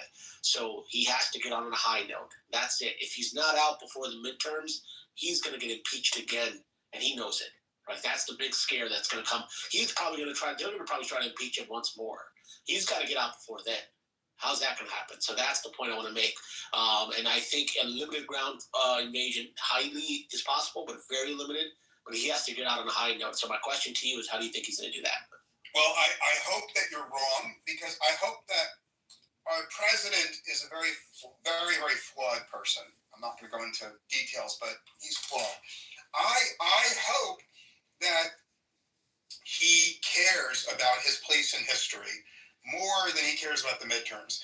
Because I think if he really cares about winning the midterms, I really think he's going to screw the people of Iran, and he's going to screw America. I think in order for him to win the midterms, he has to screw the people of Iran and he has to screw the people of America. And I pray that he doesn't do that. I think for the sake of history, he has to keep this war going for his entire presidency and not reach a peace deal with the mullahs. I hope he doesn't reach a peace deal that keeps the mullahs in power. But I freely admit that he may be greedy enough and selfish enough to sacrifice America's interest and Iran's interest and sign a deal with the mullahs. And I hope you're wrong, but I would give the odds of you being right at about 50%, Saul. So what? I don't think we'll stay in this any more than maybe 4 more weeks. At top max that, maybe a month, maybe a little longer. Then he can't afford to stay. There's no way. There's economical pressure. But the shot of winning the midterms right now is slim to none. That SAVAC will never get approved. So it doesn't matter even if he wants it. He's running through all options right now, right? The thing is, I don't think he legally wants to go through another impeachment. They will try to impeach him like a very high percentage if this thing continues on. So let's assume that even though I think it's terrible for America and terrible for Iran, let's assume that he will sue for peace. How good a peace treaty do you think he could get with the mullahs if you're correct? I don't think that deal will matter to him in terms of the Iranian people. I think it's going to be the U.S. interest. So that's a very hard question to ask to answer. I would say I don't think it's going to be the best plan. It will be a plan. I mean, look what he did with the guy in Syria 2 years ago. He was a terrorist. Now he's at the White House. I mean, he'll do a deal with anyone. He'll do a deal with the devil if he has to. Yeah. Okay. So it sounds like I need to simplify. I pray that you're wrong, but I give you 50% odds that the president will sit down with the mullahs and sign a deal. The deal will be bad for the Iranian people and mediocre for America, and that's your bet. Are you prepared to say, Saul, that if you come to my room in 6 weeks and the war is still going on, are you prepared to admit you were wrong or not? I'm sure, absolutely, but the same thing is I don't know. I think it's a hard number. I would say it's short. At best, he can keep. At best, himself, he can keep it going short term. Right? There's time that's against him, anyways. How long? Who knows? There's a lot of factors involved here. If he keeps it going further and the midterms are gone, he's out. He's going to get impeached. Well, I mean, certainly the Democrats have the ability to impeach him, but they don't have the ability to win a conviction and remove him from office. I understand that. I don't mean technically he's out. I mean, like, this is a whole new chapter of a road that I'm sure he's not ready to, or he wants to go down again. Very interesting. Thank you. I'd like to hear every single other person's opinion because, as I said, I think you're 50% likely to be right, even though I dread it. It's not what I would do if I was president. I think there's 50% chance you're right, Saul. Because of abuse of power, if you look at the Article 2 of how they will try to go after him, it's so crazy. I mean, that one thing that the Godfather says is that the Democrats always unite. That's so true. So yeah, they will come after him. Okay, can I interject? Comment on this? It's all yours, Sky. You have the mic. As long as you're succinct, you have it as long as you need. So there's not going to be any deals with Mullah, and that's why Trump is doing this, because he understood that when he was trying to negotiate with them. And you should know these thugs, their ideology in life is depending on it. The whole pride they took this 47 years to have a fan base was that they are standing against dictatorship of Iran. That's how they call it. America and Israel. And them telling them how to live their life. So that's how they have this IRGC as a base. Because deep down in their fucked up mind, that's what they believe. So if they reach, and even coming to the negotiation table is such a big thing for them. And I love how Trump exposes them when he says they're trying to negotiate, but then they go on the TV and tell their people, we're not negotiating, we're not even going, it's haram, we're not sitting at the table to do any negotiation. So when you're dealing with such a bunch of idiots that they just hate you to the core, there's not going to be any negotiation, even if you're the best. The reason Obama was the only one could do negotiation because of the nature that he had. He was very friendly and pleasing, and that was his, his method for the whole international policy. After him, everything, especially if you're a white guy from America, mullahs will not do any deals with you. I'm telling you, and not after all this. Now that their ego is wounded, they for sure gonna strike hard. And as we speak, you saw how they came out and said, Americans, you're not safe anymore in your parks and all that. They're even threatening us right now that we're gonna get hit here. So, yeah. Yeah, just to complete the Sky point, I don't know if you heard or not. Yes, it was yesterday or the day before yesterday that the IRGC speaker came to the TV and said that we destroyed all the American bases in the region.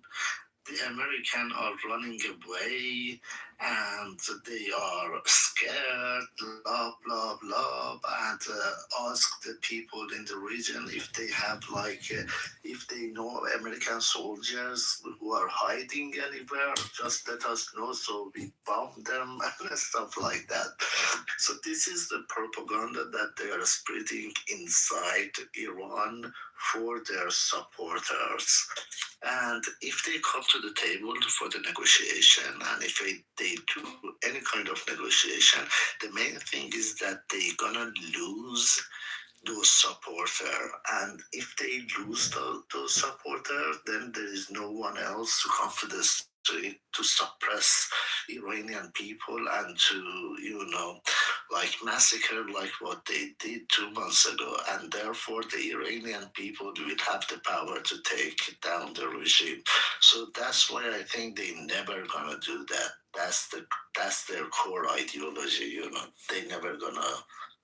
Okay, so let's assume you're correct. Okay, I'm going to follow your logic. So Trump wants a peace deal with the mullahs, hypothetically, but the mullahs refuse to negotiate with them. They say, no, we're not willing to agree to any deal at all. We're just going to keep fighting. If that's true, how do you heard from everyone else in the room, how do you see it playing out? Trump sues for peace. They say no peace. How does this play out over the next year, in your opinion, Dana? Well, I think that Trump is actually buying time to send more troops to the region, and also, to provide more supplies and backup for the troops and the bases in the region. So I think that's what Trump is trying to do. And also, on the other hand, trying to control the market, the oil price and stuff like that. So as you can see, as you saw, on Monday when he did that tweet, the oil price dropped by $20-$30. So that's I think his game and what he's doing. But regarding the negotiation, even if there is something if even there is something going on, I don't think it's gonna result in anything, and the war will be ongoing till this war must have a winner. It's either IRGC who's gonna declare that they won the war, or US. So it's not there is no So hold on, I got a quick question because I want to talk about real quick. What's the actual negotiation? Let's just focus on the negotiation itself. What are we negotiating? What is the actual negotiation on the table for? What's the Okay, so my understanding, I'm going to answer you, Saul. My understanding of the offer on the table which Trump made to the mullahs is the mullahs get to stay in power, but they have international inspectors that inspect, make sure they never have missiles, they never have drones, and they never have nuclear weapons ever again. Yeah, and so how does that change status quo, though? What's the status quo change on that? That was already in play. I don't think it was, but I want Dana to address you. Sorry, what was your question, So? I said, what's on the table? We have a seat at the table. We sat down. We opened the book. What's on the negotiation on the table? Okay, so U.S. already mentioned they have like 15 terms as he mentioned that I mean they have to do like they have to reduce the missile range. Also, they have to control the nuclear program.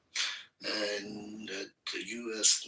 gonna provide the fuel for the centrifuge, but they cannot enrich anymore. And there were like I think 10 more like that. And in return, U.S. will shift the sanctions.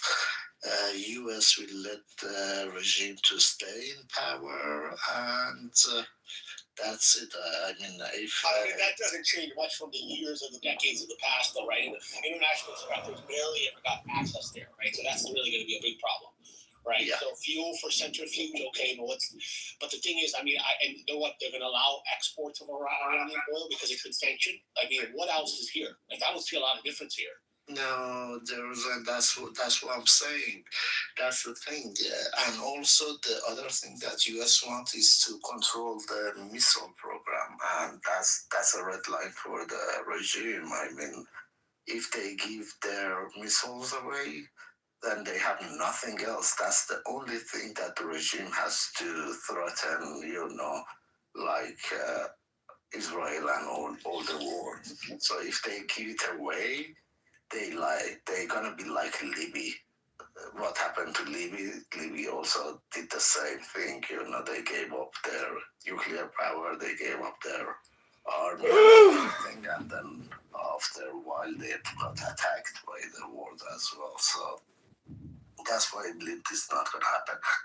And on the other hand, also the Iranian regime responded actually to that terms, and they said that not that we're not gonna accept those terms, but we have 5 conditions, and the conditions were.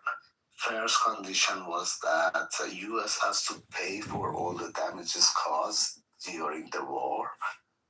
U.S. must stop the war and must not attack Iran or any of Iranian proxies in the region in future.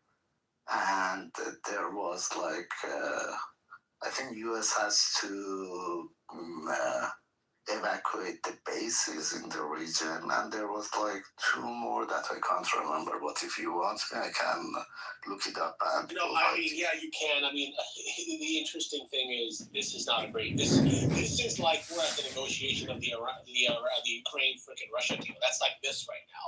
It's like the same type of negotiation. There's nothing really going on here right now. Exactly.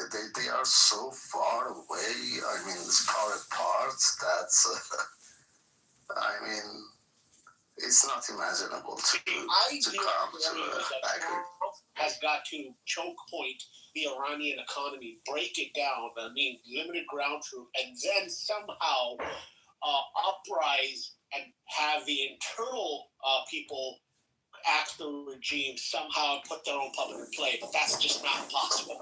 That's the ultimate proper way if Trump could pull that out, the genie in the bottle. That's no way to do that now. It's impossible. Yeah, I mean, the uprising is an option, but I think that would be the last option. I don't think it's possible, though. You wouldn't be able to do it, though. I'm not sure, actually, because Iran, I mean, you have 8 million people that still support IRGC, and 7 million still support them. Not 8 million, no. I mean, the best they have is like maybe 200K IRGC who are armed, and willing to shoot people and massacre for the regime. The best, at best, I think it's like 100 to 200K. That's all.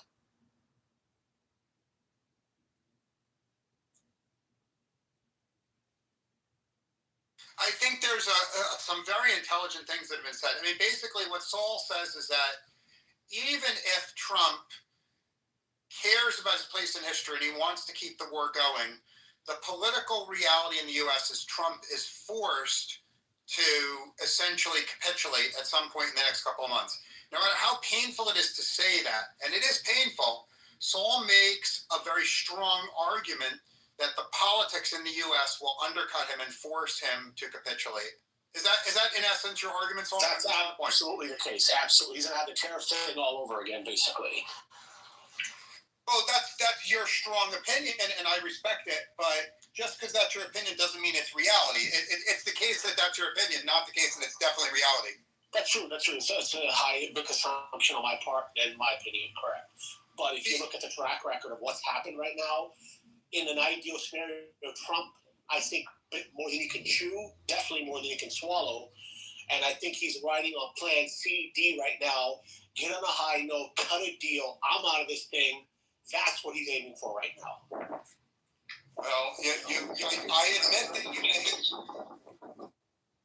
admit that you may be right, and America has half-assed a lot of wars. America has left a lot of allies hanging a lot of times. So this would not be the first time that America goes halfway and has to leave for political reasons. So you may be right. I hope you're not right, but you may be right. But as a counter argument, I can say that Trump mentioned it many times that he doesn't want the U.S. in 5-10 years to again go back and have the same struggle with this regime. Well, who doesn't want it, by the way? Let me ask you this way. You said 5-10 years. Who doesn't want it? The U.S. Well, no, Trump is a great sales guy. He's going to repackage this and sell it back on the market and say, look, I've got a security for us for the next 30 years. I put them back. And the American people chew it up and eat it and swallow it.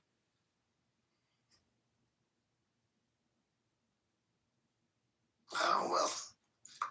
There's also international politics too. Right now, Qatar, Jordan, Saudi Arabia, these guys used to be very civil with Iran, but Iran has lost the credibility. So I'm hoping that they're going to join with this Hormuz Strait and even send some military and help.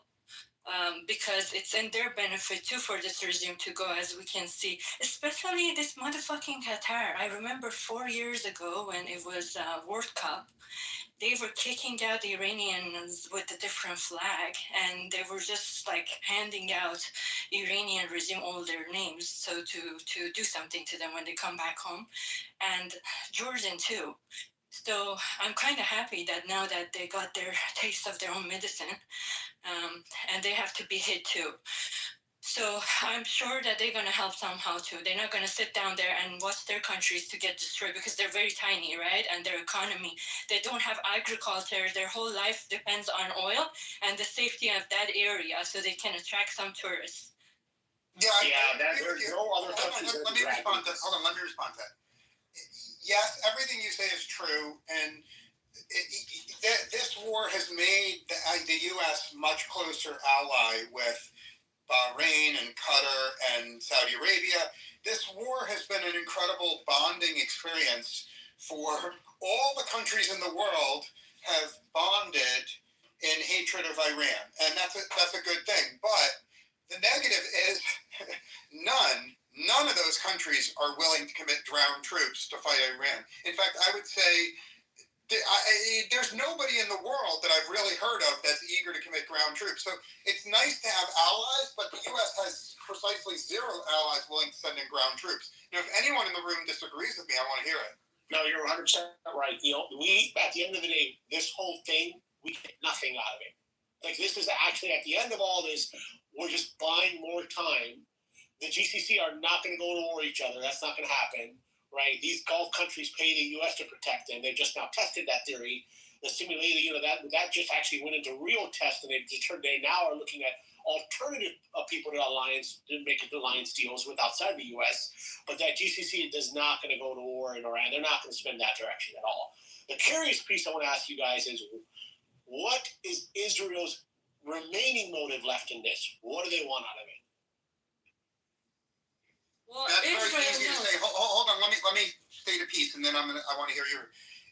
Israel wants the attacks on Israel to stop. They want Hamas to stop getting money from Iran, and they want Hezbollah to stop getting money from Iran. Israel, for obvious reasons, will keep pressuring the mullahs until the mullahs stop funding Hamas and Hezbollah. In my opinion, I'm done speaking. I want to hear everyone else. Well, the biggest enemy of IRGC is Israel, and from day one, they have the hatred toward Israel, and they have this ideology that Israel has to be wiped out of the map. So that's that, and there goes the hardcore support for Palestinians, and then that's supporting these proxies to do damage in Israel and all. That's what I'm sure you know about it. So Israel, Netanyahu has been planning for this for over 20 years, from the intel that we're receiving from the intel that we're seeing right now, that how much far the planning goes into this. And even US tried a couple of times to hold the war, this war started because Israel called 48 hours, like a day before, saying, oh, I'm gonna, by the way, bomb the supreme leader. And even the last war was too, like Israel was afraid that US is going to do the negotiation and IRGC is going to stay in power and still start the planning. I would highly recommend, if you guys can watch the interview that Catherine Shacktown did, explains that how when she penetrated to the Supreme Leader circle, what she saw and the planning that she saw about Israel, that sums it up. Yeah, the only way that threats to the Israel gonna be gone is that this regime is toppled, because being enemy with Israel is the core ideology of this regime. If you take it out, without it, the regime does not exist, does not survive. So the only way to, in the deal, if they negotiate and anything in the deal that support Israel or include not attacking Israel in the future by IRGC or Iran, that's gonna destroy the regime from inside, and I'm 100% sure that the regime not gonna sign such a deal or such a. I just want to go back and rewind a couple minutes to Sky. So we don't really know the real who started what. That's classified. But I would just say that this is not yesterday in the making. This card was put on the table 20 years ago on Bush 2. There was a play to look at around then as well. And like the Venezuela thing, that was not even 6 months a year. That was a play put together 5 years ago, right? So they have deals on the table, cooked up, planned, pre-planned, way, way in advance. It's on every country in the world, right? So the thing is, I'm just wondering, can this bad deal turn into a good deal, and in the end of it, repackage, like Trump will repackage and sell it and make it look like a good deal? But then, if Israel doesn't get what they want, can the U.S. restrain Israel and stop them now? What is the remaining motivation from Israel's perspective to not continue forward if the U.S. yanks the chain and says stop? That's what I'm curious about. Can they do that? Israel is going for a regime change, yes. If you look at the history of Iran with Israel back in 580 BC, Cyrus the Great, the Kingdom of Iran, they liberated Jewish people because they were taken. Jerusalem was conquered by Babylonians back in the day. And in 530 BC, when Cyrus liberated them so they could go back to their homeland. So we always had, in the history, we were friends. But since this IRGC people came out, they shut out everybody who was Jewish. They had to escape. There's only 8,000 Jewish people in Iran, and they're very oppressed. I personally know some. And they don't guarantee visa for anybody who is even linked to Israel. If my great-grandma goes to Israel, I'll be in jail because I'll be accused of being the spy somehow.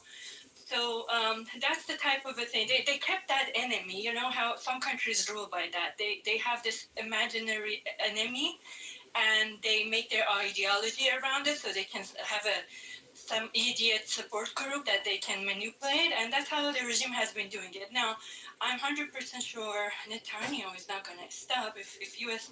Decides to withdraw, Netanyahu will still go after the IRGC until they're gone, because, Israel is very close to Iran, and this IRGC, if they're in power, they're not going to stop attacking Israel. So that will go on, and Israel being the only ally U.S. has, if Israel gets weakened, then U.S. has no allies over there. So that's also that's also another thing that as an American, we need some allies in the Middle East. We can just it's not that U.S. is protecting these countries too. I believe that they're paying for support of America in these Middle Eastern countries, but don't forget, that's a biggest strategy, war strategy, that you want to defend your country as far as possible to your homeland. Because the more powerful we are, the more bases we have around the world. That's just a basic thing that any country in the right mind will do so. So it's not that we're there to serve these countries. We're there because we want to make sure we're in power, and we know that before it hits to the home. Sorry, Cal, you have a question. Can the Godfather tell Bibi to pump the brakes and stop and live and accept with whatever regime? Can he convince him to do it? Number one. Right, can he do that?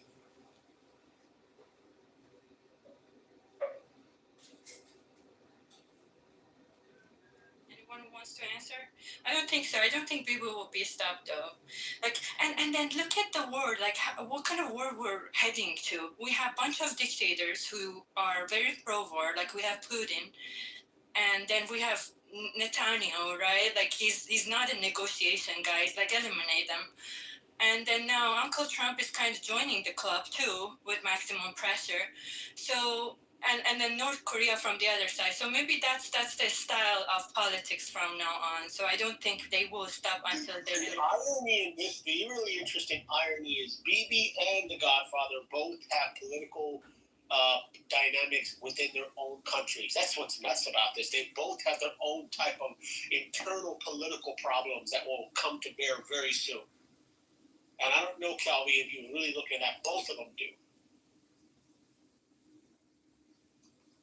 Yeah, I know they both do, but I think the worst is that they get nothing out of this war and then go back to their countries. That would be even worse. I don't know if Bibi can even push the war longer as well. He's running into his own. In his own circle, it's becoming problematic. In the Israeli parliament right now, there's issues there spinning up. Just like Trump's going to have issues down the road, potentially, if the Dems win the House, they're going to probably yank and say, let's go get this guy once more. 100%. Started the articles of impeachment, axe this, get him out, stop the whole thing mid-flight, whatever it's in. I mean, it's all, and then Bibi's got that corruption that's just been cooking in the back that he's buried for years, like months and years ago, that will probably spin back up somehow.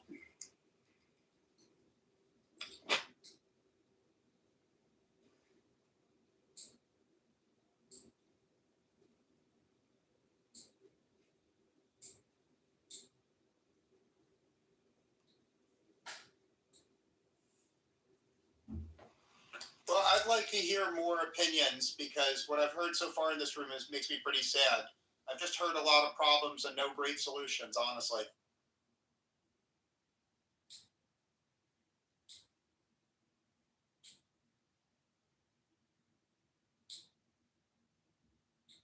Well, what is your quote-unquote definition of a solution that you're looking for?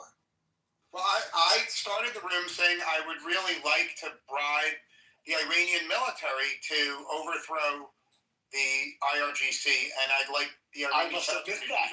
Okay, wow. That's what, well, hold on. I'm not saying that's realistic, but that's what I want to see happen. Does that answer your question, Saul? I'll walk the horse on the water on that with me. How would you play this bribe? Okay. Well, first of all, my understanding is there are negotiations going on right now with generals, where essentially the generals, they've targeted generals that don't like the IRGC, generals who are being offered the chance to get air support from the U.S. and get support from the U.S. for them to persuade the Iranian military to rebel against the IRGC and kill the IRGC. Now, that's not far-fetched in the scheme of Middle East politics. And in fact, many Middle Eastern countries have had the military overthrow the government. It's not even unusual for the military to overthrow the government. The only question on the table is, are U.S. diplomats skillful enough to persuade the Iranian military to overthrow the government? Well, so the Venezuela drug deal was like that. If you go back and look at this, right, the general came to the U.S., did a $50 million grab and said, I'll start giving you intel 5 years ago. And that's how the Venezuela play started. But that was another way around. They reached out here, right? So in this scenario, I don't really know. But Dana, the question what I have is, if you stack the military against IRGC, which IRGC has their own group of military as well, right? They have it's a weird fucking situation in that country, the way they operate. Hold on, let me. Before you were in the room, I made the analogy of the Wehrmacht versus the SS, right? The SS were the true believers, and the Wehrmacht were just nationalists going along with it. So there's ample evidence that it would have been possible to bribe the Wehrmacht to overthrow the SS, and in fact, elements of the Wehrmacht actually tried to overthrow the SS, but they failed. So the analogy is, we know that some members of the Iranian military are in negotiations with the CIA to overthrow the government. What we don't know is how high up they are, how much support they have, how motivated they are. But the bottom line is the U.S. has plenty of money to pay to the Iranian military to overthrow. So it's not out of the question, right, Saul? I think that Trump was trying to do that, but he might have killed the person along the way that he wanted to do it with. I don't know if there's a powerful military figure left to do a drug deal with. That's what I would question. I think that was plan A in some degree, or plan B. We're on C and D now, whatever that is. I'm not sure that. Probably you're right, but I'm not sure it's off the table, because what's happened over the past 3 weeks is a lot of the powerful people in the Republican Guard are dead. A lot of the people in the IRGC are dead. So the point is, the Iranian military would find it much easier to overthrow the IRGC today than they would a month ago. It doesn't mean it's easy, but it's easier, Saul. The question is, I think, right, they might have. Who's going to do it? Number one, right? Is that person or persons equipped to do it? And I think they might have looked at that top 50, whoever they wiped out. Maybe there might have been a stronger candidate there. Like, we got to find a qualified candidate, right? Who's going to be that? I think that's the struggle right now. You're correct, but I'd be eager to hear from everyone else in the room, especially if they want to criticize my plan. If you want an intelligent answer on how to solve the conflict, this may not be traditional, but I will be succinct. I suggest we go to Samsung and Apple, the largest cell phone manufacturers on the planet, pump out 20 million cell phones with Clubhouse. And we drop them off throughout the country strategically. I'll be succinct. And, either it's going to solve the war or it's going to cause World War III. I'm not sure. I like that idea.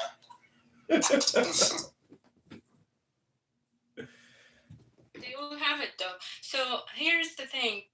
Reza Pahlavi claims that he does have Immortal Guard members, that they're around 50,000 people. And Immortal Guards, they were the ones back in 1979 with the sole purpose of, it was a military base, that their sole purpose was to protect the Shah. And he's been mentioning that for a while, even before. Well, he's been saying that on a beach, drinking a drink on a yacht on a beach, somewhere saying that, right? I don't know if I believe that, too. It's everybody. Every politician is doing that. We can't blame them, wouldn't you? Trust me, like every one of us would do the same if we had their power. So that can't be, used against them. But he's mentioning that their sole purpose is to help with toppling the regime when time is right. And from what I see, that he's getting promoted by all these media and sitting down with, Sancom and Lindsey Graham and all these Republicans, I think they reached to the idea of supporting him for transition period, and I think that would be a good plan. I don't know. That's not going to happen. I think they're testing the waters on that. There's no way that's going to work. work. I don't know what card he's playing on the table, what bluff he has, but that would be a suicide mission.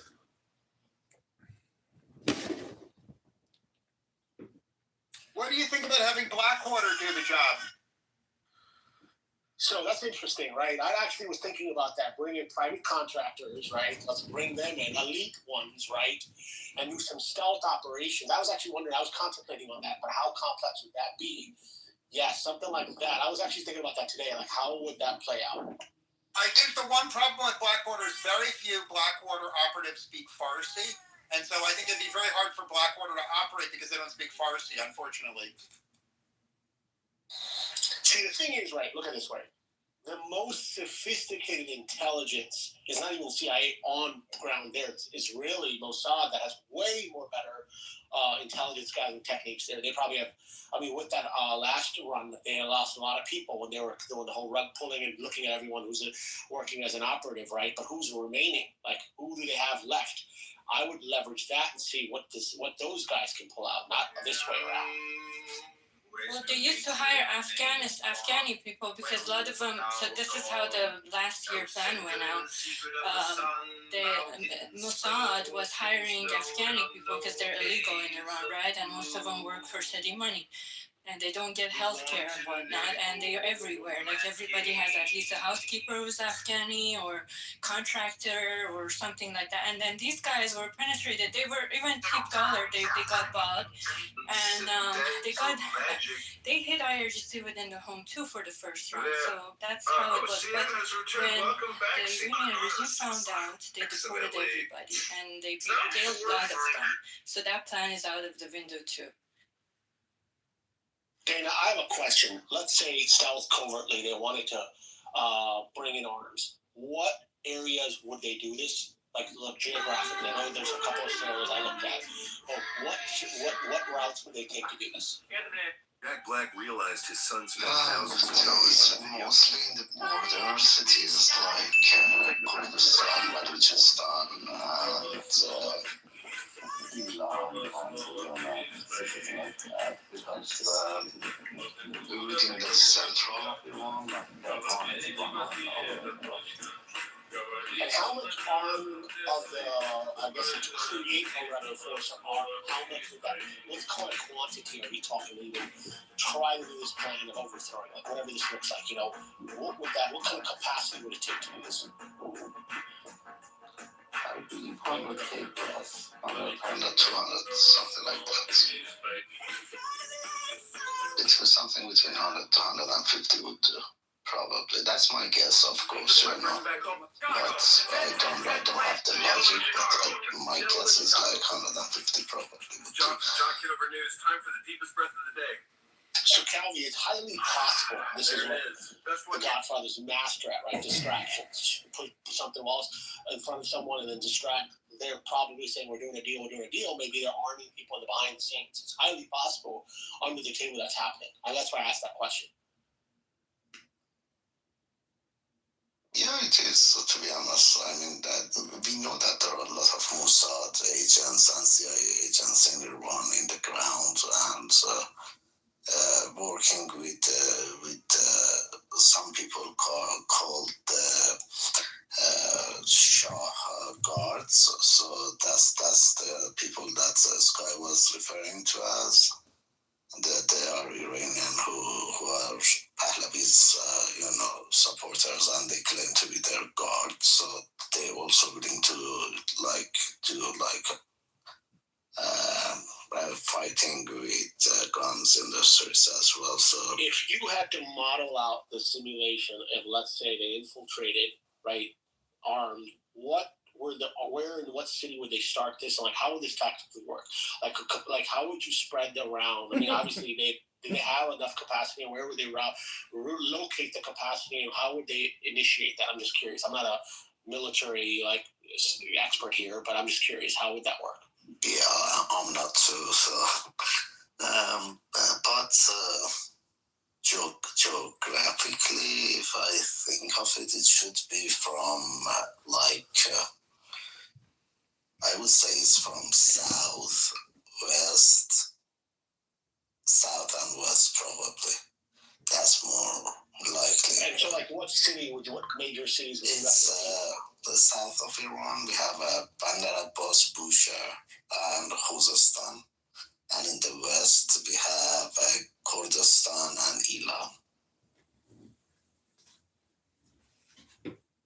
Those are the cities that, the provinces and cities that, most likely it can start from. So like at what X percent of the Iran population against whatever force there, if you looked at would be that or who, like in what type of, like I'm just trying to model that out, like how much forces would you send in versus how much response would be waiting? When I went to Melbourne and I saw what they're doing, the symbols, the chants. That's the Turkey one. The problem is that what kind of forces you're talking about? Are you talking about like heavy guns and tanks and stuff like that? People that are watching around them and what they're doing. Your voice gone. People out of their mind. How would they do this? Like how would they walk into it? Unfortunately, yeah, the world is run by a your voice is breaking, so I can't hear you. Run by a group of pedophiles, Epstein class. It's just. I think you've gone to a matrix. It's insane at the moment. No, I'm saying like X number of people plus like artillery or like what kind of support behind the scene plus air cover. I mean, what would they need capacity to handle a type of response that's going to be waiting? Like, what does that look like? Well, to be honest, what I can assume or imagine that would work is around between 100 to 200k armed troops plus air support, which is with probably most likely with drones, not with fighter jet, because they need to pinpoint the stop points and stuff like that. And if they have the air support, they have those troops on the ground. I think they can make it. But on the other hand, the regime and IRGC, well, they can't, they don't have the air, so they can't use their helicopters and drones and stuff like that. Troops, they might have as I said, somewhere between 100 to 200k maybe.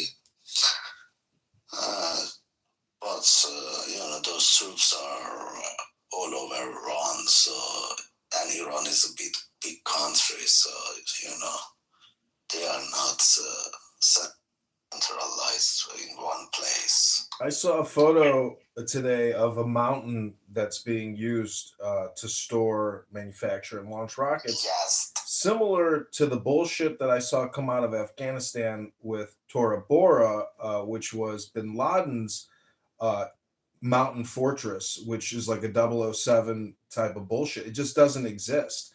Now, I'm not saying it doesn't exist in Iran, but when you have one way in and one way out to, ship your payloads, like, what kind of fucking strategy is that? I mean, you can just have, F-15s soar above and drones monitor that opening in the mountain, but one strike on it is enough to cause enough damage to make the whole facility, useless. So, I mean, to me, putting troops on the ground just creates a new dopamine, a new media sensation. But the way the Israelis do it is through intelligence and strategic, aerial bombardment.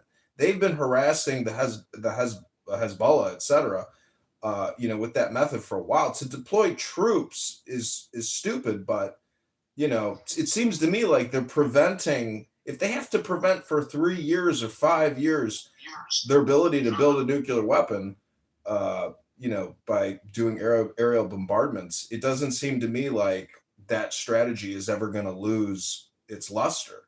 It seems like an ever-going part of the industry. I think by just taking over the Strait of Hormuz and those two islands around it, IRGC will fall, because that's the only way they can make money right now. And That's been a plan for a while, offered to presidents of the U.S. I think that itself is enough. And then if you look at the dynamic of Tehran, Tehran is a city that last year they had a plan to transfer the capital city to Semnan because it doesn't respond anymore. It can't serve the people of Tehran since it's 12 million people. The pollution and the water damage in Tehran was a very serious issue for a while.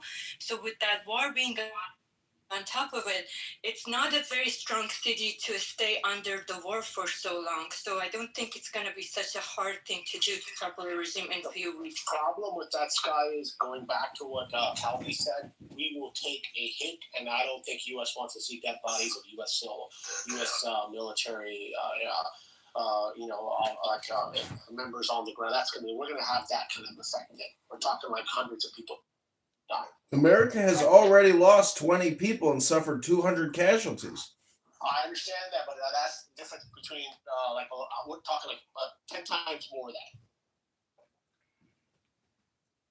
I understand, but I don't think the stomach exists in the U.S. for that to continue.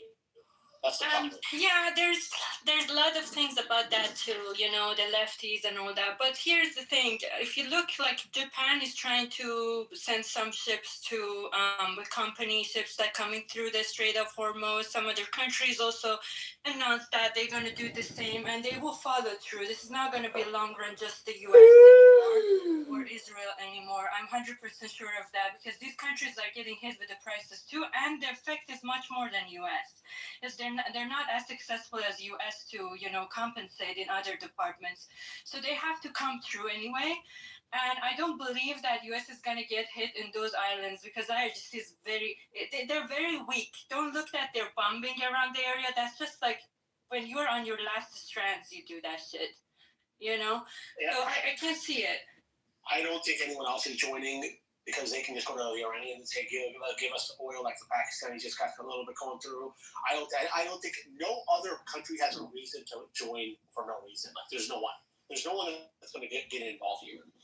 Unless the U.S. pressures them, which I don't even think it makes any sense. So I think what you're talking about, minimal, we're making assumptions on how much minimal presence they have, but they can still strike drones. Tens of thousands of them available. They can still kill people. It's a regime that has a lot more depth that has been presumed. It's an ideological regime. It's totalitarian, not just a dictatorship. There's a dictator and few others who are running the country. They have supporters, and they're 47 years old plus 1,400 years of ideology and religion behind it. So we have to look at it that way. Look at Hamas in strip of Gaza. Gaza, nothing left, but Hamas still, it's not resolved. Look at Hezbollah and Lebanon and on all that. So it's of that nature. They don't just easily dissipate because they were terrorists to begin with, and the terrorists became rulers. And the rules that the terrorists engage is that, first of all, everything goes. It can kill people in the metro station or send bombs to your neighboring countries. It doesn't matter. And also, terrorists doesn't even mind, for them, it's death. For others, is life. So they just look at things totally differently. And so we have to know who our enemy is and then how to fight them. I think Israel knows. I don't think Trump still gets it.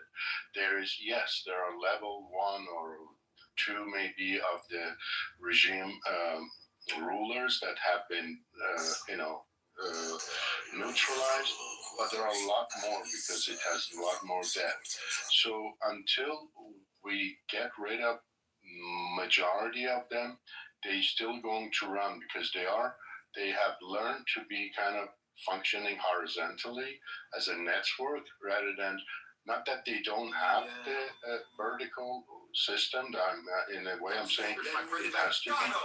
They have to take care of those, but they haven't. I look at posters and pictures of the wanted. There's still at least, I'd say, 30 of them, well known in all all different structures of the country, from military sources, etc., intelligence and all that. And remember, Russia is taking advantage of this. Ukraine is now not the main thing now, and they are getting all the intelligence from Russia too. And so we are looking at a KGB style system. Plus, they have people supporters, and that. So when we're talking about sending forces or contractors, etc., those things would work if it's a dictatorship. But something like this, you need a lot more people than just bunch of contractors, because they have regular people on the ground too. Right now, the past few days, they're hiring kids from 14 years and up to defend or whatever. So that's what we're dealing with. And on the other hand, I don't want to be talking for a long time. On the other hand, on this end, on our end, Trump, like the last comments, is giving a message is that he wants to end this fast. Well, I hope so, but these people are there. They have the time, and if Gaza ended fast, Lebanon ended fast, then Iran thing will end fast too. But we have started from the top, but we have not finished. He's trying to negotiate with people who are they were born this way, to be anti-West, anti-American, etc. So those are the wrong people to negotiate. David, you brought up an excellent point about the whole. I mean, this would convert into, like, look at the Israelis trying to hit Hamas thing. You're talking, behemoth hitting someone with sticks and pebbles, right? And that's comparison. It's the same thing. We'd be in the reverse Israel-Hamas situation if we'd landed there underestimating them. That's an excellent point that you just brought up. And I think that's highly possible. Don't underestimate them. And this is like a freaking KGB-style network spread across horizontally.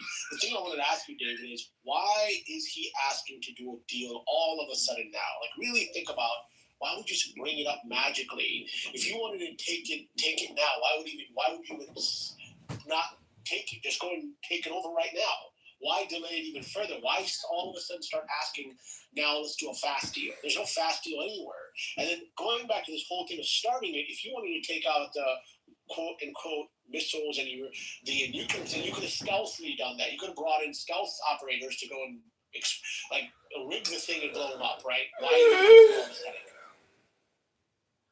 Well, I'd say number one is he needs some time.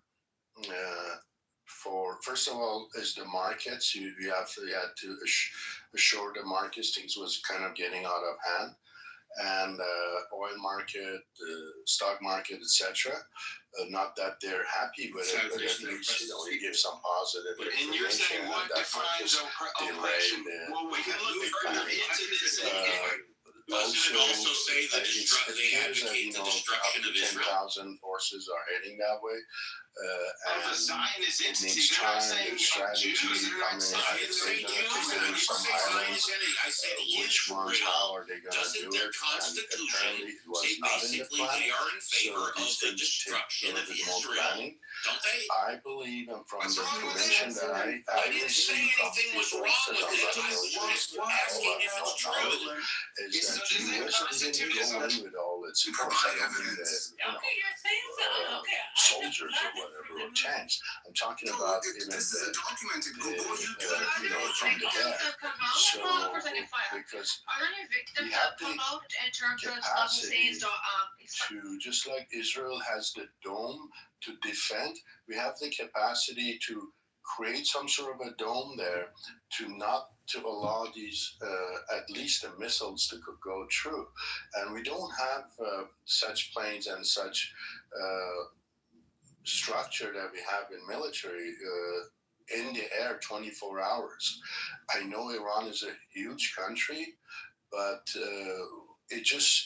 I think they underestimated it, and they thought like it's just gonna get rid of Khamenei and a few others, and it's just gonna fall apart. And like I said, they misunderstood miscalculated because, like I said, it's not a dictatorship that you have a dictator and his family and few guys and you just get rid of them, it's over. It's not even, it's not the style of Venezuela.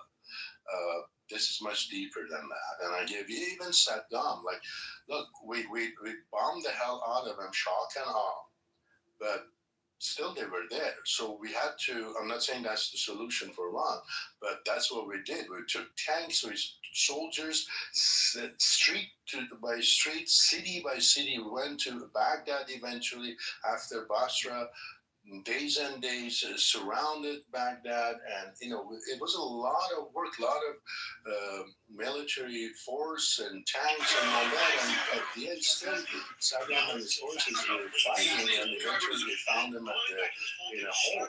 So they fought to the end. So these guys are even worse, and they have more people.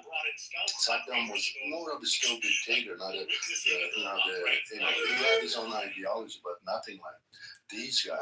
Or Gaddafi, he went all the way. So these are examples. Or even let's take the Taliban. At the end, they just gave it back to them. So these are the type of people we're dealing with, and we had the experience. We just, I think it was not, the intelligence was not right. We went kind of, okay, we're going to just finish this, get in, get out. That was not the case. Not in Middle East, not in Iran. 100%. I think he is. The people around Trump surrounding him they misled him to some degree. But at the end of the day, we don't really know what the hell is going on in his head. But I would have to say I agree with what you're just talking about. Like, I think that makes so much more sense. They really, and I just don't know, like, what the U.S. will get out of this. For the property tax rates, our families are staring down. Not anymore. Well, On day one, we're putting property solution. I'd say tax like 50% hitting the water and garbage. And Israel is doing the property tax rates, our families are staring down on most of that.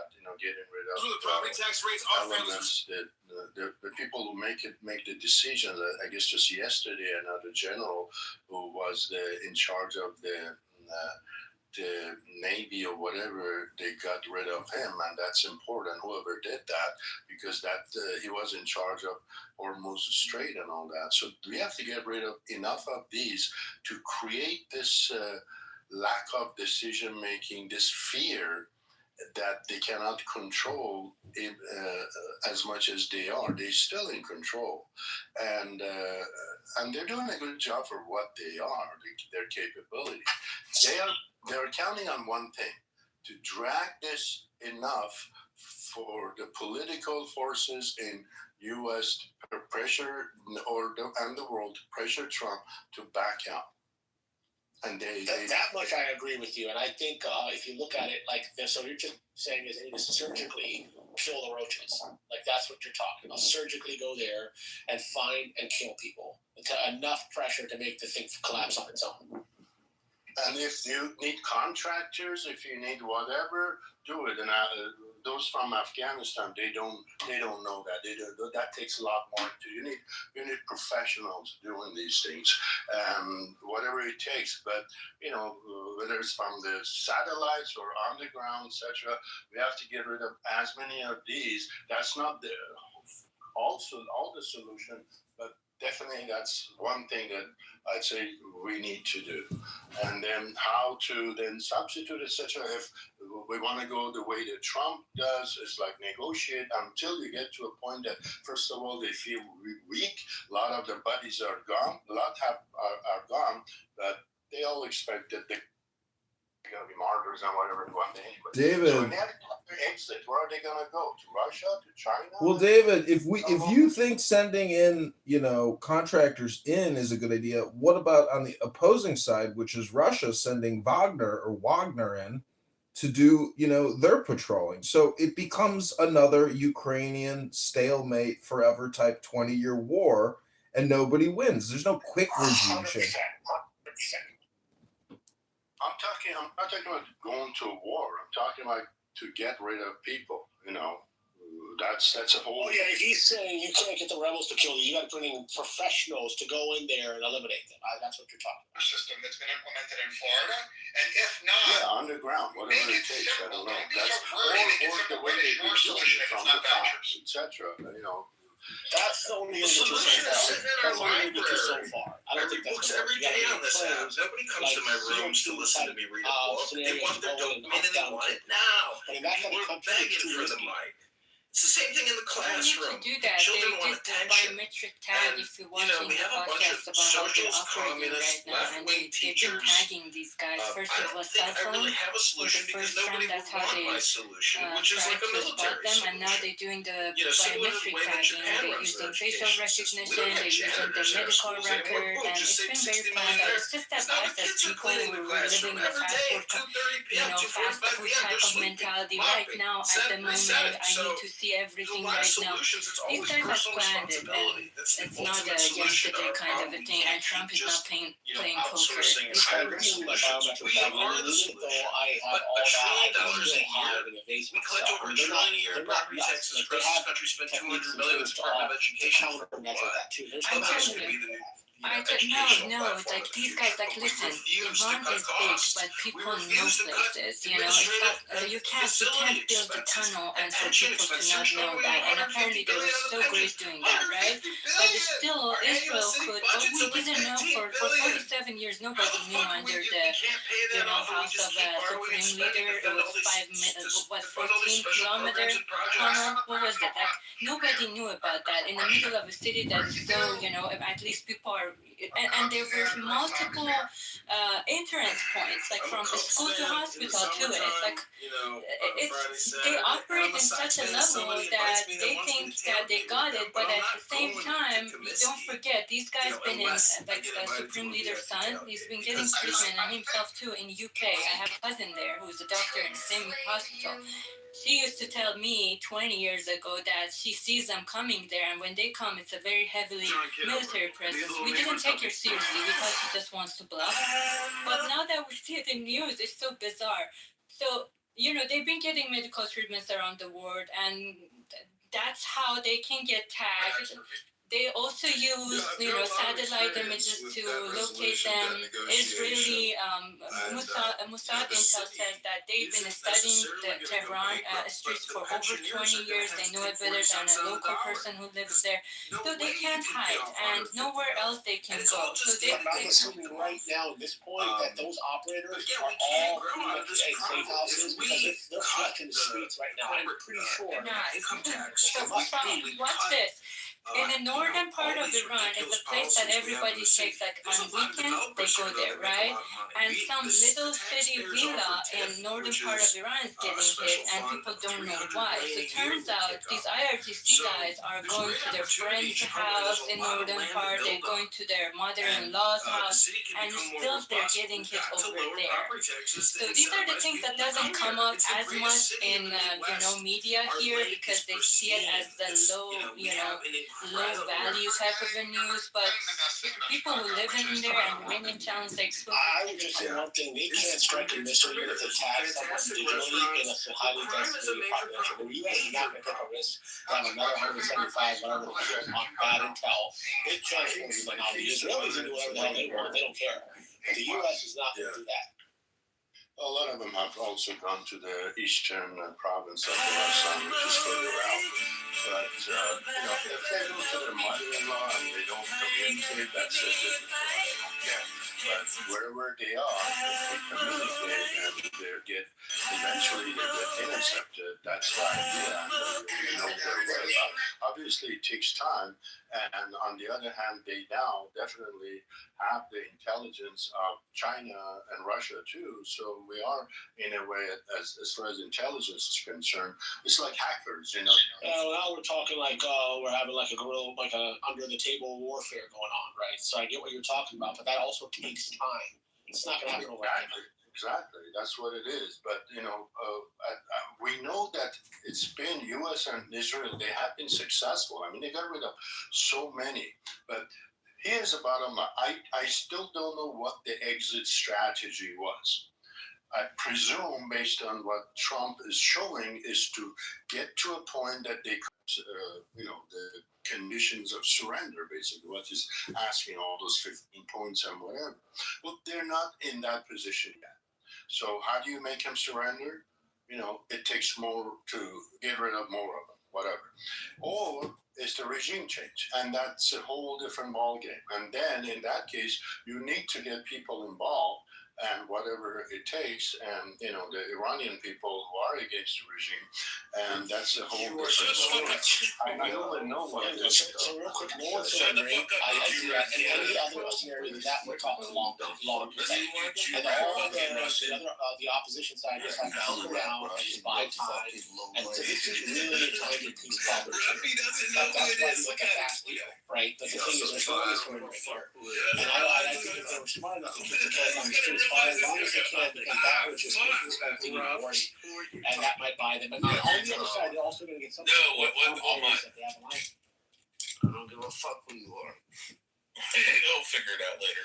All right, so Alan, they're not only fighting the Gazans, they're also fighting in the Gazan conflict. They're fighting Hezbollah. They're also fighting the fucking Houthis. They're also fighting the fucking Iranians. They're fighting all the fucking Muslims in the entire fucking region that want to kill every fucking Jew. So, yeah, they're definitely the underdog, even if they're fighting the Gazans, because they're not just fighting the 2 million or whatever Gazans. They're fighting the fucking West Bank. They're fighting fucking Jordan, Lebanon, Iraq, all these fucking terrorist fucking cells all over the entire region that want to fucking kill them and are constantly launching rockets. So yes, they're the underdog. That is all true, and it's all irrelevant. No, we're talking about okay. No, because you can't take them in a vacuum. You can't take the Palestinians in a vacuum and be like, there's only 2 million Palestinians in Gaza that are in this conflict, but we're not factoring in all the ones in the West Bank and Jordan and Lebanon and fucking all over the other fucking place. Where was the Yemenis, fucking Houthis, and the Iranians that are launching fucking rockets. Where was the majority of Israel's attacks? Where were they directed? Gaza and southern Lebanon. Well, there you go. And how many people are in Gaza? What do you mean? What do you mean the 15, 16-year-old kids run around with Kalashnikovs fucking shooting? The poor little babies getting shot. Oh no. People are in Gaza. One of the most densely populated fucking areas on Earth. It's an open air prison that has a fucking, European fucking car dealership and like 26 pizzerias along the fucking border. Look, Rich. It's such a horrific place. Look, Rich, you don't have to agree with my logic. No, I'm just. You're just mad. You're just mad that you found out that the fucking Armenians were hiding in fucking tunnels that the French built them, which is terrible that the French built you. Why is that a problem? No, because that makes you guys tunnel rats too, just like us Jews. Why would I care or be insulted? I already know that the French saved over 1,000 Armenian. Yeah, by building tunnels, and then you Armenians headed them. We're trying to hunt down. Armenian genocide. Oh, such Armenian fatigue at this point now. So you choose. I have as much fatigue as I do with the Iranians at this point, and black fatigue. Offended by the term tunnel rat, that's your. No, I said you guys are tunnel rats too. If the Jews are tunnel rats, then the Armenians are tunnel rats, because y'all are hanging out tunnels too. Hiding and cowering in the tunnels. Say that. Yeah. Well, that's your portrayal of it. No, it is. Rich, it's you. It is what? What'd you say, Rafi? It's you, Rich, huh? He figured it out. He said it. I told you I said it. He'll eventually figure it out. Cocksucker. That was a genuine laugh too, though. What do you think? All he does is he comes in and hears filthy fucking tunnel rat Jews, and he's like, attack, attack, attack. But Rich, you was want to call me an anti-Semite. You anti-Semite Nazi motherfucker. With my logic, but no, it's stupid. Now you have another issue. Because you're stupid. I mean, they won't be on the side of the RGC and all, but there's going to be a really bad taste, especially with all the promises that was given. Oh, go in the street, we're supporting you, blah blah. So there's going to be a bad taste, and that's not going to help long term. So they're going to be left on their own and do whatever they need to do. And probably that might not have been a bad, solution to just get rid of what we can and leave it at that, because everything else is like so complicated. But I think as at least to have a better optics and better solution is, again, the least I can say is that there are a lot more of them we can get rid of. And that's where the focus has to be. Can I just say that has anyone here, considered that what Trump says isn't actually what he means, and he doesn't? 100,000%. That's how he works. That's my thinking. Well, I mean that he doesn't really care whether or not he wins the war, because there's no such thing as a winner in war. The Tao Te Ching, a Chinese book, says that it's just two funeral processions. So if war is the final, branch of political means, like Chairman Mao says, Trump knew full well going into this that he wasn't going to win a war, but his true goal is to really just do targeted assassination. Go ahead. What if you create the boogeyman and then you kill the boogeyman and repackage and sell it and then make everyone believe you just did something better or you made something great? I mean, what do you think about that? Yeah, I see what you're saying, but what I'm saying is, like, people think there's some kind of 5D chess. Trump might just be a 2D chess player, and the generals who advised him and his other advisors are of course, they're going to be extremely optimistic.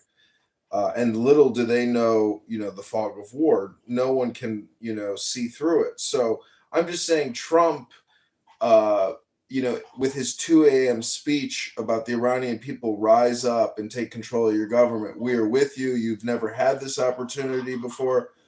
Well, I mean, that's Trump's. Yeah, that's Trump's projection. But what I'm saying is the real war is really just getting rid of the intelligence apparatus, which is the leadership and the thinkers of the body. So, anyways. They won't be on the side of the RGC and all, but there's going to be a really bad tape. So, anyways, yeah. Can you tell me exactly? I missed that last part. What were you saying? Sorry, we're talking to me. I was just merely saying that, Trump, it's because Trump is in a position where he doesn't have a beef or skin in the game. And he's, he wants to please his Israeli patrons. But at the same time, he doesn't necessarily have the all-in attitude that his Israeli patrons may have. So I'm just saying that, Trump is in a catch-22, and he doesn't even care about an exit. He just wants to please people, and he wants to create an equilibrium, which is what I think he's doing. But the people on this app who are calling, for artillery and a ground invasion, I'm not sure that they have the foresight to know that the outcome and the end game could still just be the same thing, which is a situation you're uncomfortable with still. Yeah, I don't think I ever bought into that beginning at all. Right? I think this was a limited operation, but I think he put more than he can chew. And I think he's trying to take a situation and take whatever situation he has and turn it into a great outcome that he can sell back. That's it. That's his definition of a win. There's no win here. Well, the war has been to the benefit of Israel. I think they're going to come out as winners. I mean, the regime that was there and the regime that... What is your ultimate goal, Rafi? I don't think she could name 12 like this. Bima didn't say that. That was Alan. Get it right. I mean, she implied it. And I'm really upset that the attention was taken away from me and went to Rafi. So that's the most horrible thing of this. Rafi, are you going to let this anti-Semite talk to you like this? I meant Bima, not you, Alan. I know you're laughing because you got a guilty conscience. I do. I'm racked with guilt. Oh, she ran away! Free at last! Free at last! Thank God Almighty we're free at last! Republican Guard is closer to the IRGC than the general military. Do you find it kind of fishy that there was like a Republican Guard in Iraq and also Iran? Like it almost feels like the CIA just made shit up. No, it's not. I mean, the Iranian government is proud to have two separate forces. The equivalent in World War II was Germany had the Wehrmacht and it had the SS, and they served different purposes, and they hated each other. That's kind of what it is in Iran. It's two separate forces with separate command structures. Yeah, I know. That's what we've been told, but I'm asking, like, maybe we're smarter, and the Cold War apparatus always put two ridiculous things against each other in all parts of the world, right? Like, we gotta be smarter than that at this point. Yeah, but America didn't set any of this shit up. It was set up by the government itself. It's not like America being control. Once the Cold War started, right? Once you have a nuclear bomb, like one pointed at you and the other pointed at you, right? The American public's never gonna know the truth. It's just too intense. You get what I'm saying? Yeah. It's been a long time. You know, like, I'm not stupid, you're not stupid. Like, you think Iran is picking the fight with the biggest lion in the room? It's just the Cold War. You know, am I just, like, crazy?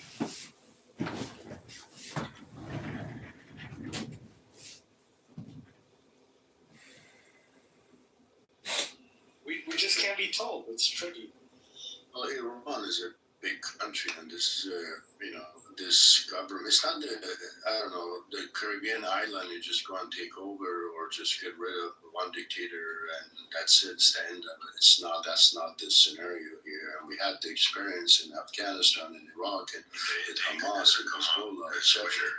So this was expected. They're going to fight to their death. And that's the kind of we'll be ready for this. Is it expected because we're told a narrative that Muslims and Jews are ready to fight to the death over there? I've never met people like that.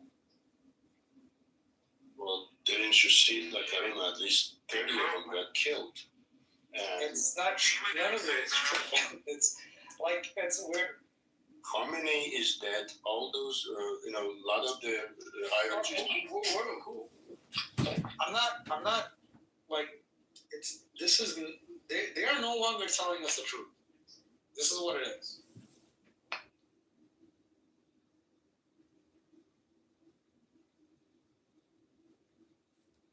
Well, do you think you've ever been told the truth? You think that the Ukrainian conflict didn't start 20 years ago? Not just a couple years ago? Worse. No, I mean, I'm talking to adults, right? Like, you are? You came to Clubhouse to talk to an adult? It's just a lot of things are bullshit, man. I don't know. It's tough living a long time. That's all I'll say. Because it's hard not to be this way. It's like, how many times are you gonna bullshit me? Man, this sounds like bullshit.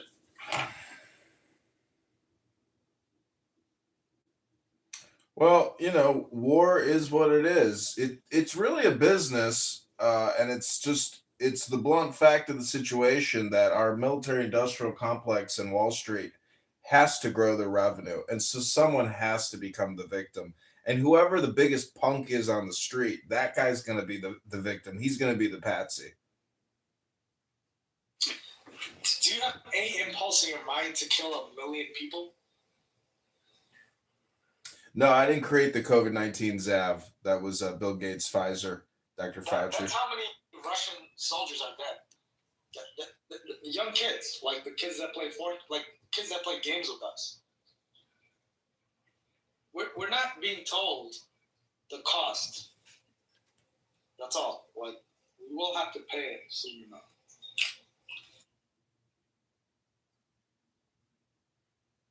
Like, you think those Russian and Ukrainian kids are more important than our kids? That's how they think. That's how they're thinking. They're thinking, why shouldn't we escalate? I lost 1 million kids. Americans just, they're not understanding. It's life and death. Yeah, I think they know. Americans know. I mean, we've lost 20 people and 200, casualties. And those people that died, their family members know they're dead. I guess I have a question. What if we stay there, it's long term, and then China goes after Taiwan in the whole process of it? I don't know. Yeah, so some people say that Taiwan thing, that beef is never going to happen. That shit's been resolved. The Chinese are smarter than that, and their businesses are intertwined. There'd be no reason to do that, and that it's all just see. The thing that upsets me about America, or being an American, that I get the feeling people are laughing behind our back when it's all said and done, because we spent all of our fucking money on them, on their fucking complaints. No, don't think that. We have the smartest brains back. So when we deployed to the Gulf and when we proxy war to Ukraine, it's the smartest people, the Manhattan Project people. It's not us. We're regular. They're there. They just can't talk to us. Like, I can't fully understand. Like those bases over there, when they decide, hey, we have to do something, they can't really tell us. Like, when they have to go do that, right, they can't tell us that. Like, Iran's not developing nuclear weapons. Nuclear weapons are already developed. It's just a matter of shipping it. That's what the Cold War was. They just shipped the nuke to Cuba. The nuke is available in Iran. You just can't tell us. Got it. Pretty wrong, man. Well, you're all not stupid, right? You lived a while. I don't know. Is a stupid person asking the question? Because you came here to speak with adults, and to me, that's pretty stupid. I don't think that's the case, because these type of scenarios have digital these kind of fingerprints that can be detected, and I don't think that's really the case. Okay, I was doing some research. Do you know how small a nuclear bomb can actually be? Yeah, they can put it in a suitcase. It can be about the size of an RPG. They developed that. It's mobile. Basically, both U.S. and Russia have nukes planted at each other's cities for decades. I'm saying Iran. I don't think Iran is that signature. We would have noticed by now. I don't think that. Look, what is we? We are not the smartest ones in the room.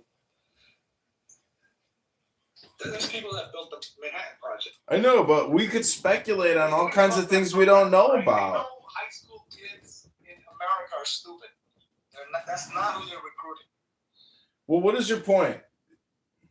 My point is we're in a massive Cold War. Iran is not that powerful.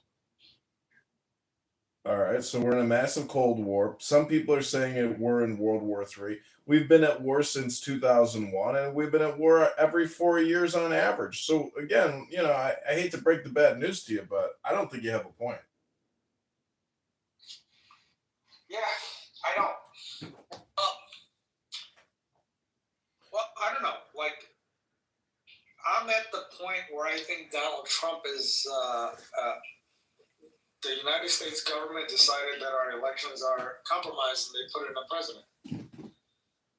So your point is that Donald Trump is not a duly elected president, that he was essentially put into power by a group of people who wanted him there because he was going to do for them what they want done.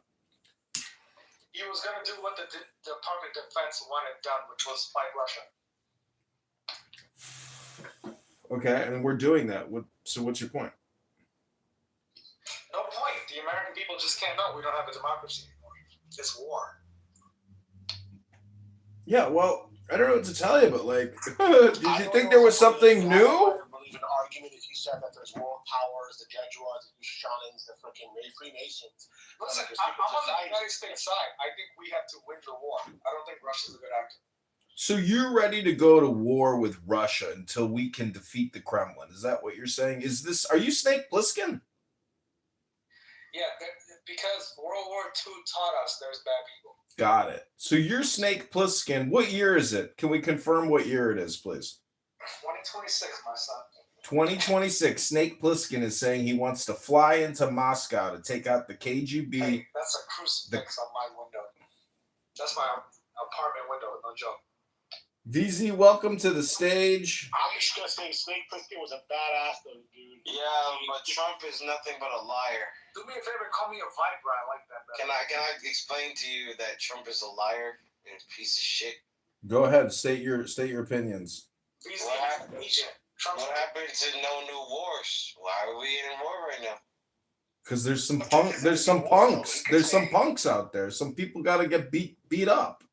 No, I don't believe they do. I believe that we should just stick to America and shit. Yeah. For now, we can't. They're bad. And let's go through some Donald Trump quotes. A small loan of $1 million. Oh, Japan God. knows about surprises. Small loan of $1 million. I think he got more than that, no? He's got a couple quotes. Wasn't it said that his dad ultimately gave him like $500 million in the estate? Yeah, absolutely, he did. And let's not forget, he's a draft dodger. He was supposed to go to war. He was on the bowling team, but he did roll a high 280, which is impressive. That's an agent. Do you understand what an agent is? An agent? How do you go from the an agent or an agent? Agent, he said. Agent or agent? Agent. He thinks because he was on NBC, he's a CIA asset, which, not the worst theory in the world. But No. Look, basically, this is my conspiracy. I believe the NSA and CIA discovered that and this is obvious, like, our election system is very compromised. How could it not be? It's like so many counties, right? So they took a precautionary measure, and they said, well, I have run for office 2 times. I'm running a 3rd time, and I can tell you that it's not only is it compromised at the technological hardware level, it's compromised at the petition level in the very beginning of the election cycle, and lawyers and judges control who your politicians are. We, the people, don't actually get a fair shake and get to vote for our fellow citizens who run because it's all controlled from the very beginning. So Megatron, if you're trying to fight against the United States, who finances military budgets that can destroy your empire, Russia, right? It's really cheap to start hiring politicians in the United States to vote against it. Your Ilion, Trump is a liar. You see, it's deceptive. Like, they seem like they're here to help us. What about the gas? There's nothing new under the sun. So you're just actually telling us the truth, which is, just not a lot of people know that there's nothing new under the sun, and everything that is has already been. We have to know because we're Americans. Like, no, you don't have to know. The slaves can't know. That's what makes them a slave. They are intellectually incapable of knowing that they're slaves because it's just too hard to comprehend. To protect the country, we have to be united. That's the bottom line. Like, invite Fatima. Fatima, get that Fatima up here. Kitty, also, if you want to say something. Listen, I think everybody is a little bent out of shape, and they don't realize that there's going to be a resolution, but it's not going to be the resolution you want. It's going to be a resolution, and you're not going to be happy with it. And the truth is, Iran will still be Iran after this conflict has resolved, just in the same way that Afghanistan is still Afghanistan. You know why? Because a war doesn't change a culture. Doesn't matter how many people America assassinates. The culture in Iran is not going to change. It's just not. You can't change it. They're fully programmed completely brainwashed. You can't deculture and reculture them. Hello? So you're saying some things will never change. So here's the thing. In 1950 or 1970, the United States put in the Shah, and then the USSR put in the Ayatollah. This is it. It's simple as that. They want to control at some point. And we did what we did. Let's not get it twisted. And shit. They're but it's just, I can't they gotta go out to the fully fucking figure streets. out I'm not saying literally go what out to is the streets. wrong with Not these go out to men. the streets in like giant fucking crowds. Yeah, I can't figure out what's wrong with them. But they're not. Trump is a liar. That is number one. He ruined the economy. He ruined our relations with Japan after what he said. And what are you guys gonna do? And they're like, oh well, you know, we're just waiting for the he's a draft dodger. Let's not forget about that. He's a felon. And I'm like, okay, you just keep going on and on. What are you gonna do when he comes out? And they're like, well, we don't know what's none of that is true. I'm not trying to be contrarian, man. I'm trying to tell you that, thousands of guns and millions of rounds of ammunition, and we need we don't have elections anymore, kiddo. Like, so it's all forced. Everything's just planned, and everything's just because the situation is it's easy to hack our shut the fuck up, faggot. Oh. Okay, so just everything's rigged and we're fucked, right? You don't think it's easy for me to hack Nebraska or some weird ass county? They want us to grab our fucking. Okay, but I get what you're saying. You're saying it's rigged, right? No, I'm not saying it's rigged. I'm saying a foreign entity, like, yo, if I know some stupid school is having an election, I can get my finger in there. You get what I'm saying, man? Yeah. There's just no way. Like, it's too big. We're not that dope, yo. Russians are here. No, I don't have a job. Like that Charlie Kirk, yo, I know you guys don't that shit don't want to do it. No, I'm sure. That's false flag all over the place. It's a weird time. Yes, exactly. You're the wrong guy to be advocating for all this. What were you saying, Rafi? What's up with the replays? You guys CIA or what? He's drunk. Is this a psyop room? Nah, it ain't no psyop. What are they gonna do with us? We're stupid. Well, I have the replays on because I am the R word. I was recently told that I was the R word by a supposed friend of mine during St. Patty's Day. Well, I agree actually now. I'm going with it. I am the R word and I'm embracing it because it resolves a lot of conflict just by openly saying, hey, I'm the R word. That shit. It resolves a lot of shit for me too. Can we just get past it? Can you not get angry with me because I am the R word? Maybe get angry. Your name is Megatron, son. I didn't assume anything different. I think you should get angry. Well, I just read a really interesting article. This is what it says.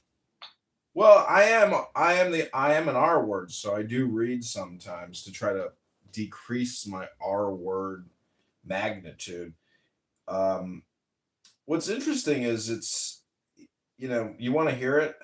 It's by a CIA agent. Not many people. See, I knew he was CIA. You want to hear it or not? Some of it. Yeah, you have to do your delivery with confidence. Don't ask. Ooh. Do I ask? I just talk. Trump is a liar, and that's what I truly believe.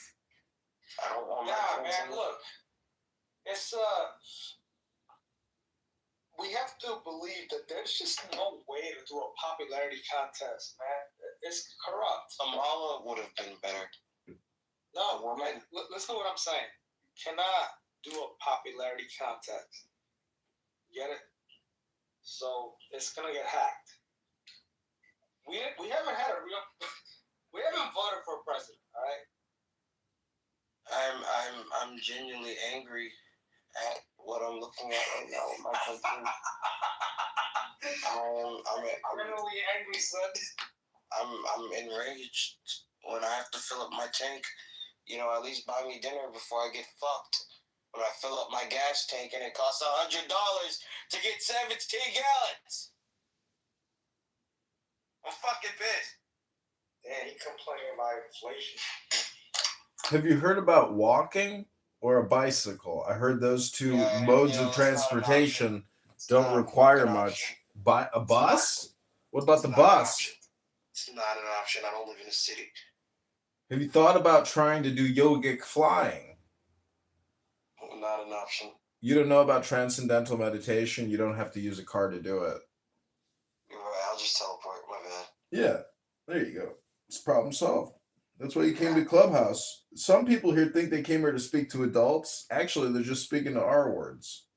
That's right. That's absolutely right. Hey, don't do that, man.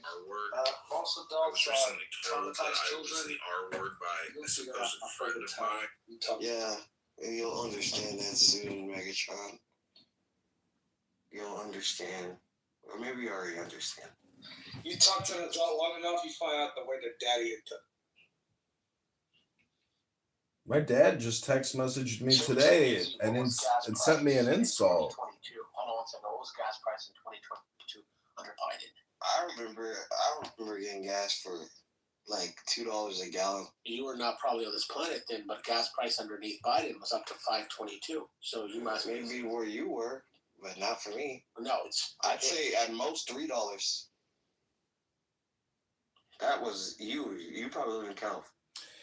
Yeah, but VZ, you got to look at this in terms of the fact that you're already getting a deal. It's all about the average. It's not about what you're paying now.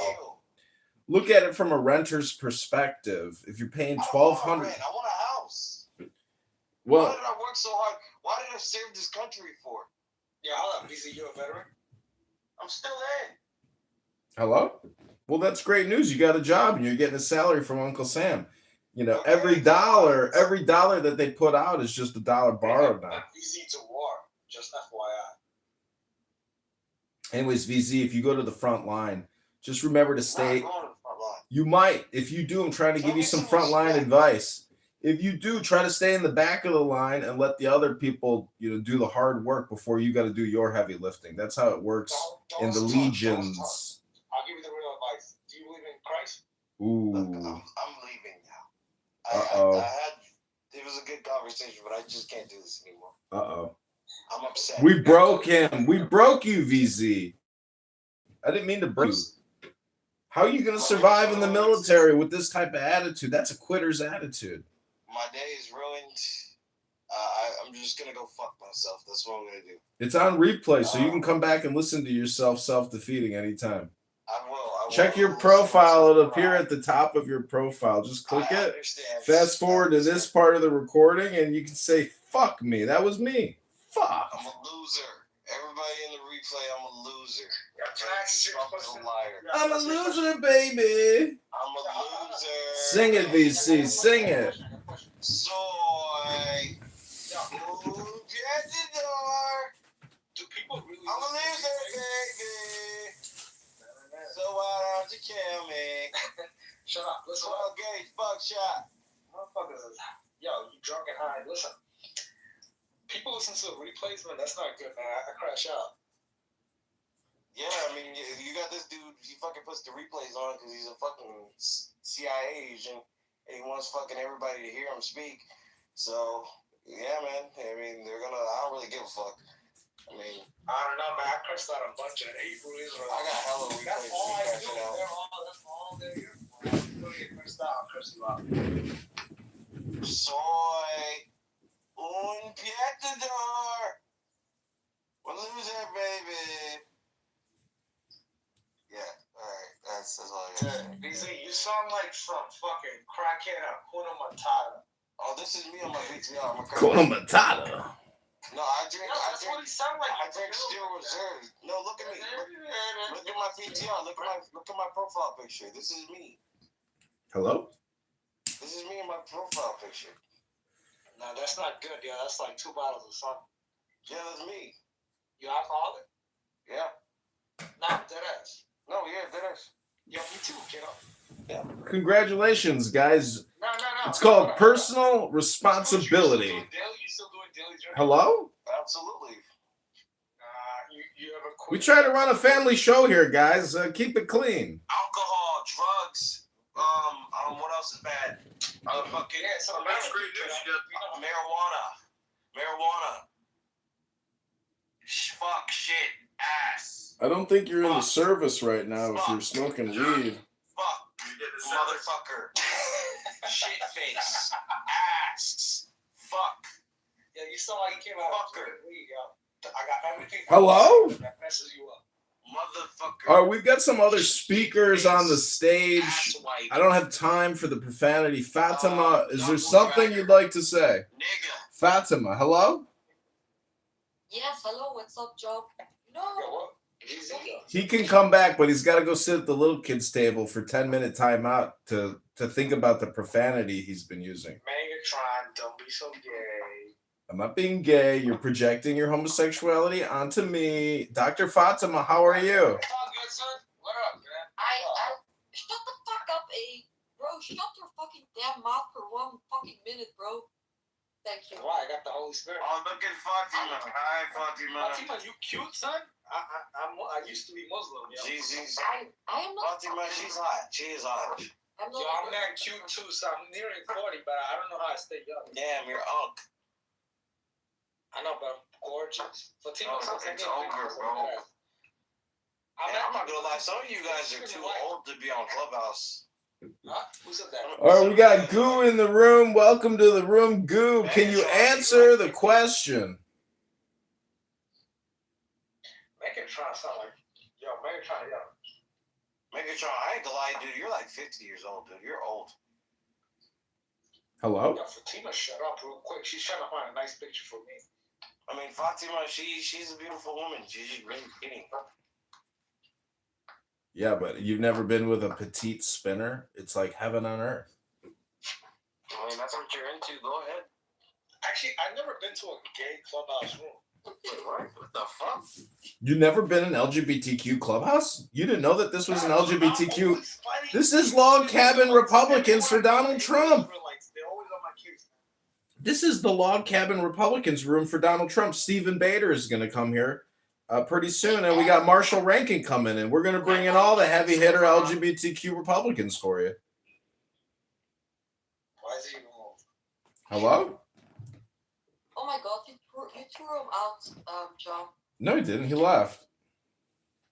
All right, I believe you. I believe you. Don't believe me. Just trust your gut instinct, your intuition. You could grab your thumb. All right, I'm gonna give you guys a special little segment in this room, and this is another room. I'm gonna do a cross stream on an anonymous. Seeing the homes of the 1.5 million people that they just forced out of their homes and destroyed. Are they planning to what? Are they going to replace the homes or pay for new shelters? No, that's going to be the problem with Syrian government for allowing a terrorist organization on their land and not controlling them. That's already a Syrian problem.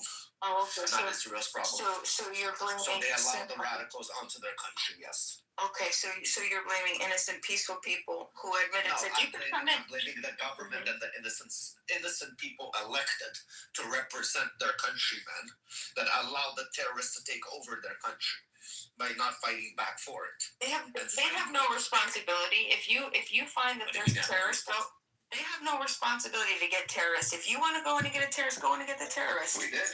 And they have no problem. No, and you didn't only get the terrorists, you also got a whole bunch of innocent people, and so I'm asking. Because they were hiding behind. Correct. Okay, well, so now, understandably, so are you going to return it? The government, why doesn't the government do anything? Why doesn't the government do anything? They didn't do it. They said you could come in and do it. Today I have a terrorist in my neighborhood. It doesn't matter. They have no responsibility to protect your country. They have no responsibility. Lebanon government has no responsibility. No.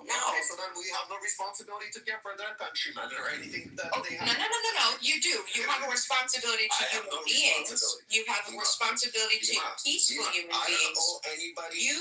Nobody owes you shit. Oh, I can't. Nobody owes you shit. No, but what you're gonna do is you're gonna go and you're gonna harm peaceful No, what you're gonna do is shut because your you're too fucking pussy mouth, to Bima. go in and to actually get the terrorists. You don't want to put boots on the ground, right? You want to be pussy and you want to destroy and you want to destroy. Because you destroy innocent, peaceful people's homes. Yes. Okay. Yes. Because innocent people. Thank God that your home isn't destroyed. Because I'll tell you what, I don't have much in this life, but one thing I do have is a home. If somebody came in and destroyed my home, guess what? I'm Hezbollah. Call me fucking Hezbollah because I have just joined Hezbollah. I just joined Hezbollah. If you destroy, I'm a peaceful person. I've never harmed another peaceful person in my life. That's what you say. Only You because say of to the Iranians justify the lost their atrocities that you support. Oh yeah, okay. Her mind's breaking up. Are you there, I'm Bima? just asking if you're going to do the right thing. Bima, are you If your there? government is going to Hello, replace Bima. the homes Bima, that your mic's coming in your real low. government destroyed. Bima, your mic's messing up. I'm guessing though. Rich, if you have a terrorist hiding in your neighborhood, There's no responsibility. Nobody has any responsibility. If somebody, you have a responsibility to stop the people. You have a responsibility. You have the responsibility. Only you have a Rafi, you're coming in really low for real. Rafi, do I You can calm the whole neighborhood if there's a terrorist.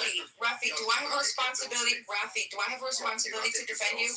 Rafi, do you have a responsibility to defend me? Yes. Do you have it, Rafi? Do you have a responsibility to protect me? Yes. Rafi, do you have a responsibility to protect me? Yes. The answer is no. The answer is no. But no, the answer is no. Oh, Rafi has a responsibility to protect me? Yes. question. Okay. No, yeah, I would fuck you and send her to the dogs right away. Bima. No, of course you would. Of course you would, because you're an atrocious human being, and you justify harming and displacing. Bima, can we ask for clarification? Bima, shut the fuck up. Seriously, I'll show your fucking photo. And Shut the fuck up. Yeah, okay. Bima, I have a question. I have a genuine question. I lost my mind, but you're going to destroy a million plus do we have to protect you or other You people only like have real a humans? responsibility to protect yourself. Do we have to protect you or other humans like real people? You have responsibility to For protect you, we're not protected. If somebody comes For in Ann or somebody or KK, if somebody is going to harm you, I don't have a responsibility to come in and protect you. Now, surprise, neither does police. United States Police has no responsibility. Yes, according to enforce the law. And so what that? Yes, but the Supreme Court, the Supreme Courts have proven that they have zero responsibility. Bima, if you're asking if we need to their life protect is in danger, they have 1, 2, zero 3, 4, 5, responsibility. 6, 7, They 8, can use 9, their 10, 11, discretion, and they don't 12, have 13, any responsibility to go in and 14, defend you. They do not have to put their life on the line if they don't want to. Their job is to enforce the law. So when they feel that it's important, or when they feel that it's safe enough for them, to go in and to enforce the law, then they could do that. Ralph, she's got her microphone turned or her headphones turned up. Do you understand that? She's doing the mic thing.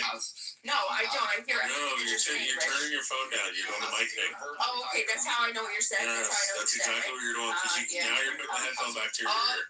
No, okay, yeah, sure. Yes, that's exactly what you're doing. Yeah, I heard all your numbers.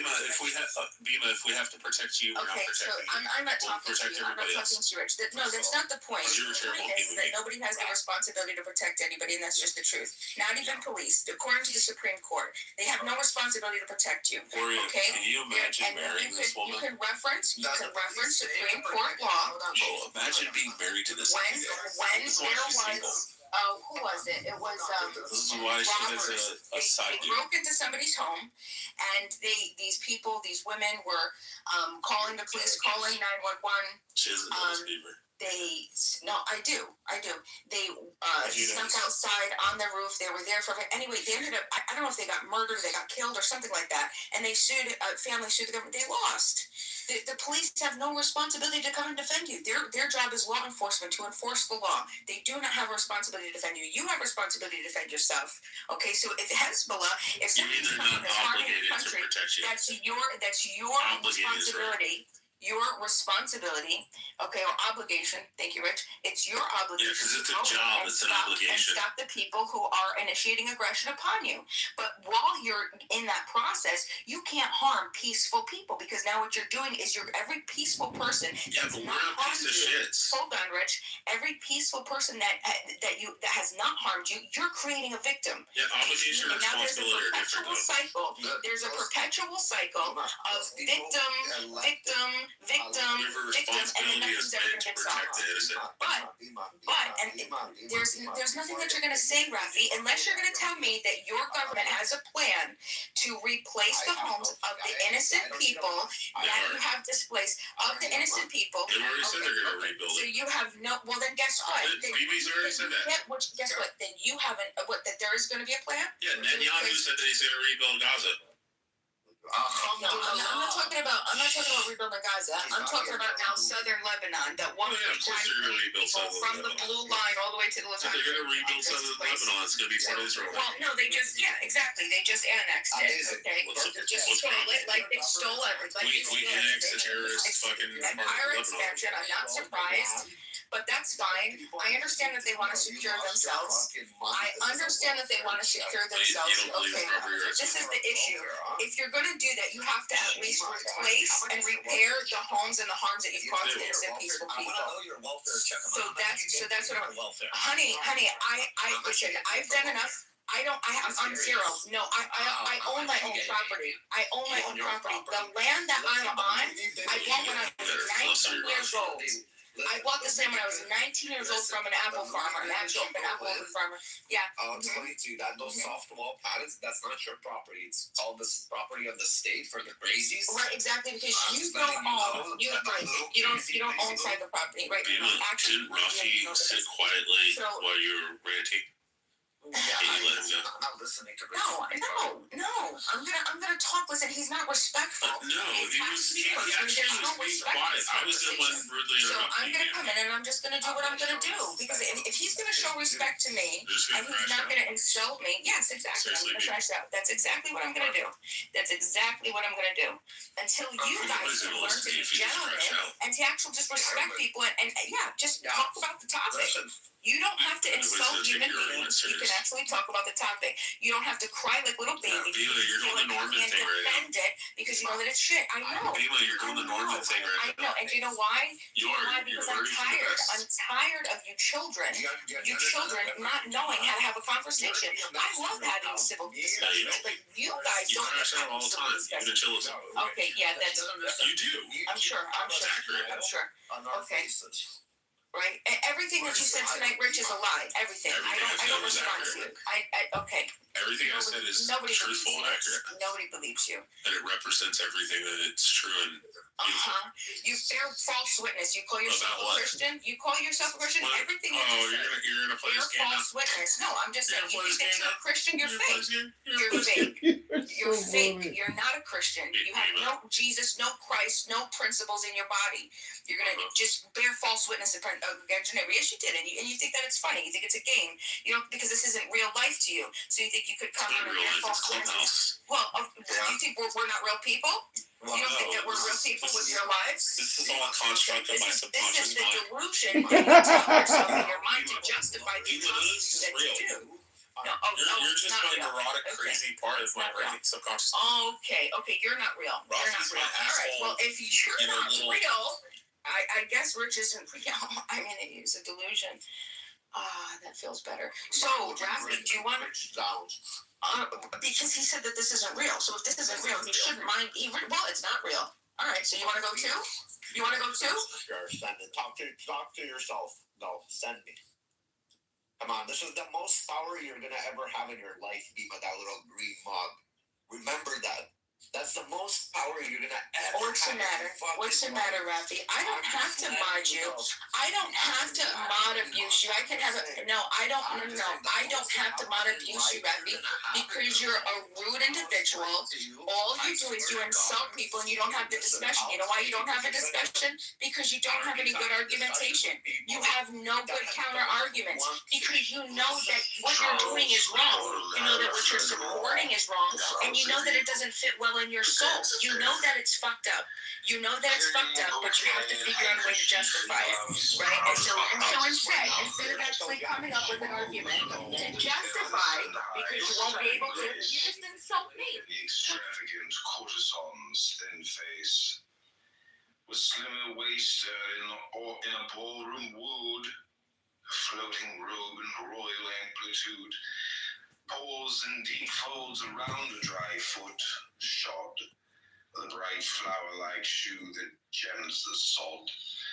The swarms that hum about her collarbones, as the lascivious streams caress the stones, conceal from every scornful jest that flies her gloomy beauty and her fathomless eyes, are made of shade and void with flowery sprays.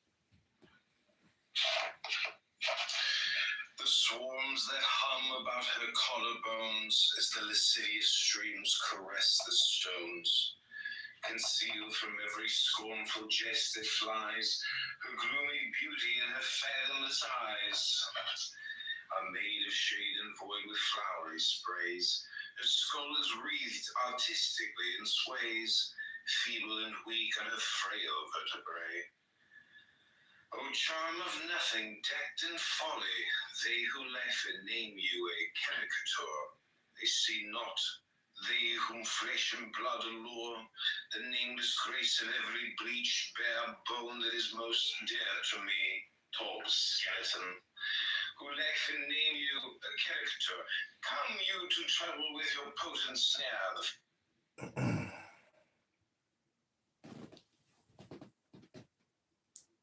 Insult people because you can't have a civil conversation. You have to insult people.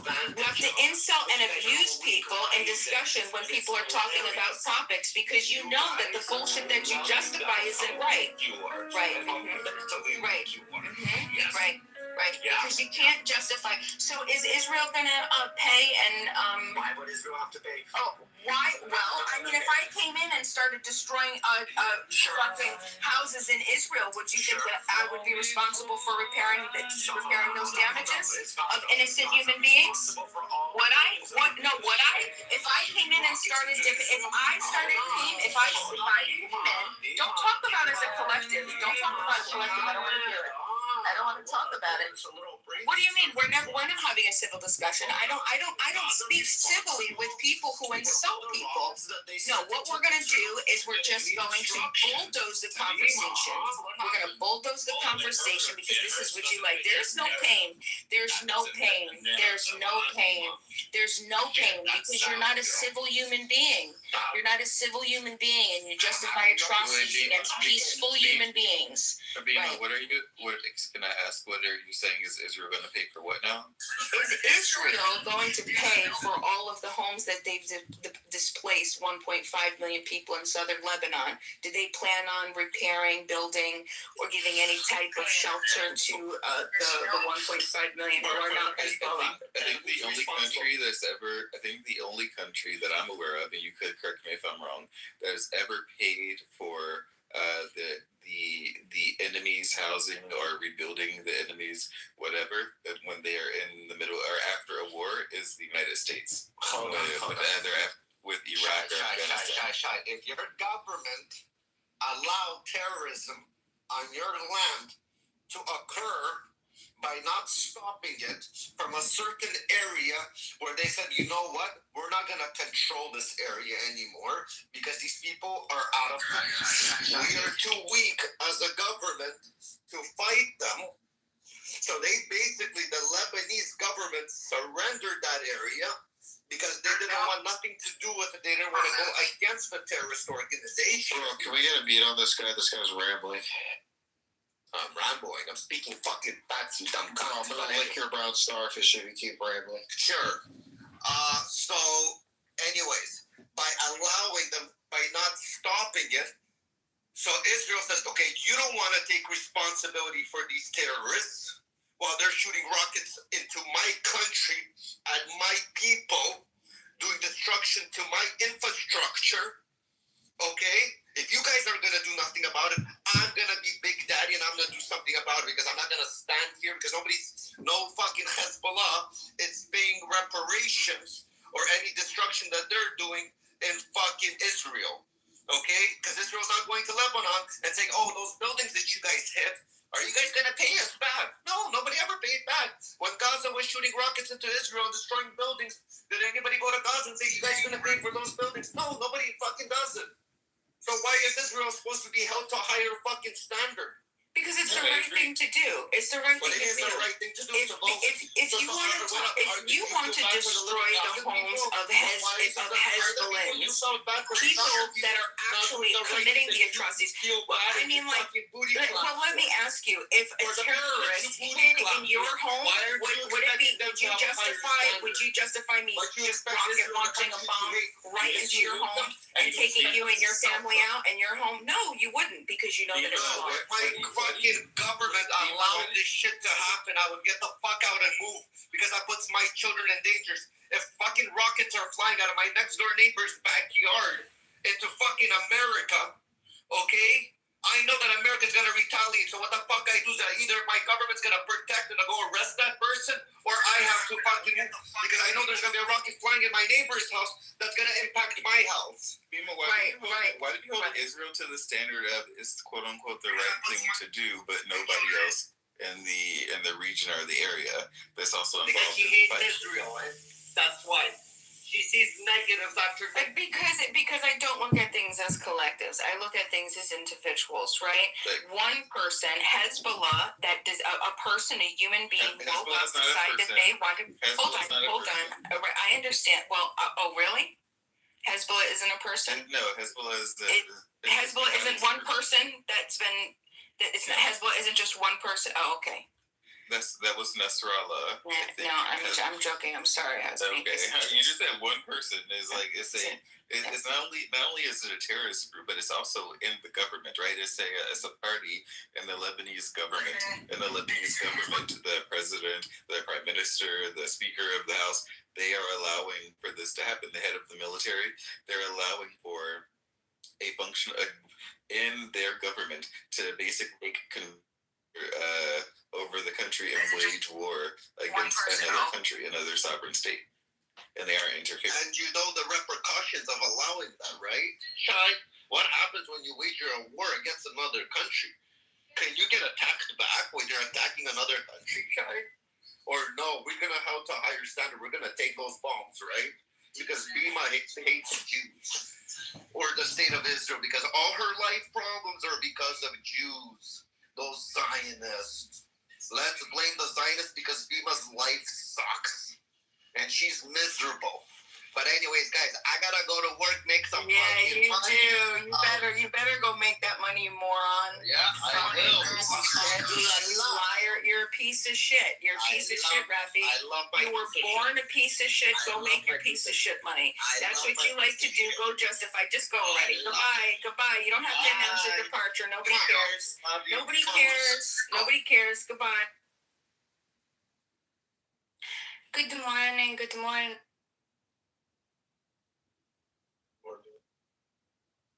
So Sam, you're saying that if what you're saying is true, why did the Lebanese government announce that they don't support Hezbollah, that they took out any type of, they even took out, what was it? They even had the Iranian embassy leave Lebanon. I mean, like, I don't under what you're saying that Hezbollah is part of the government. They're part of the how do you call this, the party in the government. And as far as I understand it, that was recently that in the past couple of days, there's actually a Lebanese Christian Israeli journalist who I guess moved to Israel like some 20 or 30 years ago seeking asylum.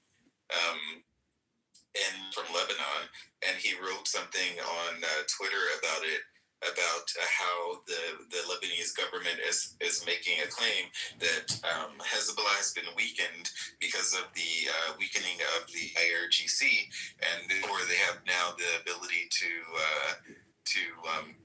kick out the Iranian embassy there.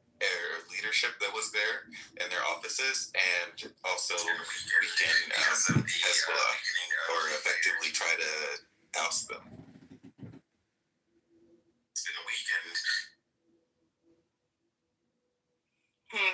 Interesting. What is their party platform? What's party platform? Hezbollah's? No, I don't know. I don't know if Hezbollah in itself is an official party, but I know that leadership within Hezbollah is in their Knesset. How do you call it? Knesset? In their government.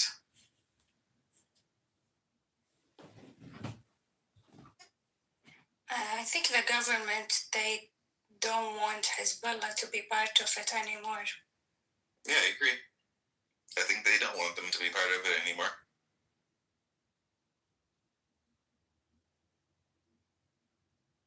I mean, I understand what you're saying, but it still doesn't justify, unless those individuals, those people who have been displaced, their homes, unless they were participants in supporting terrorist activity. And I mean, like, honestly, it's difficult because I'll tell you what, if I was in the region, I would have been Hezbollah, absolutely, 110%.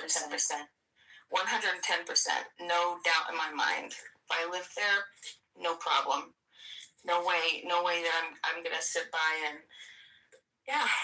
Do you know what Hezbollah believe in? So you say, I will be Hezbollah?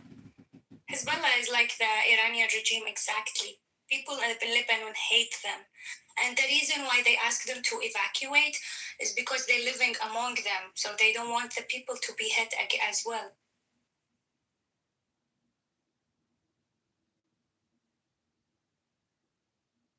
Hezbollah is a terrorist group.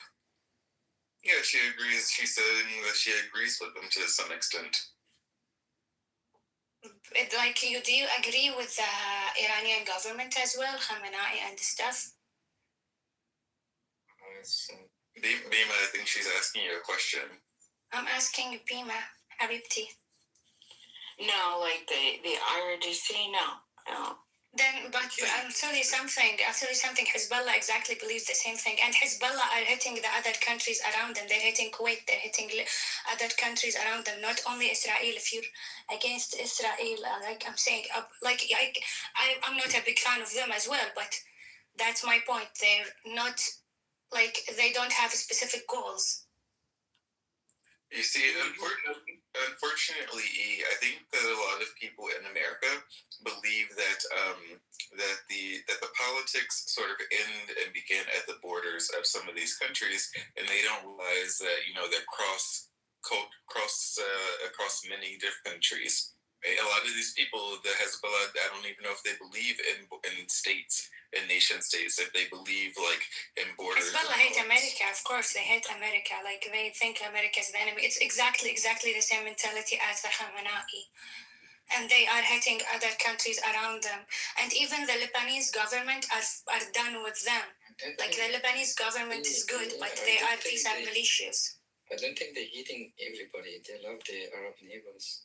They only hate American bases. I would say I agree with you. Saudi Arabia allowing the US to have a base in there.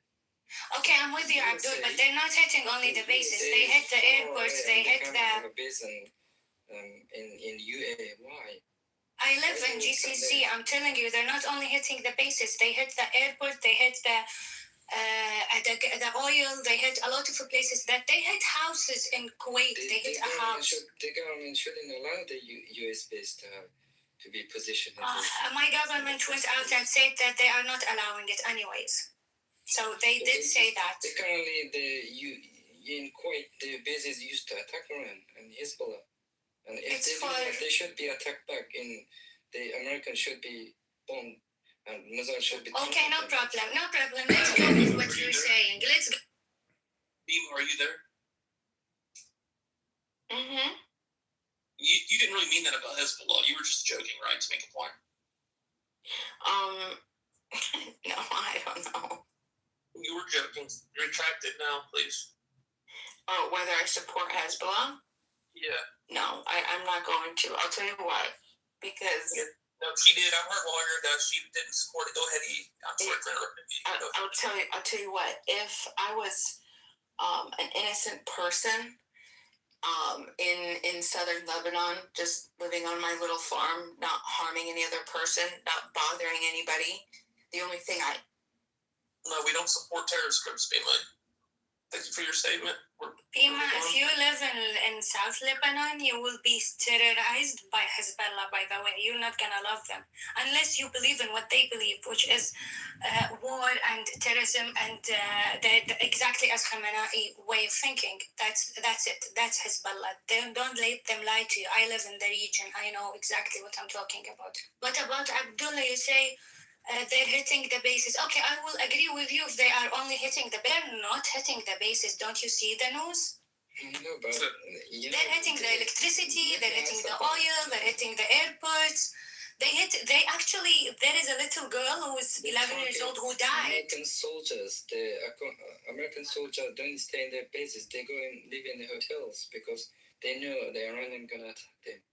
Habibi, there is etiquette when it comes to wars. You can't just hit anyone. The agency of finding them, attacking them anyway they look at. That's what they deserve, basically. Yeah, I think that Bima believes that Hezbollah's only existence is there to resist Israel on behalf of Lebanon. Bima think that Hezbollah is like a party where they sing and dance or something. They have guns, they kill people, they have missiles.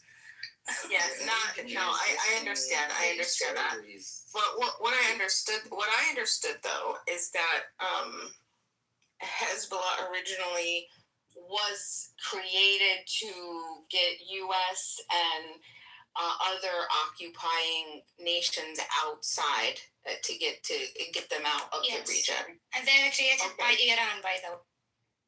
Okay, so if that's the case, I mean, when did Israel take over that area up to the Litani River? It was before Hezbollah was created. So even Israel, the first go around, I think it was in 1982, because it was for 18 years to 2000. So 1982, that's 18 years.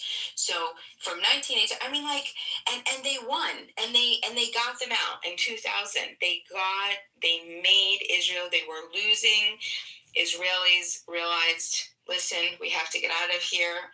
Too many people are dying. Let's go. And then they went back their land. They were able to take back that region, and they've been doing it since 2000, right? So, I mean, Bima, Israel is trying to invade Palestine 70 years. What good job they did. They can't take Lebanon, by the way. That one.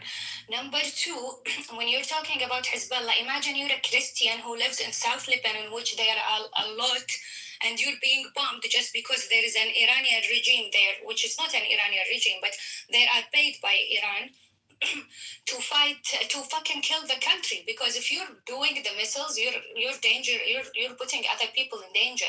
Plus, you're hitting everyone around you. They're hitting Lebanon, Iraq, or something like that as well. If that's true, I mean, if you hate Israel, I don't. I agree. Hate government. I hate government. Okay, if you hate the Israeli government, I'm with you. I hate them, but that doesn't mean go kill them and kill all your neighbors with them. You get what I mean?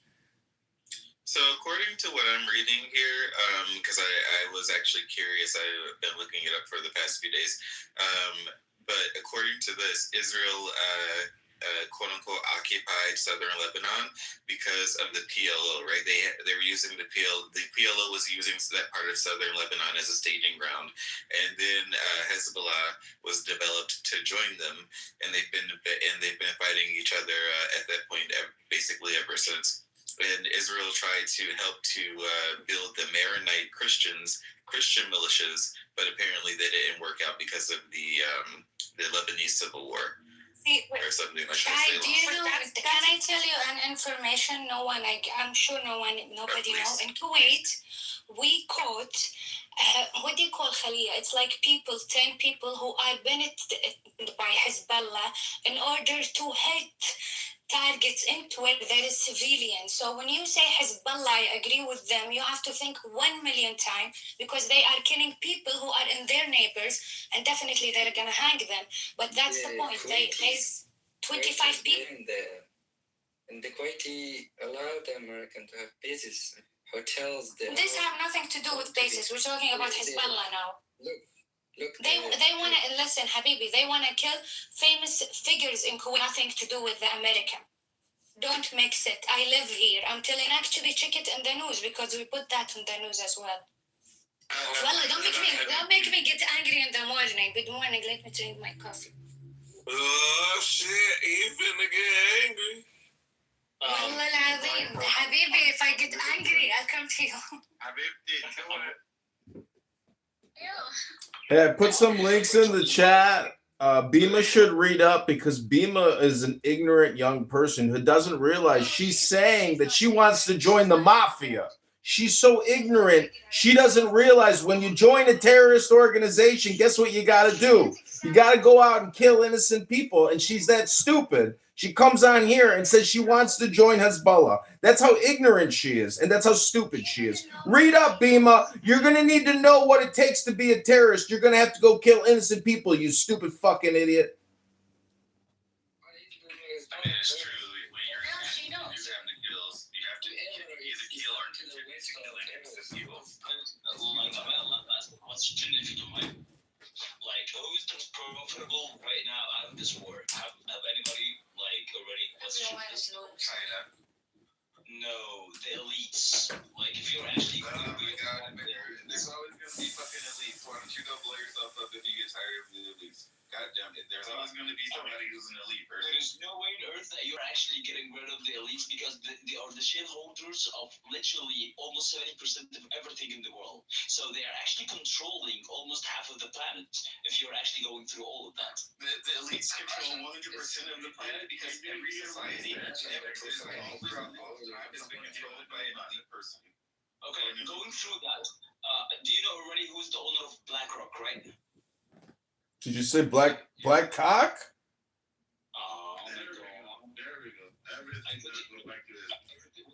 Did you know OnlyFans creator died? Did you know the OnlyFans creator died? Do you know what killed him? Do you know what killed the guy?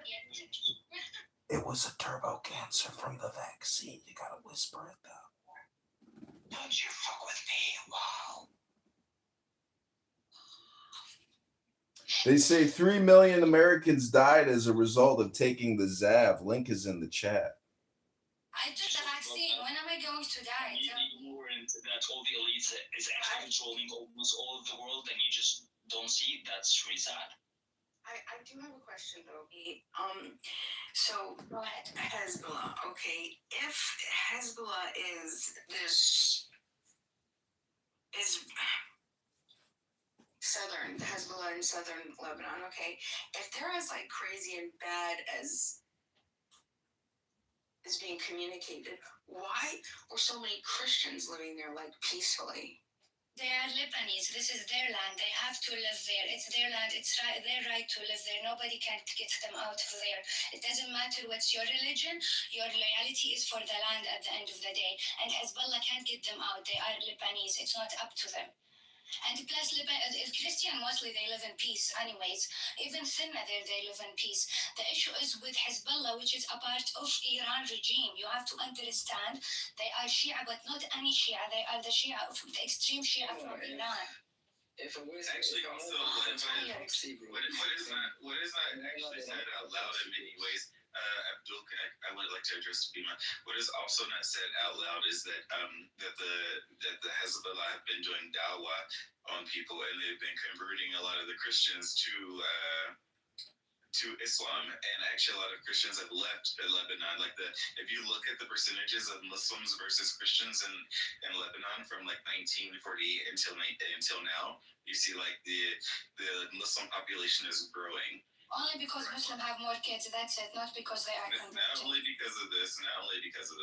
There are doesn't the Muslim population, like, aren't they constantly growing all around the world? Yes, a lot of it is because of births, like E said, but also through conversions, and also because Christians are moving. Christians are moving because of the terrorism.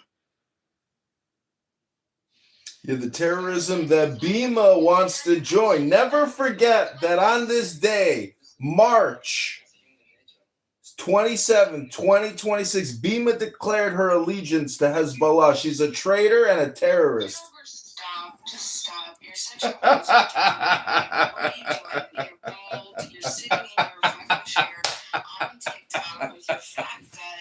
Your phones lying on people. It's been a long winter. I'm gonna get the summer bod shape started soon. Take it easy on the stomach now. I'm so surprised. I do yoga. Of any type of fucking things to say about other women's bodies when you sit there with your fucking nasty gut, dude. Do you know you were on screen the other day and you picked your nose and then you wiped it on your shirt and it was on your shirt, dude. Like it was the black shirt. Go back and look. Dude. Yeah, the shirt. You got me there. You got me there. I'm not gonna lie. It was a long 3 days. You know, these rooms were hot. I was working overtime over here filming it all. Give me a break. I'm working here filming 24 hours a day. I couldn't take a break. I just took a nice hot shower. I'm all clean again. Look at the new live. Look at the new live. I know. That shirt was dirty. It had more than boogers on it. It had more than boogers on it. Did you see the white stains? He picked it with his left finger. Where? He picked it with his left finger, and then he put it and just wiped it right under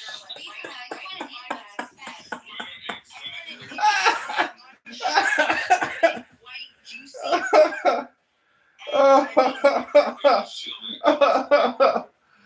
I can't say that guy. It's the truth. It's the truth. Well, you could watch me in my new clean shirt. But yeah, I'm not denying it. That shirt got a lot of wear over 3 days. But Matt Cool put together the biggest banger rooms at Clubhouse. I think I'm gonna win an Academy Award or something. There's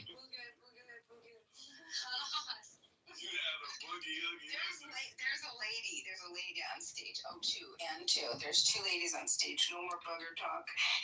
And for the record, John Kitover, I hope you're streaming. No, I don't pledge my allegiance to Hezbollah. However, I will say that I would create my own resistance, and I hope would you stream it without a booger this time. And I would do, because I'm not going to harm other innocent people, but I will defend innocent people and their homes, the 1.5 million people in southern Lebanon who have been displaced, peaceful human beings. Over 100 children have been murdered. Up to 1,000 people have been slaughtered. Okay, their homes destroyed. The only things that they have in their older life, they have their homes, their farms completely taken and stolen from them. Completely gone. Okay? Gone. And yes, that would be war for me, and I would stand with the southern Lebanese people, the innocent, peaceful people that are not a part of any type of harming of other innocent people. Got it. Curse is having Hezbollah there, where Hezbollah is making their life dangerous. Because if you're hitting missiles, you need to know that you're going to be hit back. Exactly. So this is the thing. Now this is a question because I heard. This is what I heard. I heard Ben Gurion. Oh, well, I didn't actually hear him. But I read that he had an idea, a vision for Israel back not during 1982, the first time Israel tried to expand into Lebanon up to the Litani River, but years before that, not in the 70s, not in the 60s, not in the 50s. You might say by the 40s, maybe 1940, maybe the armistice. I know before that, and not in the 30s, not in the 1918. Ben Gurion had the vision. We will have up to the Litani River. Let them try, Bima. Let them try. It's not a report. It's their quotes. It's a source. That's a report. The source that you read. You could, sure, I could, but you can also do it, and I'm sure that you'll find it. Just do Ben Gurion quotes about Litani River 1918. I believe you, but do you think Israel can take all of that? They can't even take Palestine for 1,000 years now, what, 70, 60 years? Well, did you hear that their government, that the Israeli government just announced that they will be moving their borders, the Israeli border, and they are going to be annexing up to the Litani River? They just pushed all of those residents over up north past the Litani River. They bombed all 5 bridges, making it impossible to come. And they said nobody could come back here, and unless we say so. They have boots on the ground, and the government just announced it. These are official government authorities that said, "Yeah, we're taking it. We're going to expand." So I mean, they lost it. They always want to expand. They always want to expand. Everybody knows, but they can't. That's the question. Can they? Okay, so I'm reading it. It says that in 1918, between 1918 and 1920, and this is the context, the Ben Gurion mentioned something about the Litani River, but it had to do with water resources. And this was before the borders, or the ideas of the borders of like modern Israel were established. And today it really doesn't matter because Israel has like the most water production in this part of the Middle East, right? And they do it through a desalinization and through various other means of water production. So we have the technology now. We don't need the water resources from the Litani River.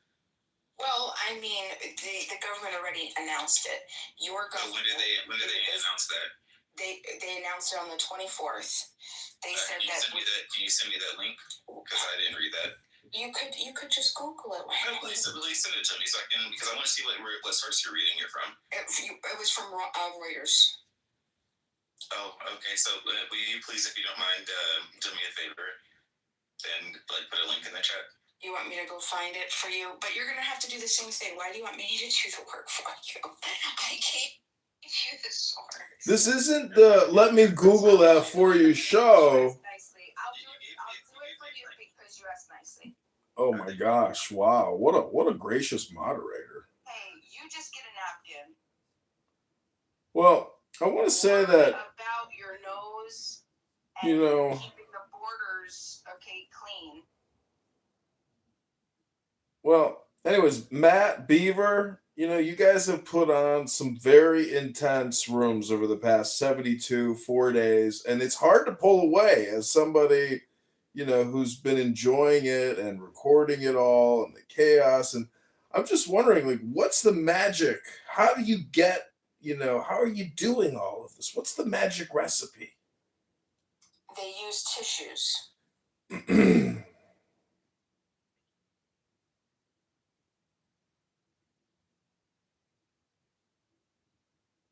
Can you send me a clip of people calling you out?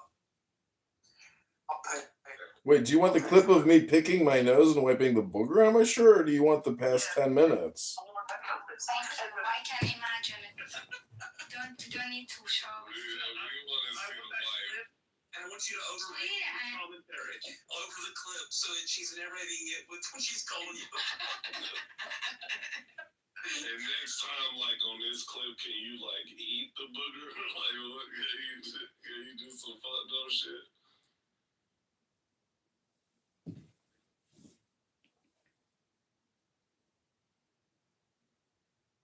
See, what I actually do not like is that we spend all of our time as Americans debating and arguing international affairs, and Bima is willing to die on a hill and become a Hezbollah agent terrorist to give somebody back their farm that they lost in a military operation.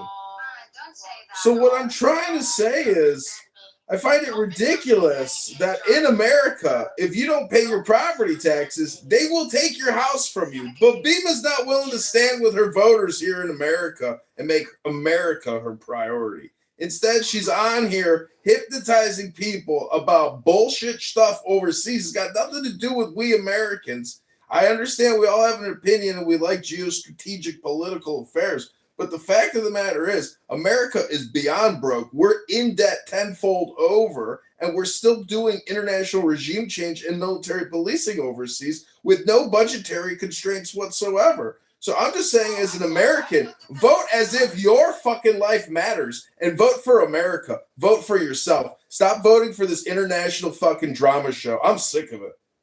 So, John, you gotta make up your mind. Sorry, Sam, one second, John. John, you gotta make up your mind. Either it doesn't matter, and America shouldn't be involved, or we shouldn't be sitting here discussing it, or it does matter because we just, what is it? What did what did our Treasury just announce? That we were insolvent, or basically, like, at least mathematically, we're insolvent. I mean, come on. Are we supposed to care about it or not? Right? I don't know. Well, I mean, I don't know, to be fair, but if I could, to illustrate. I will put that link here for the Hezbollah in Kuwait. You don't believe that FEMA doesn't actually believe that governments should control states? There shouldn't be like particular borders. But when it comes to like resistance and the people resisting against what she believes are established governments, Well, you could watch me in my new clean shirt. So this is why but she focuses on. I'm not denying it. That shirt got a lot of wear over 3 days. But Matt Cool put together the biggest banger rooms at Clubhouse. I think I'm gonna win an Academy Award or something. Or any of the other Muslim countries. I understand. Well, I don't think. I'm not sure writing is your. John Kitover. Can you check the link in the chat, guys? Maybe you shouldn't quit your day job.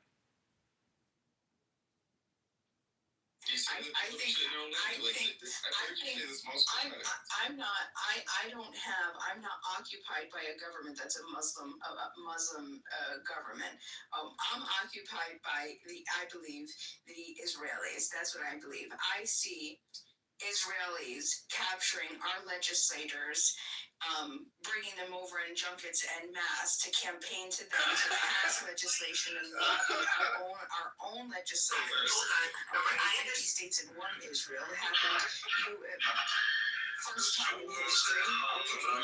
And then anti-BDS laws. Half of you got it. Half of you have implemented these anti-BDS laws in your states. For the rest of you that haven't, implement them, do it, because anti-Semitism, right? This isn't grassroots. This isn't American made.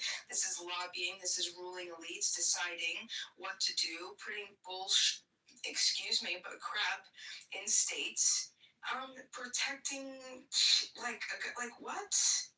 Like freedom of association. Like, what are you talking about? You're gonna affect the people in another country and the type of contracts that we have and what we can and can't say, because we already have anti-discrimination laws. If you're worried about discrimination, use our anti-discrimination laws to protect you, right? John Kitover. Where are you going? You think that your country deserves a special treatment? You have the power to change this. Primary company, ask for a Republican ballot. Don't settle for the same shit politics. Take that ballot. Find the lines for this representative. Write in my name. When you get there, remember you can write in a candidate for Congress. Please write in John Kitover. I'm to bring some common sense back. We need to replace Sheriff Muhammad. Thanks, man. Speakers, my words back. Whatever, but they don't have to be as John Kitover. And these little neighbors help me win the race. Our campaign was... Maybe I'll retract that statement. John Kitover. Property taxes are slashed in half.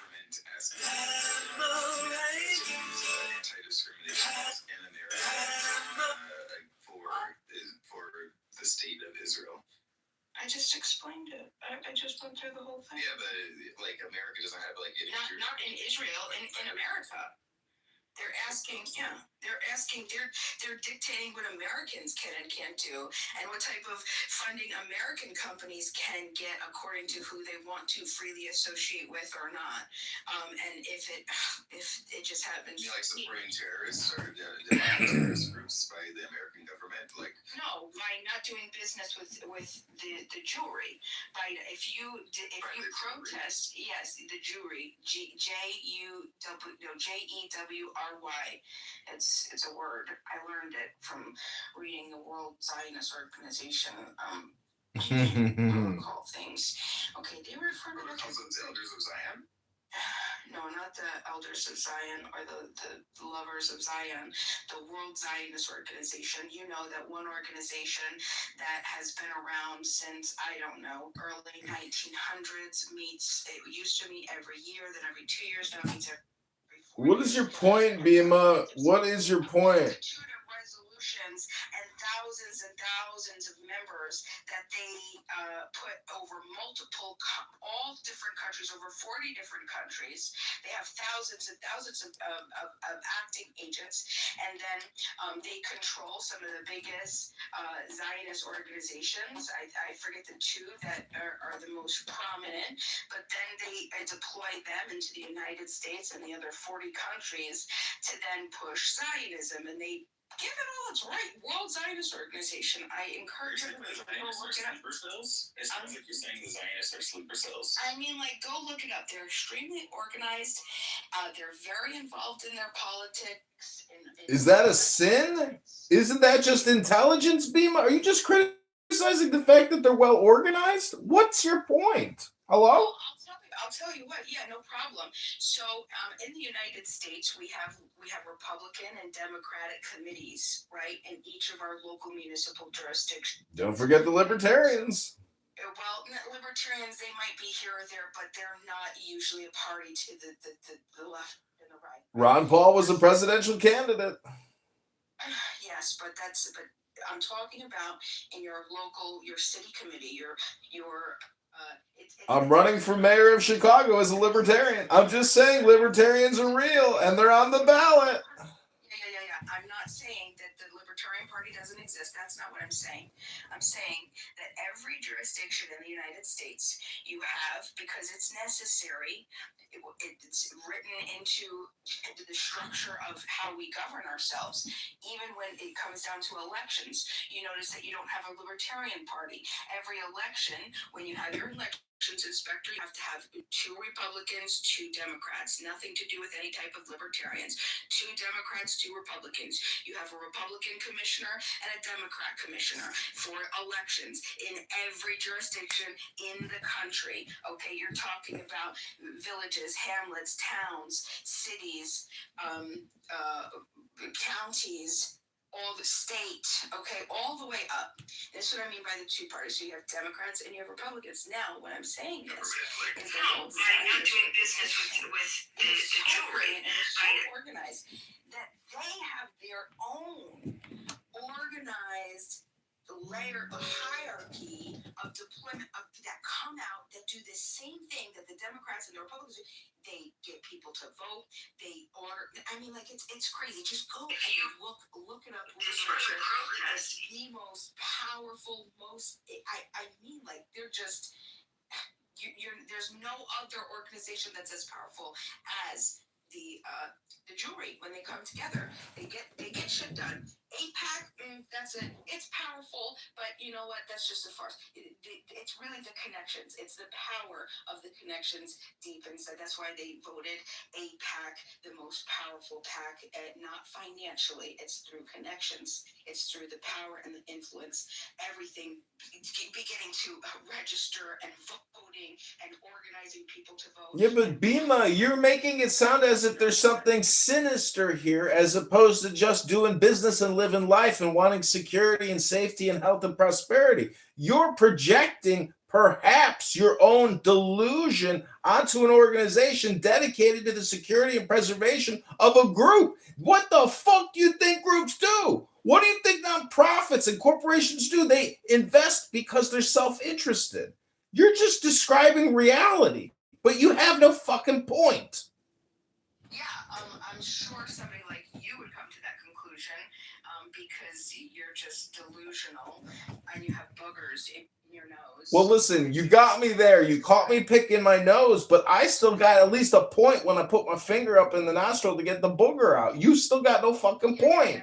I could pick my nose and have more of a point than what you just said. You just described reality. Wow. You hear that, everybody? Whoa. The point is it's supposed to explain the influence of the World Zionist Organization and Zionists in American politics and how it affects Americans and how it's not democratic grassroots legislation that's being passed. It's external ruling elite lobbying that comes over, and that's what I'm trying to say. This is what I'm talking about by the occupation, by being occupied. Okay, so Americans being occupied by Jews, by a very powerful force.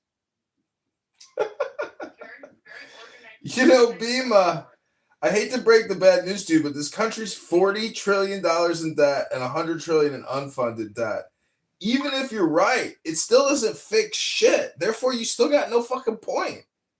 Oh, no, I don't have a point, except our country literally... Is it Dr. Megatron? Is that the motherfucking Megatron, my hero? My Catholic savior? I became Catholic because of you, Megatron. I was confirmed in the Catholic Church this past Friday. Thank you. You saved my soul. You made me Catholic again, Megatron. I do, and that guy, he's always playing with his hair, and he's got hair plugs. He's very he's got a lot of self-confidence issues. He's a little Napoleon Bonaparte. He's going to take back Cuba, and, you know, they say Kash Patel is going to become the leader of Iran. It's going to be an amazing 2026. What title does Marco Rubio hold? And what did he say? Secretary of State said that you could be a Hezbollah terrorist, and I filed a FISA report with the FBI against you, Dr. Bima. That's what he said. That's exactly what he said. And he said that the reason that we went to war it was because Israel was attacked. We got pulled into it. Okay, that's what happened. Pentagon. Israel was going to attack, and then it was going to fall back on us, so we had to defend ourselves. So we got pulled into it. For this is the first time that we got pulled into it in June of 2025 with the 12-day war. Just more bullshit, right? Okay, there was no imminent threat. The imminent threat thing was a complete bullshit, complete farce. We had Joe Kent, the director of the counter-terrorist national, what was it? Director of the counter-terrorist something, right? He even admitted. He's like, he resigned. He said, this is bullshit. This is not. Go on, whatever the other young lady. Proxies. Terrorists are like, yeah, absolutely. Do we agree that they're just like, yeah, sure, we can even agree to that. But I think somebody who's the director of counterintelligence or counter-terrorist, right, with utmost attention, I think he would know more than anybody what the threat is. And what did he say? Okay, well, he's going to resign. Yeah, but Bima, he's not the motherfucking commander-in-chief. He's just another fucking guy. He's not the commander-in-chief. He's not the commander-in-chief. He's a fucking guy who resigned and wrote a letter and got social media clout from it. He's not an elected leader. He's not the president. He's a fucking guy with a lot of good hair. He's got great hair. You got to give him good. Got great fucking hair, doesn't he?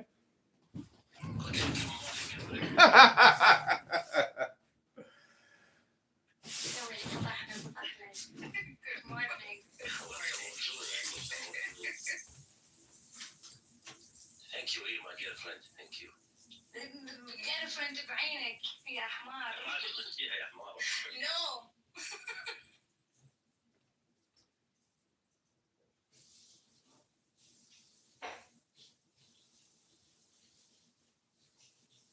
So, the 12-day war was more so about the fact of what's currently happening in southern Lebanon, right? Where, and also with the Houthis and with Hamas, because the IPC has been funding all of these groups and effectively causing like the issues in the various aspects of the region, right?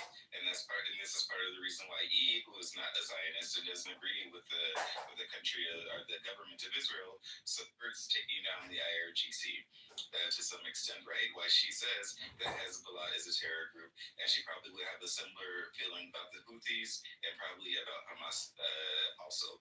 If she, I don't want to speak for you. You can clarify if you would please. But the IRGC has been basically terrorizing the entire area. This is why Lebanon, the Lebanese government, is doing what it's doing, kicking out the Iranians, trying to kick out Hezbollah if they can.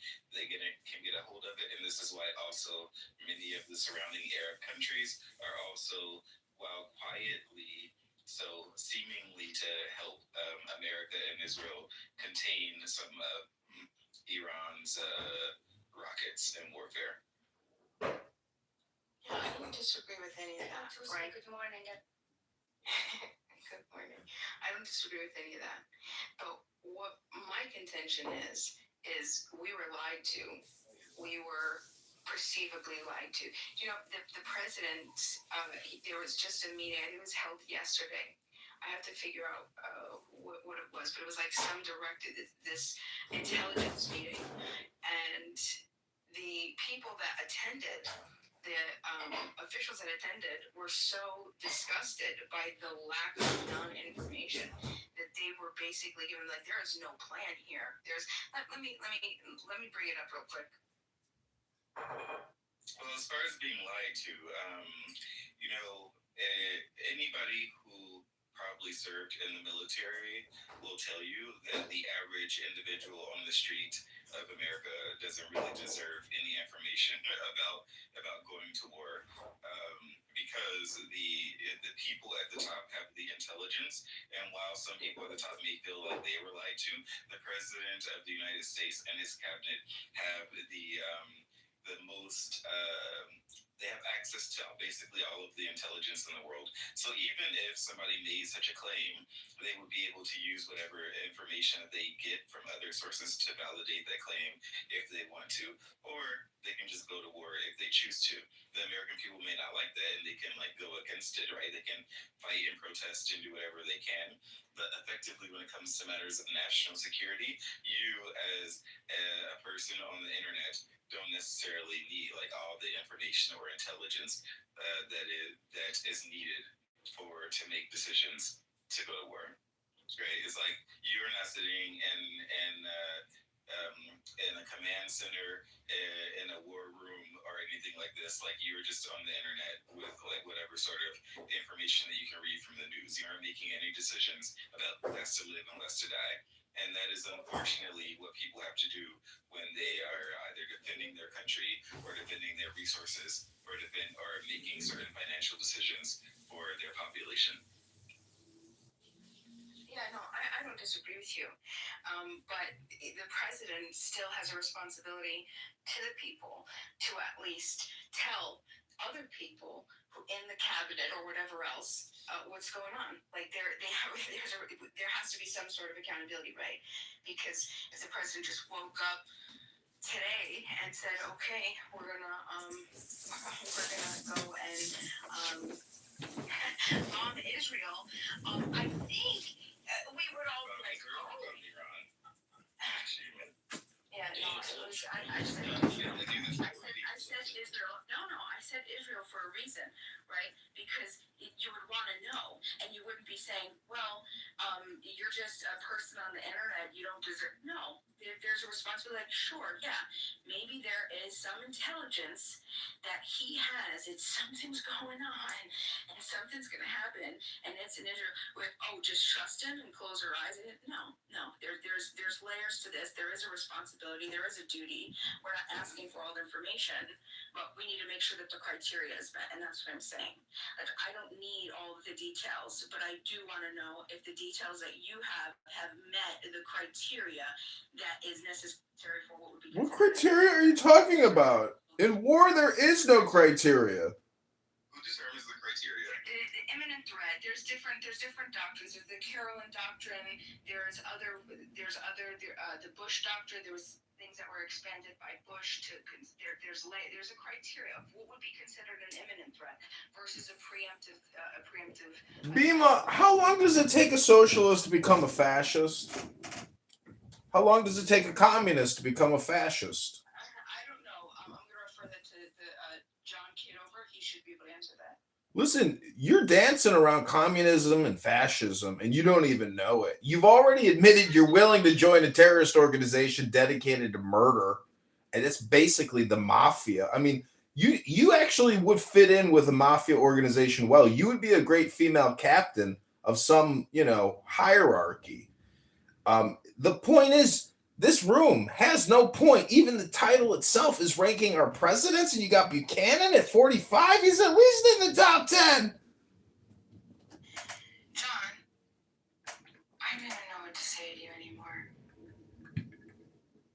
Well, you're not wrong. I do have a gut going, but it's been a long winter, and I've eaten a lot of chicken shawarma. The Palestinians have moved in, and I've been eating all their delicious chicken, and I got a gut from the Palestinians, and they're great cooks. You ever had garlic, dip? Oh my God, these Palestinians, they are cuisine. They're the best. They know how to cook. Did you eat it with garlic and what do you call this one? The vegetable that you شو اسمه مخلل شنو مخلل ذكرني. Arabic salad. With garlic and pickles. Listen, the greatest thing about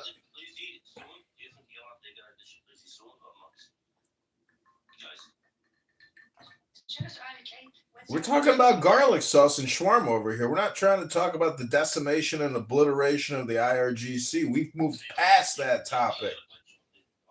There will be no IRGC by Sunday. Trust me. Pete Hegseth is willing to go all the way. I can't believe they've done even what they've done. They're either geniuses or they're madmen. It's hard to tell. A little bit of both. Do you think Trump is a big Khanith or not?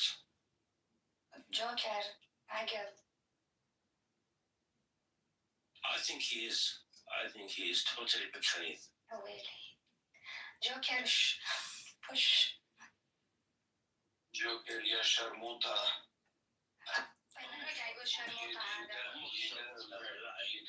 You like sharmuta with garlic or do you like sharmuta with where? Delambara. I just want all the Iranians here to know that America is coming to liberate your nation and that we will free you from the treachery of the IRGC and their cruel assassins that are murdering you in the streets. America is willing to go all the way. Are you willing to meet us to help claim your sovereign land as your own again, free from these Islamic terrorists? And what's we already chatted if you want it. Well, you guys got to start reading Rumi, Jalal al-Din.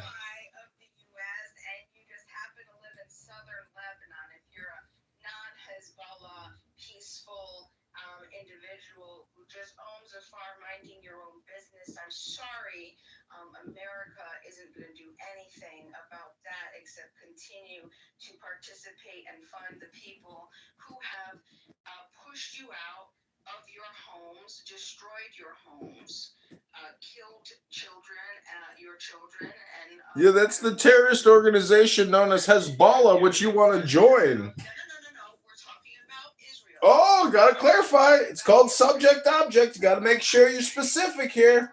I got it confused with Hezbollah for a second. If you were listening, you would have known. You're really flattening the situation, though, right? You're flattening it because your position is like you believe that Israel is doing something which is like colonizing some land in southern Lebanon, and the reason why Hezbollah started was because they wanted to fight them. No, the reason why Israel actually entered southern Lebanon, at least based off of what I read, was because the PLO was originally there, and then Iran helped to build Hezbollah in order to help the PLO fight the Israelis, and the PLO collapsed and they moved, I guess, into the West Bank, or became the West Bank, and then the Hezbollah stayed in southern Lebanon, continuing to fight. So the terrorists in southern Lebanon are the reason why Israel is there to begin with. Except Hezbollah didn't come until after Israel occupied southern Lebanon to begin with. Yeah, but they did it because of the PLO in southern Lebanon. They already had terrorist groups in southern Lebanon. Israel didn't just enter southern Lebanon, right? It's the same thing with the Golan Heights. Israel didn't just quote-unquote occupy the Golan Heights. Israel took over control over the southern Golan Heights because of the attacks. These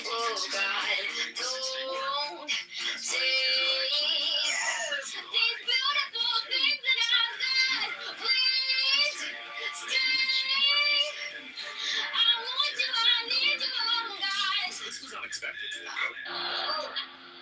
But what does that have to do with the peaceful people who are just living peacefully on their farms? The Christian priest who was just killed, by the way, or the Catholic priest.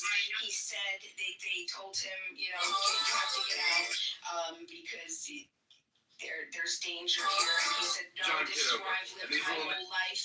This is where I've built my life. This is where I built this. This is mine. I'm going to live in a day. And unfortunately, he's not dead. That's the choice that he made, and that's the choice that the government made, right? So the people. The Israeli government did to kill an innocent person, right? He killed a priest. Killed a Catholic priest. You're going to justify that. Justify it. Go ahead. I'm justifying it. That's you know that rockets and bombs are coming from your place and going into another place, and there's going to be retaliation, and the government tells you to move, and you don't move, then that's your fault, right?